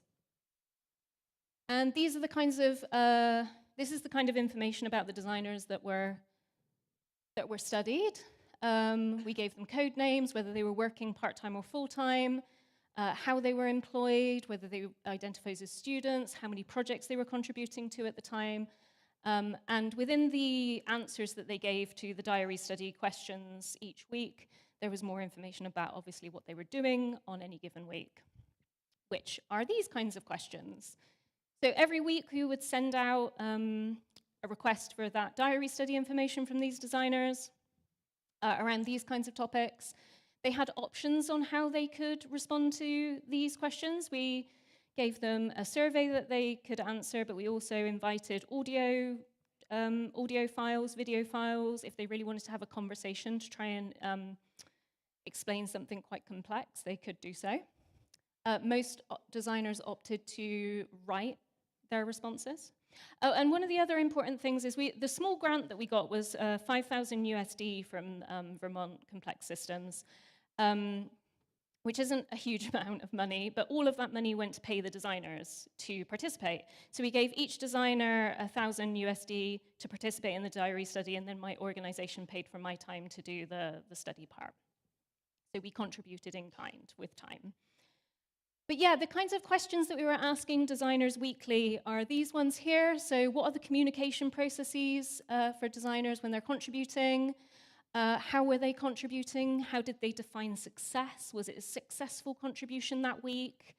What tools were they using? So we wanted to try and figure out were designers preferring open source software alternatives over proprietary design tools? Were they investigating that within their contribution process?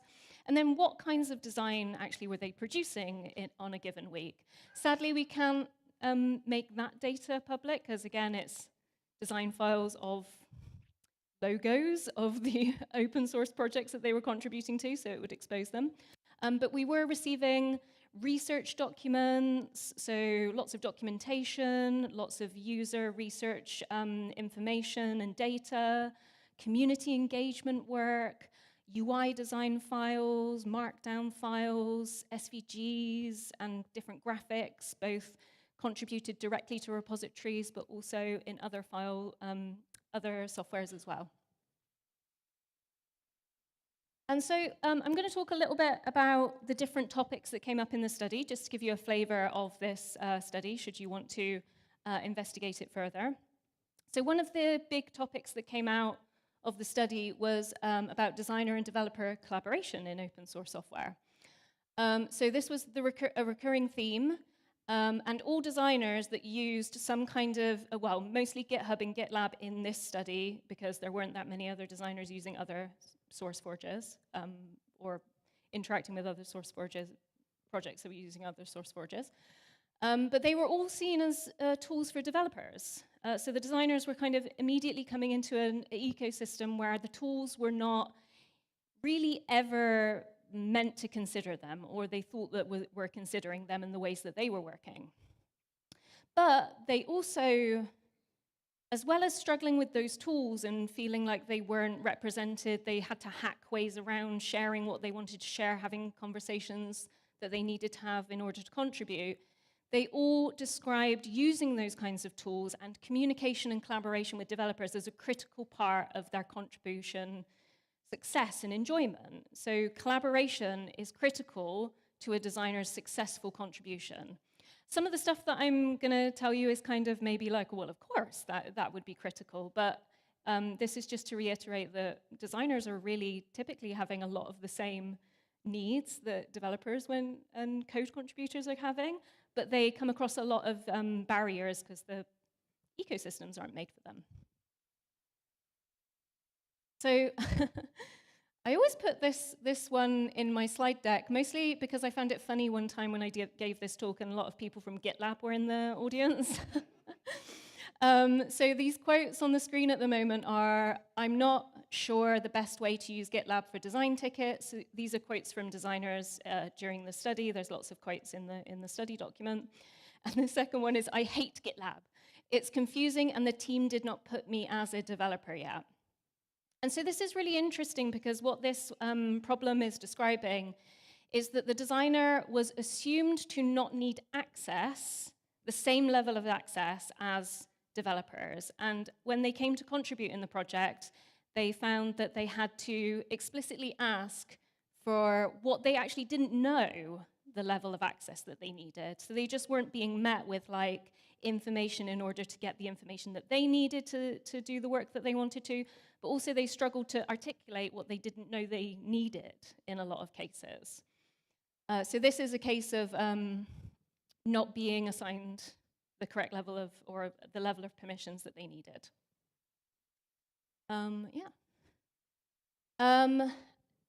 This is a really interesting, I think, phenomena, which I think is a good one generally.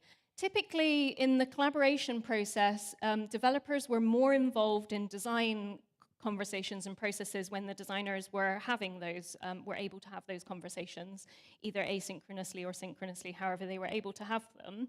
And again, as I said, getting responses from developers about design proposals was a crucial step in the process, an absolutely crucial step in the process. So these kind of, maybe these assumptions that come from somewhere else about designers not wanting feedback and conversations from the technical people is completely incorrect. But the interesting thing was this was not reversed. So there was an assumption that designers absolutely wouldn't be interested in having conversations or being involved in conversations about APIs or the back-end infrastructure or servers or anything to do with the project that was important, that wasn't deemed the area of design. And that was just a huge missed opportunity, because sometimes designers have really interesting ideas in how these other technical aspects could be changed or done differently, especially since like an API endpoint is something that a user interacts with in some way, so is a user experience. But there was just this assumption that they weren't going to participate in these conversations, so we don't include them by default. So you should consider including them by default. Openness practices in the design side of things is still kind of like a tricky and evolving topic, because a lot of the designers didn't, well, some of the designers came from a development background, and actually this is quite common in open source designers, that they may be trained as a coder or a developer engineer and then kind of shifted into design side of things, which is quite common, I've seen. But still, openness practices kind of aren't inherent within the design world and education. It's not prevalent, it's not pervasive in design. So they often struggle to understand what the openness practices that they should or could do, what the opportunities were there.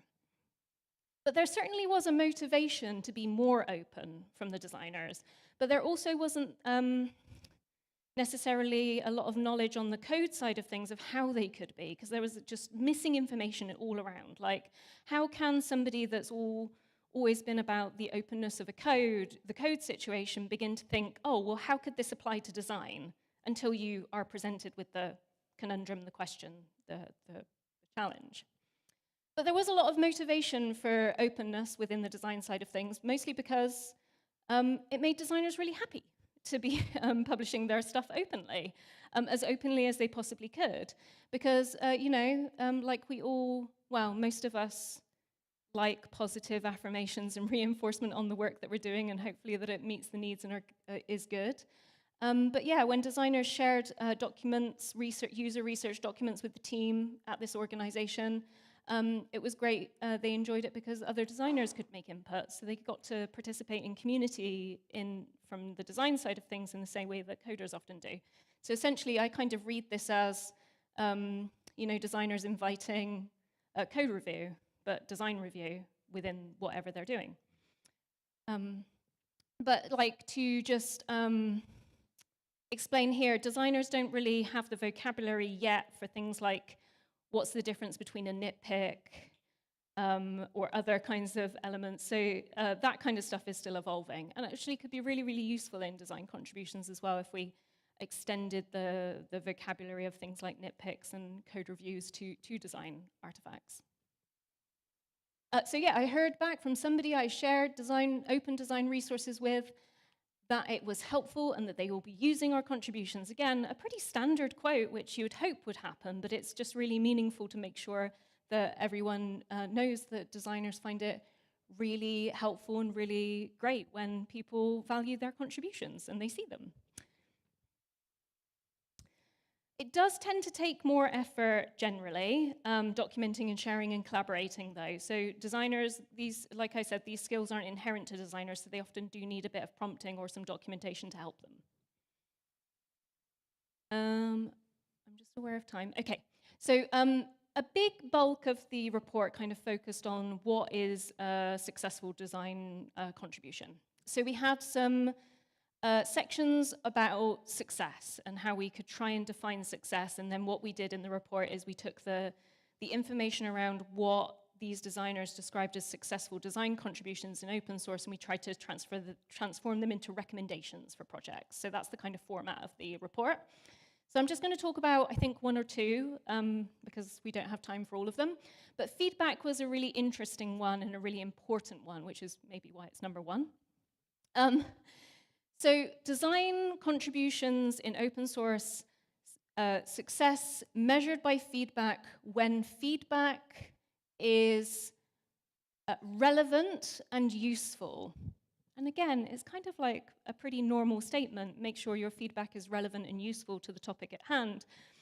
But I think this was frequently coming up in the design diary studies weekly reports, because often the designers weren't quite sure on how to funnel the feedback to be the most useful kind of feedback that they need to address the challenge that they need, because sometimes they also didn't necessarily, kind of goes to one of the other success metrics about what is a priority for the open source, because sometimes the feedback that they were getting wasn't clear towards what the goal of the thing that they were working on was. So they really needed relevant and useful feedback. So the designers tended to assume that they got it right. So if they submitted a design contribution, there's no feedback, great, I got it right, I'm just gonna leave it, fantastic. If there was no feedback. But this was less so if the designer wasn't confident that they understood the domain of the open source, which is often the case because there's not a lot of access to information, especially if it's a open source project that's a little bit more technical, a little bit harder to understand what it's trying to do, and you're coming in as a designer without those kinds of skills, then they were less confident with their design if there was no feedback and they weren't able to kind of like problem solve themselves, essentially, like assert themselves that they had gotten to the right answer. But slow feedback was also viewed negatively by designers, and a lack of communication was seen as like a progress blocker. And so this is I find this really interesting and challenging because we know that open source projects all have different timelines on how things happen. Sometimes things happen quickly in some projects, sometimes things happen incredibly slowly in other projects. And that's not bad or good, it's just how the projects are. But the designers are applying usually a different model, a different experience of, oh, well, this is how software gets built. If I give this contribution, it's going to get built, it's going to get fed back on. They don't really know that there might be a cultural thing in open source where I'll get to it when I get to it, especially if it's a hobby project.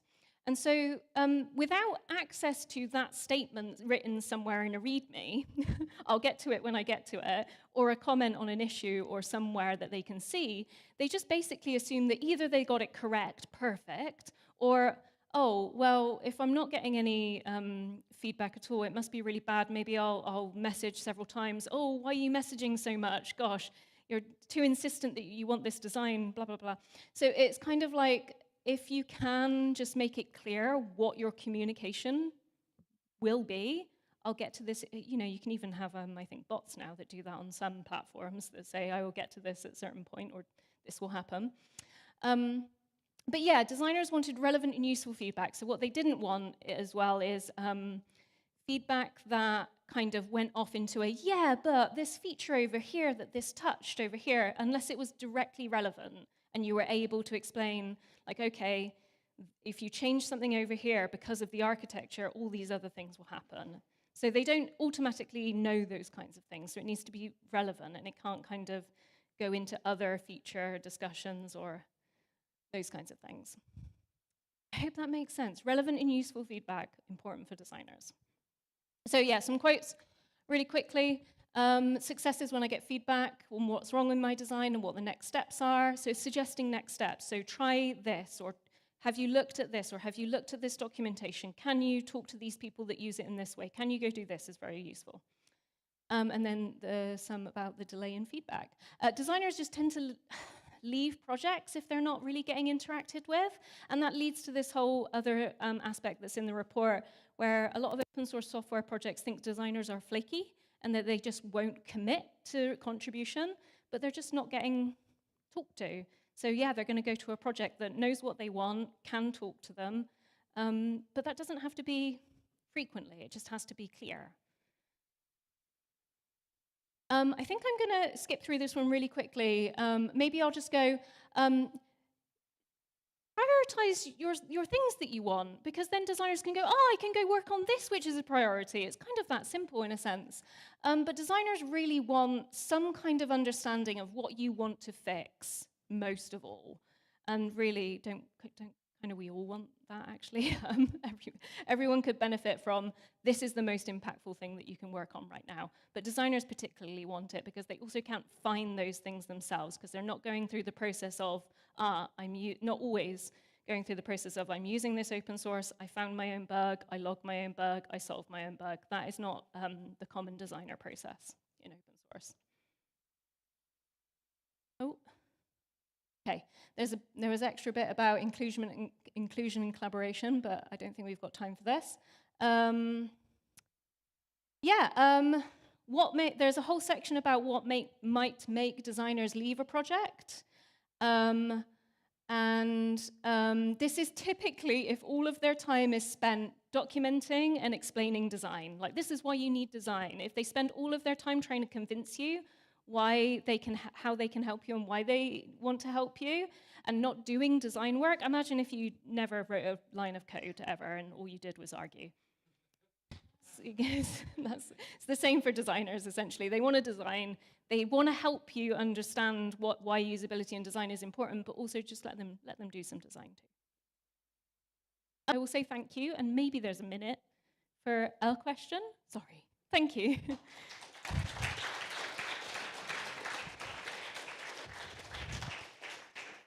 Thank you, Al. We've got time for a question, maybe two.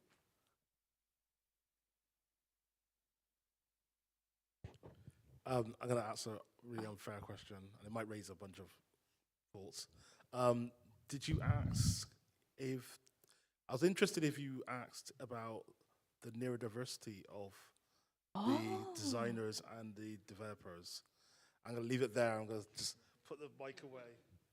We did not, no. We did not ask for any of the designers to disclose any, or the projects. We actually didn't, we left it up to the designers that we selected to notify the projects, should they want to notify the projects that they were participating in the study, because it was all anonymous, so there wasn't the risk. But no, we didn't ask about those kinds of challenges. But one thing I think is connected.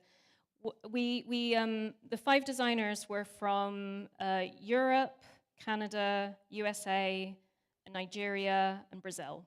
So we tried to get, we didn't get much of East Asia, sadly, and Southeast Asia, but maybe next time if we get more funding. The people that were not, I know there's a better way of saying this, but English is a first language. Sorry, I can't remember the better term for it now, but people that were communicating in English that didn't feel like they could express themselves as well in English as their native language really struggled to make contributions for design, because a lot of it is about communicating why the design is important, what it's trying to tackle, what it's trying to solve, and also just the whole facilitation aspect of design in open source was really tricky when there was a language situation happening. So I imagine similar to any other kind of communication challenges, yeah. I'm afraid that is time, but thank you very much.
Okay, next up, Rebels, Pranksters and Pioneers, Architects of Digital Freedom with Tim Gibbons.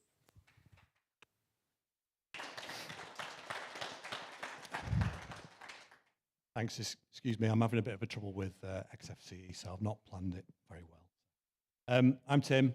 I'm going to speed run very quickly the history of our community and see how this can help us prepare for the future.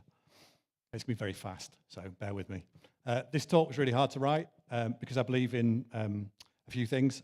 Be very careful choosing your heroes. I've had to rewrite this talk so many times because all the heroes that I chose, probably about 30% of them turned out to be wrong uns. So you'll have to bear with me. There are some people obviously missing from this talk, and there's loads of holes to pick in it. But the main thing that I've spoken to people about is separating the art from the artist, and it's very difficult. So there are people missing. So bear with me. Emojis are all my own, so the text pictures are all my fault. You can't blame anyone else. Okay, let's go. So me, right, a bit about me. I'm very easily led, like Charlie said earlier. I was a physicist, and I fell in love with spectroscopy, which is a study of light. So I had hair at that time. If you want to study light, the most fun you can have is with really big lasers. So I accidentally got a job, I carried on studying in a chemistry department, unfortunately. So big lasers, small molecules, blowing them up, catching the bits, loads and loads of data. Got loads and loads of data, you need very big Unix systems. Unix systems are really expensive. So I got into Linux and taking the data home via floppy disks, or save icons, pick your choice. Realized that chemistry was not for me, it's too smelly. Chemists don't live very long. There was a fire and a flood in my lab. And I realized the laser safety officer wouldn't have been able to see this red pointer because she'd blown all the cones out of the center of her retinas. So she had no idea when we were using red lasers, it was great. I got a job in Unix and Linux. I'm going to take you back to Bell Labs. So it's the home of the transistor. The thing that I was working on kind of relates to transistors, but not really. But anyway, Bell Labs. So it was the research arm of the US telephone monopoly, which was Bell, later AT&T. Bell's a research arm, so it was the home of infrared lasers, the best lasers, not visible ones. Telstar, the satellite, not the song, and the transistor, but we can't really talk about that because bad people again. They had a very large project, Multics, which was a combined operating system between General Electric, who provided the hardware, MIT, who were doing some of the OS research, and the Bell Labs research scientists. That got cancelled. It was too complex, so lesson here, lesson one. Stuff gets cancelled. But four people were obsessed with something that they were running on this Multic system at $69 a go, and that thing was space travel. So in the video behind, I'm actually playing it, so you can see me crash land on Earth in a second. So that was me crash landing there. It's an amazing game. If you want to play it, so you can get the source code there and compile it. So it's very difficult to find a video of somebody actually playing it, so I had to make my own. But Ken Thompson wrote Space Travel, 1969. It's got no reviews on IGDB, so if you want to be the first person to review it and say how amazing it is or terrible it is, feel free to do so. He ported it to a PDP-7 that he found, something like this. It was considered ancient at the time. It was built in 1963, and he started writing it. The PDP-7 was, the problem with the PDP-7 was its disk storage was so fast that people were frightened to stand in front of it because it would, at any moment, they were worried that it would just spin itself into you. So Ken wrote a disk scheduler to slow down the disk so it could read nicely, and then realized that he was 3 weeks away from turning that disk scheduler into a full operating system. That operating system eventually became Unix in 3 weeks, so pretty good going. It was then ported to a PDP-11, much more capable machine. I think there's been a few mentions of PDP-11s in there. And typesetting at Bell Labs meant it really took off. They had a massive patent department. They were churning out research like you wouldn't believe. and they were using it for typesetting. So it really took off in Bell Labs. I'm going to play Spot the Physicist. So do we think that this guy, Dennis Ritchie, on the left is a physicist, or do we think this guy, Ken Thompson, on the right is a physicist? So I'm going to say, put your hand up if you think the double-denimed Ken Thompson is a physicist. Ooh. And put your hand up if you think the jumper, the beard, and the glasses is a clear indicator of a physicist. Those people are all right. So Dennis Ritchie's a physicist. Go physics. So one more round to Spot the Physicist. The jumper, the beard, the glasses. Spot the Physicist, anyone? So I've actually got a copy of his book here. It's brand new. I bought 2 copies of this accidentally. I'm going to put this in the raffle. So it's an amazing book, and it's really a great read about the life story of Unix. But he also wrote this. I'm not going to give this away because this is too valuable, but effectively he wrote both these books, which are the kind of Bibles. This is the Bible of the C programming language that Dennis Ritchie wrote. Brian's responsible for the terrible pun, and that has kind of given us Unix, Linux. We've got this horrible, horrible naming system, and it's all his fault. I love him, but yeah. It wasn't all work or much work at Bell Labs. So Ken got sent an alligator in the post. He described it as not a good pet. It escaped. Ken's Turing Award. So there was in 1984 they won the award for Unix, and there was a worry that he wrote a paper on trusting trust, and effectively the worry was that all logins were compromised and that Ken could log into any Unix system as Ken. And effectively, the question was whether he'd compromised login, but also whether he compromised all C compilers, which derived from Ken Thompson's C compiler. It turned out not to be the case, thank goodness. But yeah, only within Bell Labs he had login Ken. Security guards had to ask the Unix team for all their wheel clamps back because they'd all gone. Ken started shipping research copies of Unix out under the radar to universities. So one copy turned up at the University of California. Do we want to say Berkeley or Berkeley? Berkeley, right, okay, we'll go with Berkeley. So UCB, which is the home of the Flower People and the Vietnam protests. So Ken took a sabbatical there in 1975 from Bell Labs, spent a year there. Bill Joy was a research student, worked on creating BSD, which is the Barclay software distribution. He added Vi, which at the time was revolutionary because it wasn't a line editor, it was a full screen editor, which is an amazing invention. C Shell, memory management, which made it really portable to other machines, and networking, which was critical. So BSD and Unix became synonymous with ARPANET and the internet, and behind we can see that we're over here somewhere, London. We're not London, but near enough. Sorry, this should have been full screen. It's more impressive, but businesses loved Unix. Multi-user system, much cheaper than a mainframe. Businesses lapped it up. Printer people got on board. AT&T said, hey, use our vanilla version. We're the OG. And Bill Joy left UCB to go to Berkeley to join Create Sun. And Microsoft, you can react how you want to this, but Microsoft said, hey, use our Unix, which is better for multi-users than MS-DOS. We might come back to that later. DEC, the people that made the PDP-7 and PDP-11, got in on the game, so they had their own version of Unix.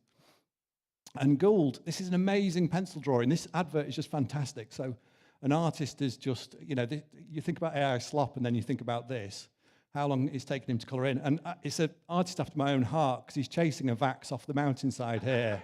And I think DEC are getting pushed down here or running away or something. So it's just a lovely picture, yeah. And I think we're all looking forward to Unix on the desktop. March the 1st, 2029 is the day that we'll all be using it at work. 3 VT220s there, so excellent. So Unfortunately, Unix was a massive success, and lawyers got involved, and they forced BSD to remove some of the Unix source code. The Unix wars began. It was bad times for everyone. There's a BSD distribution here that's blown up the AT&T Death Star, the Bell Labs Death Star. Phones are exploding everywhere. But BSD distributions weren't the only rebels, so I'm not going to talk too much about the next slide, but for reasons. So the Cult of Dead Cow were born out of the Texan bulletin board system around the same time, the 1980s, and they created DEF CON, which is the forerunner. They created HoHoCon, which was the forerunner to DEF CON. So it's kind of a cousin of this conference. I like to feel that it's hacking, but in a probably more black hat way. But yeah, it's the start of kind of cool conferences. I'm not going to talk any more about that because I get in trouble. So the Unix wars were raging, but there were some books that brought everyone into a big tent. A version of a book coming out by her co-authors in 2028. But yeah, she's the matriarch of system administration, so a really a good person and encouraged everyone to get involved in system administration. A really positive person. His ice cream flavor is here. So yeah, in 1991, there was not much choice for running Unix cheaply. So Minix was a 16-bit operating system, ran on 286s. Linus wanted to create something for his 386, so and didn't want to pay the $69 to Andy Tannenbaum for a Minix license. So it was originally on two save icons, boot and a root save icon. But the first proper distribution was created just down the road, I think. MCC, Interim Linux, was created by Owen LeBlanc at Manchester Computer Centre. But around about this time, the 90s, Berlin Wall had fallen, Soviet Union had collapsed, so the government started to worry about what we were doing with encryption for some reason. And yeah, so we'll talk about the encryption wars. So there were two fairly brave people here. Phil Zimmerman wrote PGP and effectively ended up being investigated for a long time for the Arms Export Act in America. So if he'd have been walking across the border to Canada with hand grenades, he'd be in the same amount of trouble as publishing PGP. So what happened is, luckily, the MIT press agreed to publish his source code, and it became that this was freedom of speech issue. And then the government had to back away. He protected his source code by saying, if you're not a citizen of the United States, do not download this file, which is the greatest bit of advertising ever.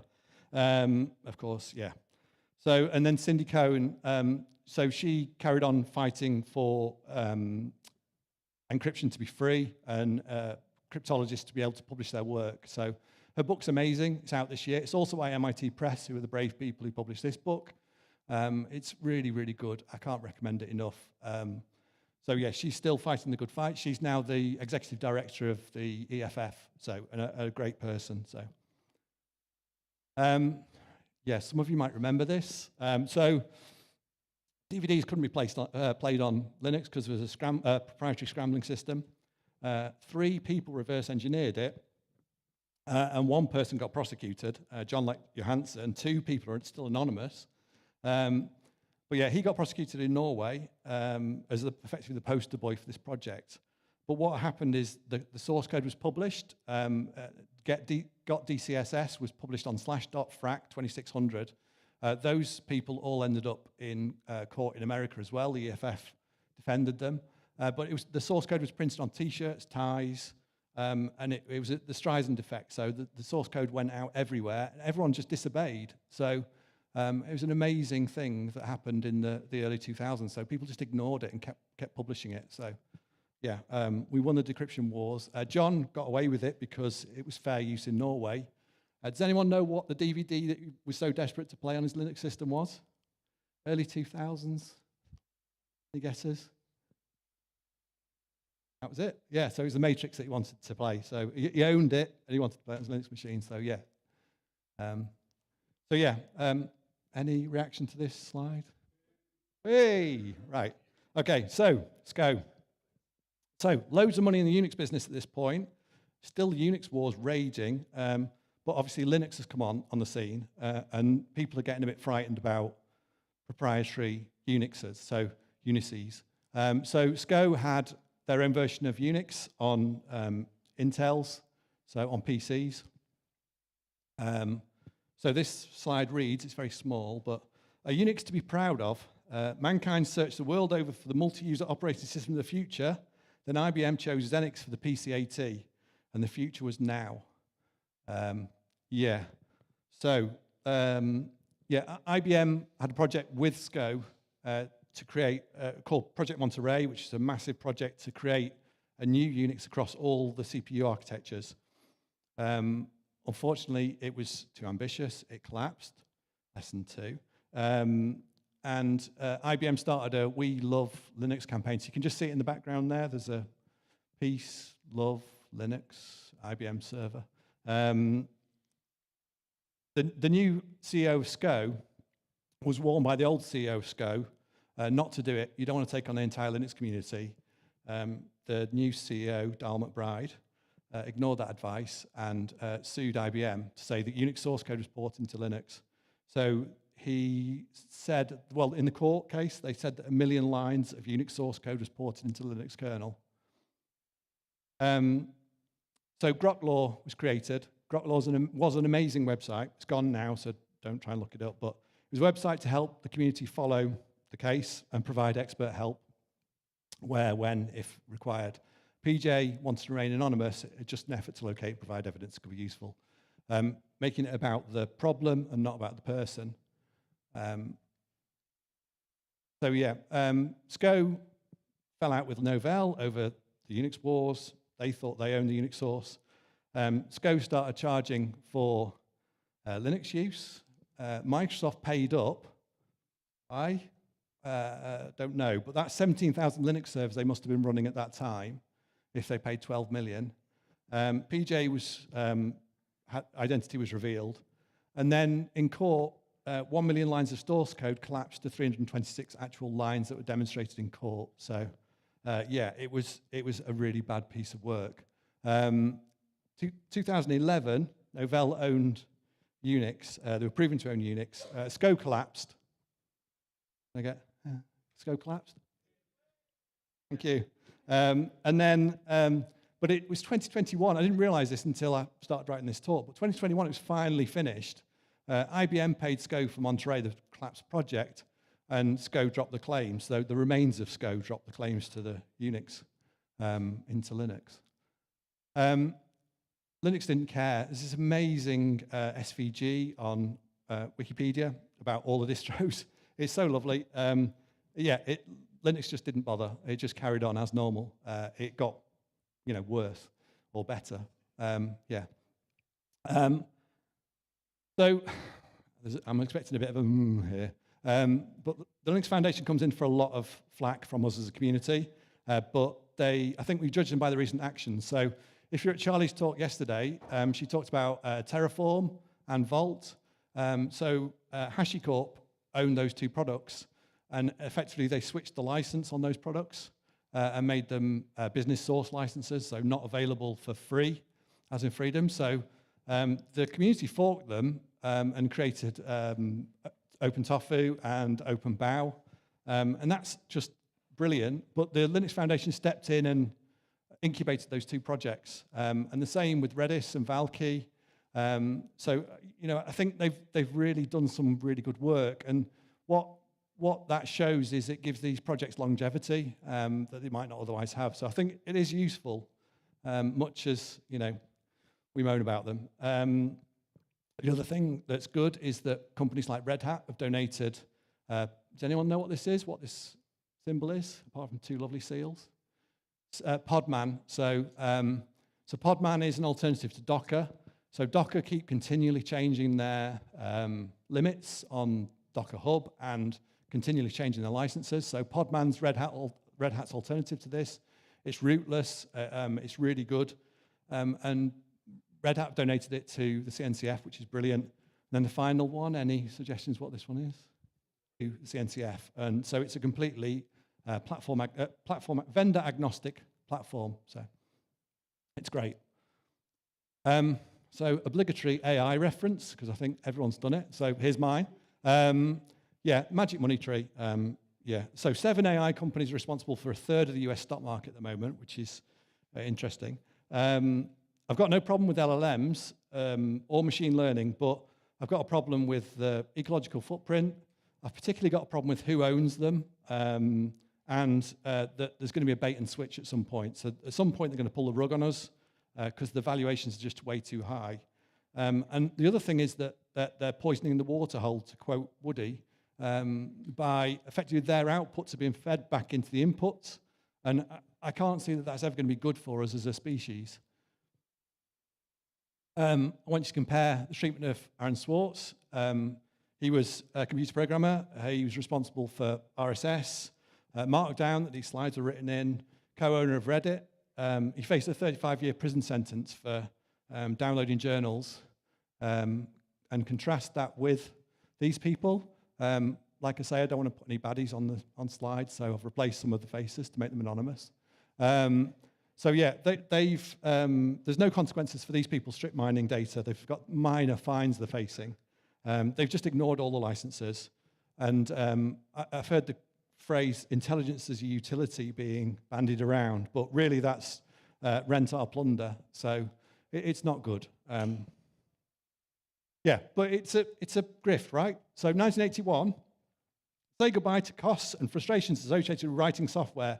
Generate a totally bug-free program in BASIC, ready to be put to immediate use. And it was run out of Euro tires in Somerset. 1983, Bell Labs recruitment, developed knowledge-based expert systems using artificial intelligence techniques. I think that was probably Ken's chess computer. Say goodbye to code forever in 1985. And 1992, we were going to 10x all developers. That didn't happen.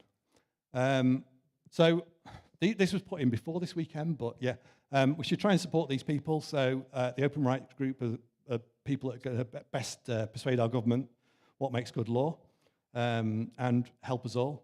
Much as it pains me, Wikimedia, yeah, we should probably support them because they're one of the few remaining sources of truth we've got left.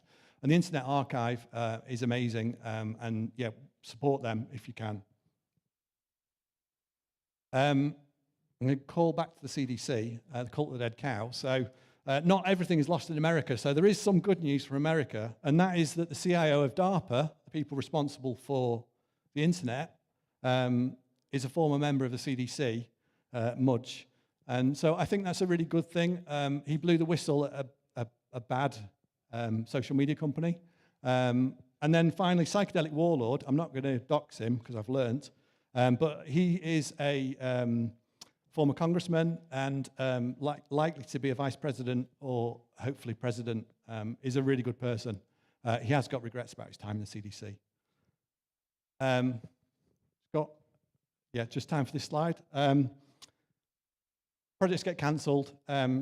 All SaaS is vulnerable. You've seen projects get cancelled all the time. So always be ready to re-platform. When the bubble bursts, I think we're the people that have got the skills, documentation, and cohesion to remain standing. I think we are resilient to lawsuits and threats. I think because we can demonstrate we can do more with less, I think we're in a really good place. I know that the hardware squeeze is bad, but I think we'll survive it. I think the most brilliant thing about the community is we still can't agree on a shell, an editor, a desktop, programming language, IDE, init system, software deployment mechanism, or distribution. I think that's really healthy. I don't see a problem. It's, let's think like Aileen and Evie and have a broad church of everyone be welcome. And finally, forking can be a survival skill. So like Bill Joy, you use it where you need to. So it's not always an evil thing. It used to be considered bad, but I think we've got to rethink that a little bit. And finally, my dad would always say, the willing engineer finds a way. Thanks very much for your time.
last call for raffle tickets.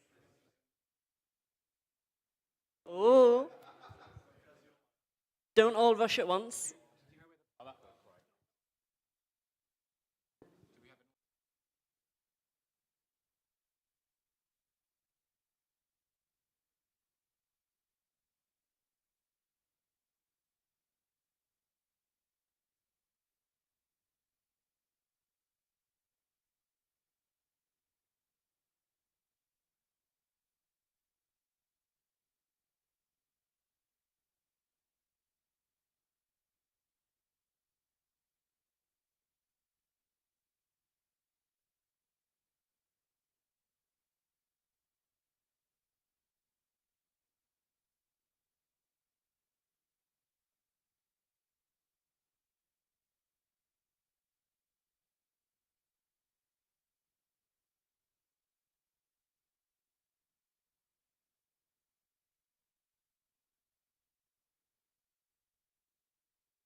Back.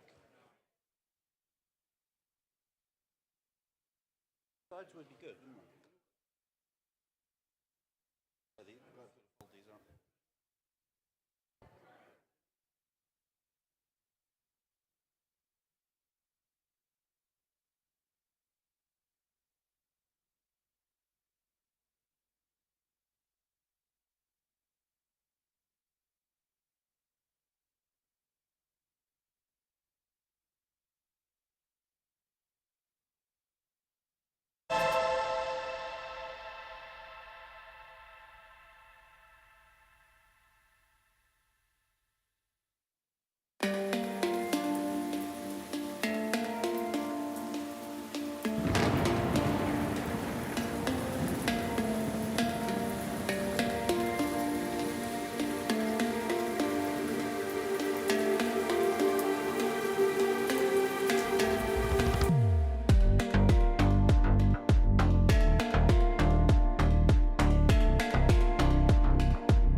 Hello again, everybody.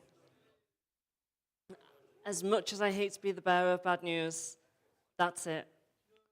That's the weekend gone, another OggCamp done. Has everyone had fun? Hey, that's what we love to hear. So quick bit of mandatory audience participation. Give us a shout or pop your hand up if you've learned something new. Hey! Discovered a new project? Found a new hobby?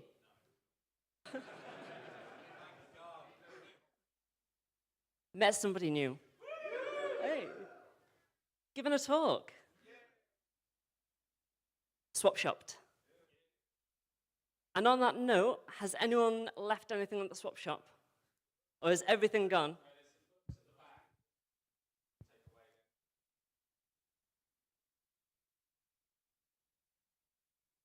We have a decked phone, a router, some books. Please collect them. And I hope that's not the same router as last time.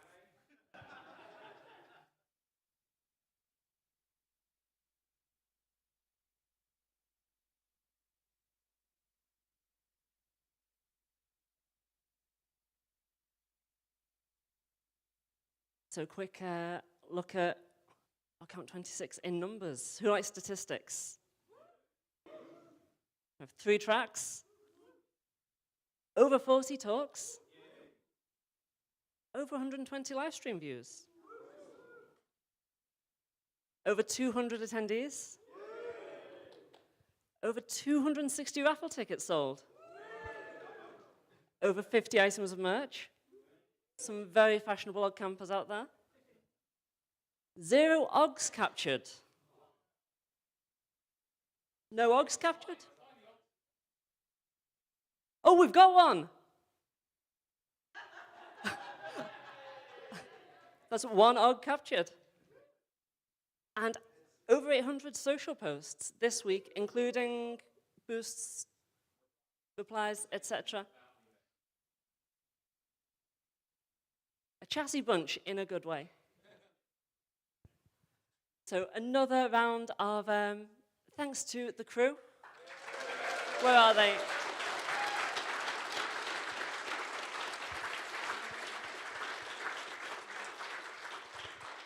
Do the crew want to run to the front? No?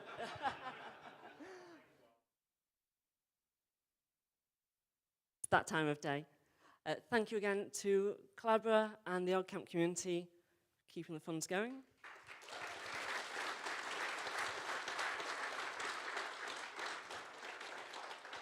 And thank you to Public Software CIC for making things possible and a lot less painless. More painless. Better.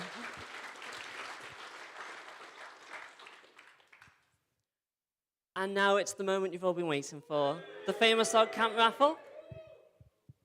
Should I hand over to you?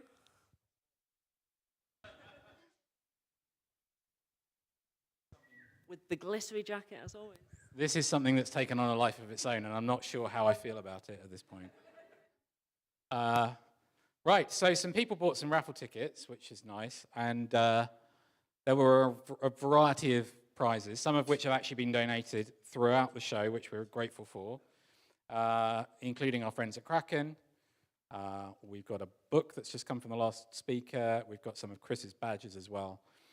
So I'm going to pull tickets. You can come and select something from the stage. There are a few other items over there, including the star prize, which we will hold until the end. Yeah, if nobody in the room responds, then I'll move on to another number. Woo!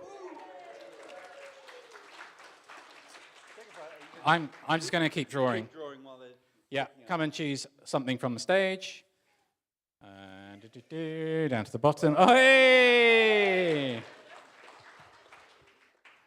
Excellent. We have a white 670. White 670. There's one there. Excellent.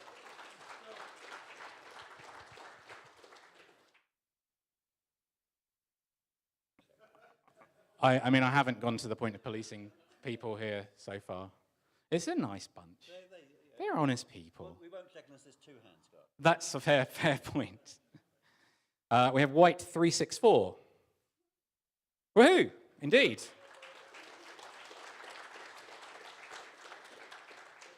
Gary, what color was yours again? Oh, sorry. No, nothing. We have white 37. Sorry, we have white 737. Gary's is furry. That's a good point. White 737. Anybody in the room with white 7? Yes. Ash has got that one. Excellent.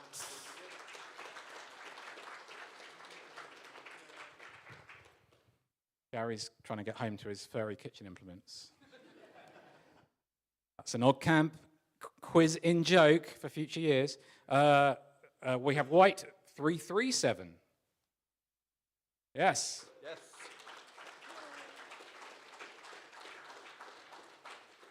It is just white and blue, isn't it? It is. There are some blue ones in there.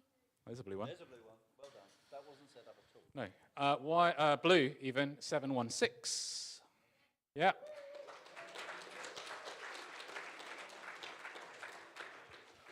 Has the infamous AI translator been taken yet? Not yet. Does nobody want to be able to know what the AI is trying to tell them? I have no idea. Right, we've got white 692. White 692. Yes. Yes.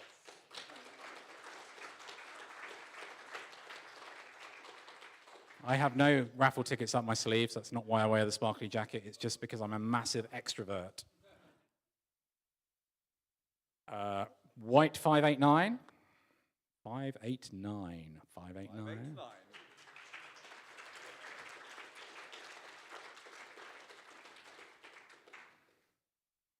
Is that one or two there? Two wraps up, so I'll do both of them. First of all, we have blue 825. Hooray! And white 800. 800, right, Dan?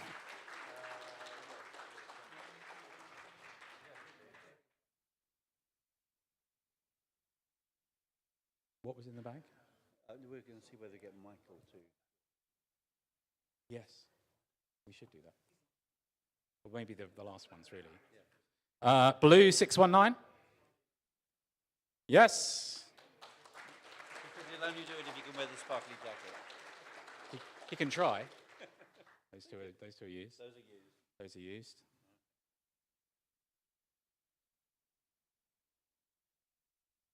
Oh, goodness. You know what's coming, Michael.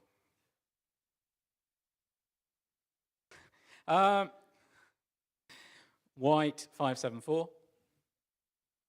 Yes.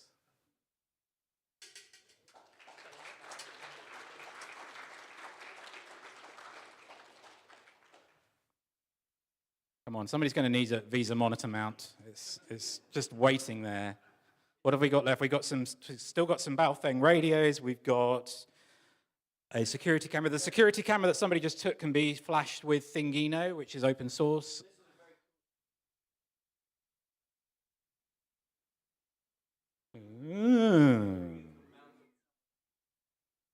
No, Simon.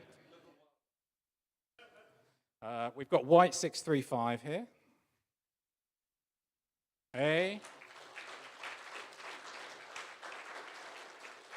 And also white 769. White 769. Somebody standing up. He's just checking all his many, many strips of raffle tickets. White 769. We've got a waterproof pouch here. Come on. There's two waterproof in that same box. That's incredible. Was that white 769? Yes. Okay, great. Thank you. Just so I know where I am. That's all.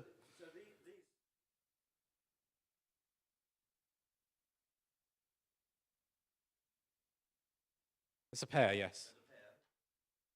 Yes, we're not just giving you one radio and expecting you to find the other person. I mean, it might be fun, but right, I'll grab another couple and wander back over and talk about prizes. Have I got two there, I think? I have got two there.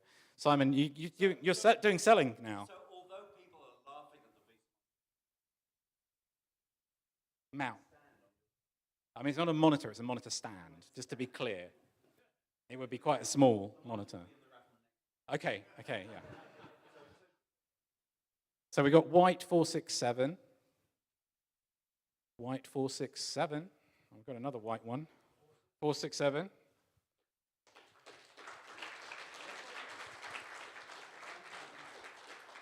Wait, Simon might be able to sell you something here.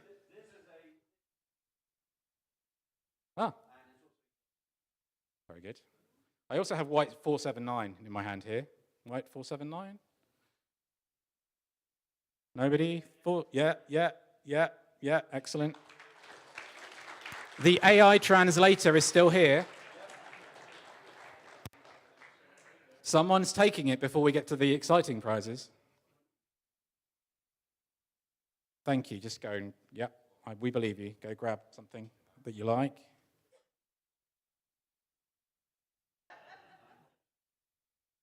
Please tell me it's a blue. Why are there no blue ones? Why do I keep picking out white ones? I feel like I'm accidentally biased.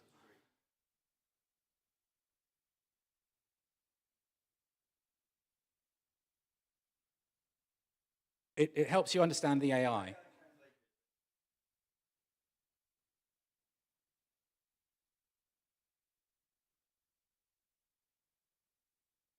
And it's open source, Simon, yeah? Guaranteed? That's bound to be open source somewhere.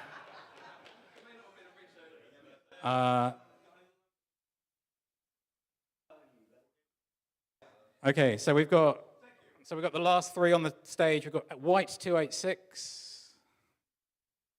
White 286. Anybody? Yes.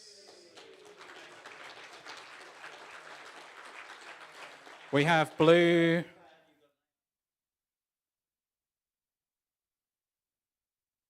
Yes, exactly. We've got blue 607. Oh, Chris. AI translation, come on. And then we've got white.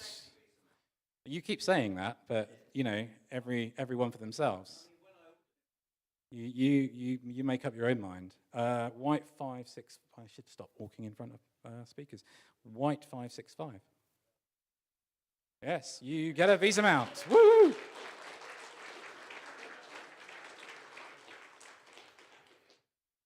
Great. So we've got those. Michael's going to come and they don't have to go in that sequence, but we definitely have the PC last. All right, sorry. Oh, there we go. Excellent. Thank you, Michael. So we've got blue 695. Ooh, blue 695. Was that Gary? You can have a badge or a book or a headset. Do you like Unix? Do you like reading? Yes. We have a problem. Right. We don't have any kitchen utensils down here, Gary. Sorry. You like a penguin? Or puffin? There we go. Very good. Thank you. White 472. It's got to be Joe. Come on. No. Oh. 472.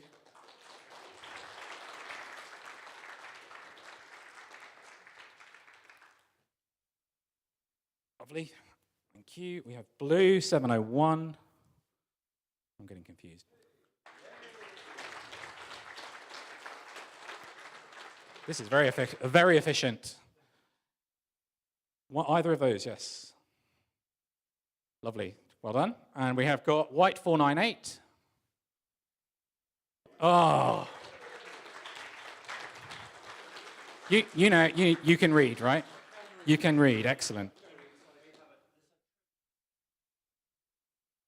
I know you are, but okay, so final prize for the end of OggCamp 2026. Thank you all for being here.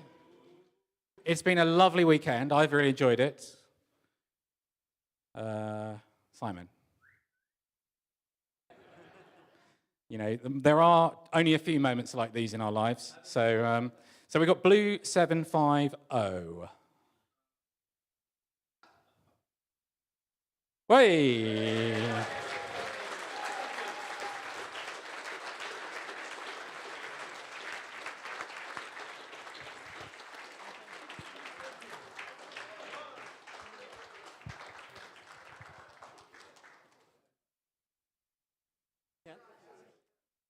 And that is the OggCamp raffle. Thank you, Michael, for sponsoring. Thank you, Andy and Simon.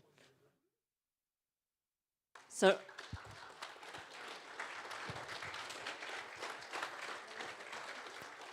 we have an item that was left in one of the graphene rooms.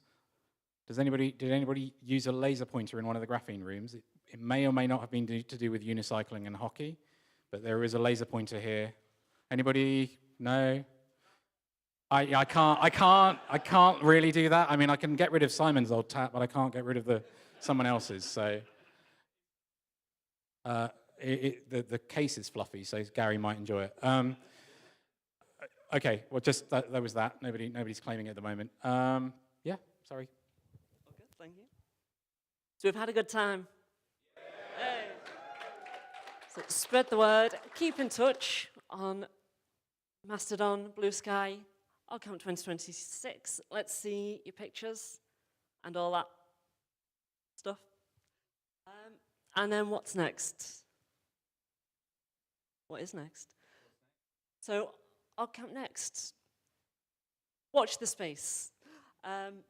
Do you want to get involved? Drop us a line. These should have appeared on the screen one by one. The hotel bar is also open till 10 with food until 9. But that is a wrap. Well, almost a wrap. Just to think back to the beginning, all those days ago. Oggy, oggy, oggy. Thank you for coming.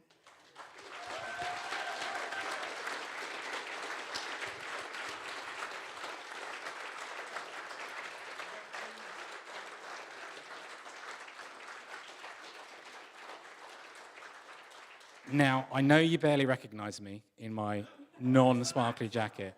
First of all, thank you, May, Simon, Gary, Joe, and to me, frankly, for putting this on. It's a team effort. The crew, amazing. Thank you so much. I think you've all just been so helpful, and I've done very little other than get a bunch of names and sign you up to be helpers. We can't keep doing OggCamp without people who want to help to run OggCamp. So if you want to help to organize OggCamp, please get in touch.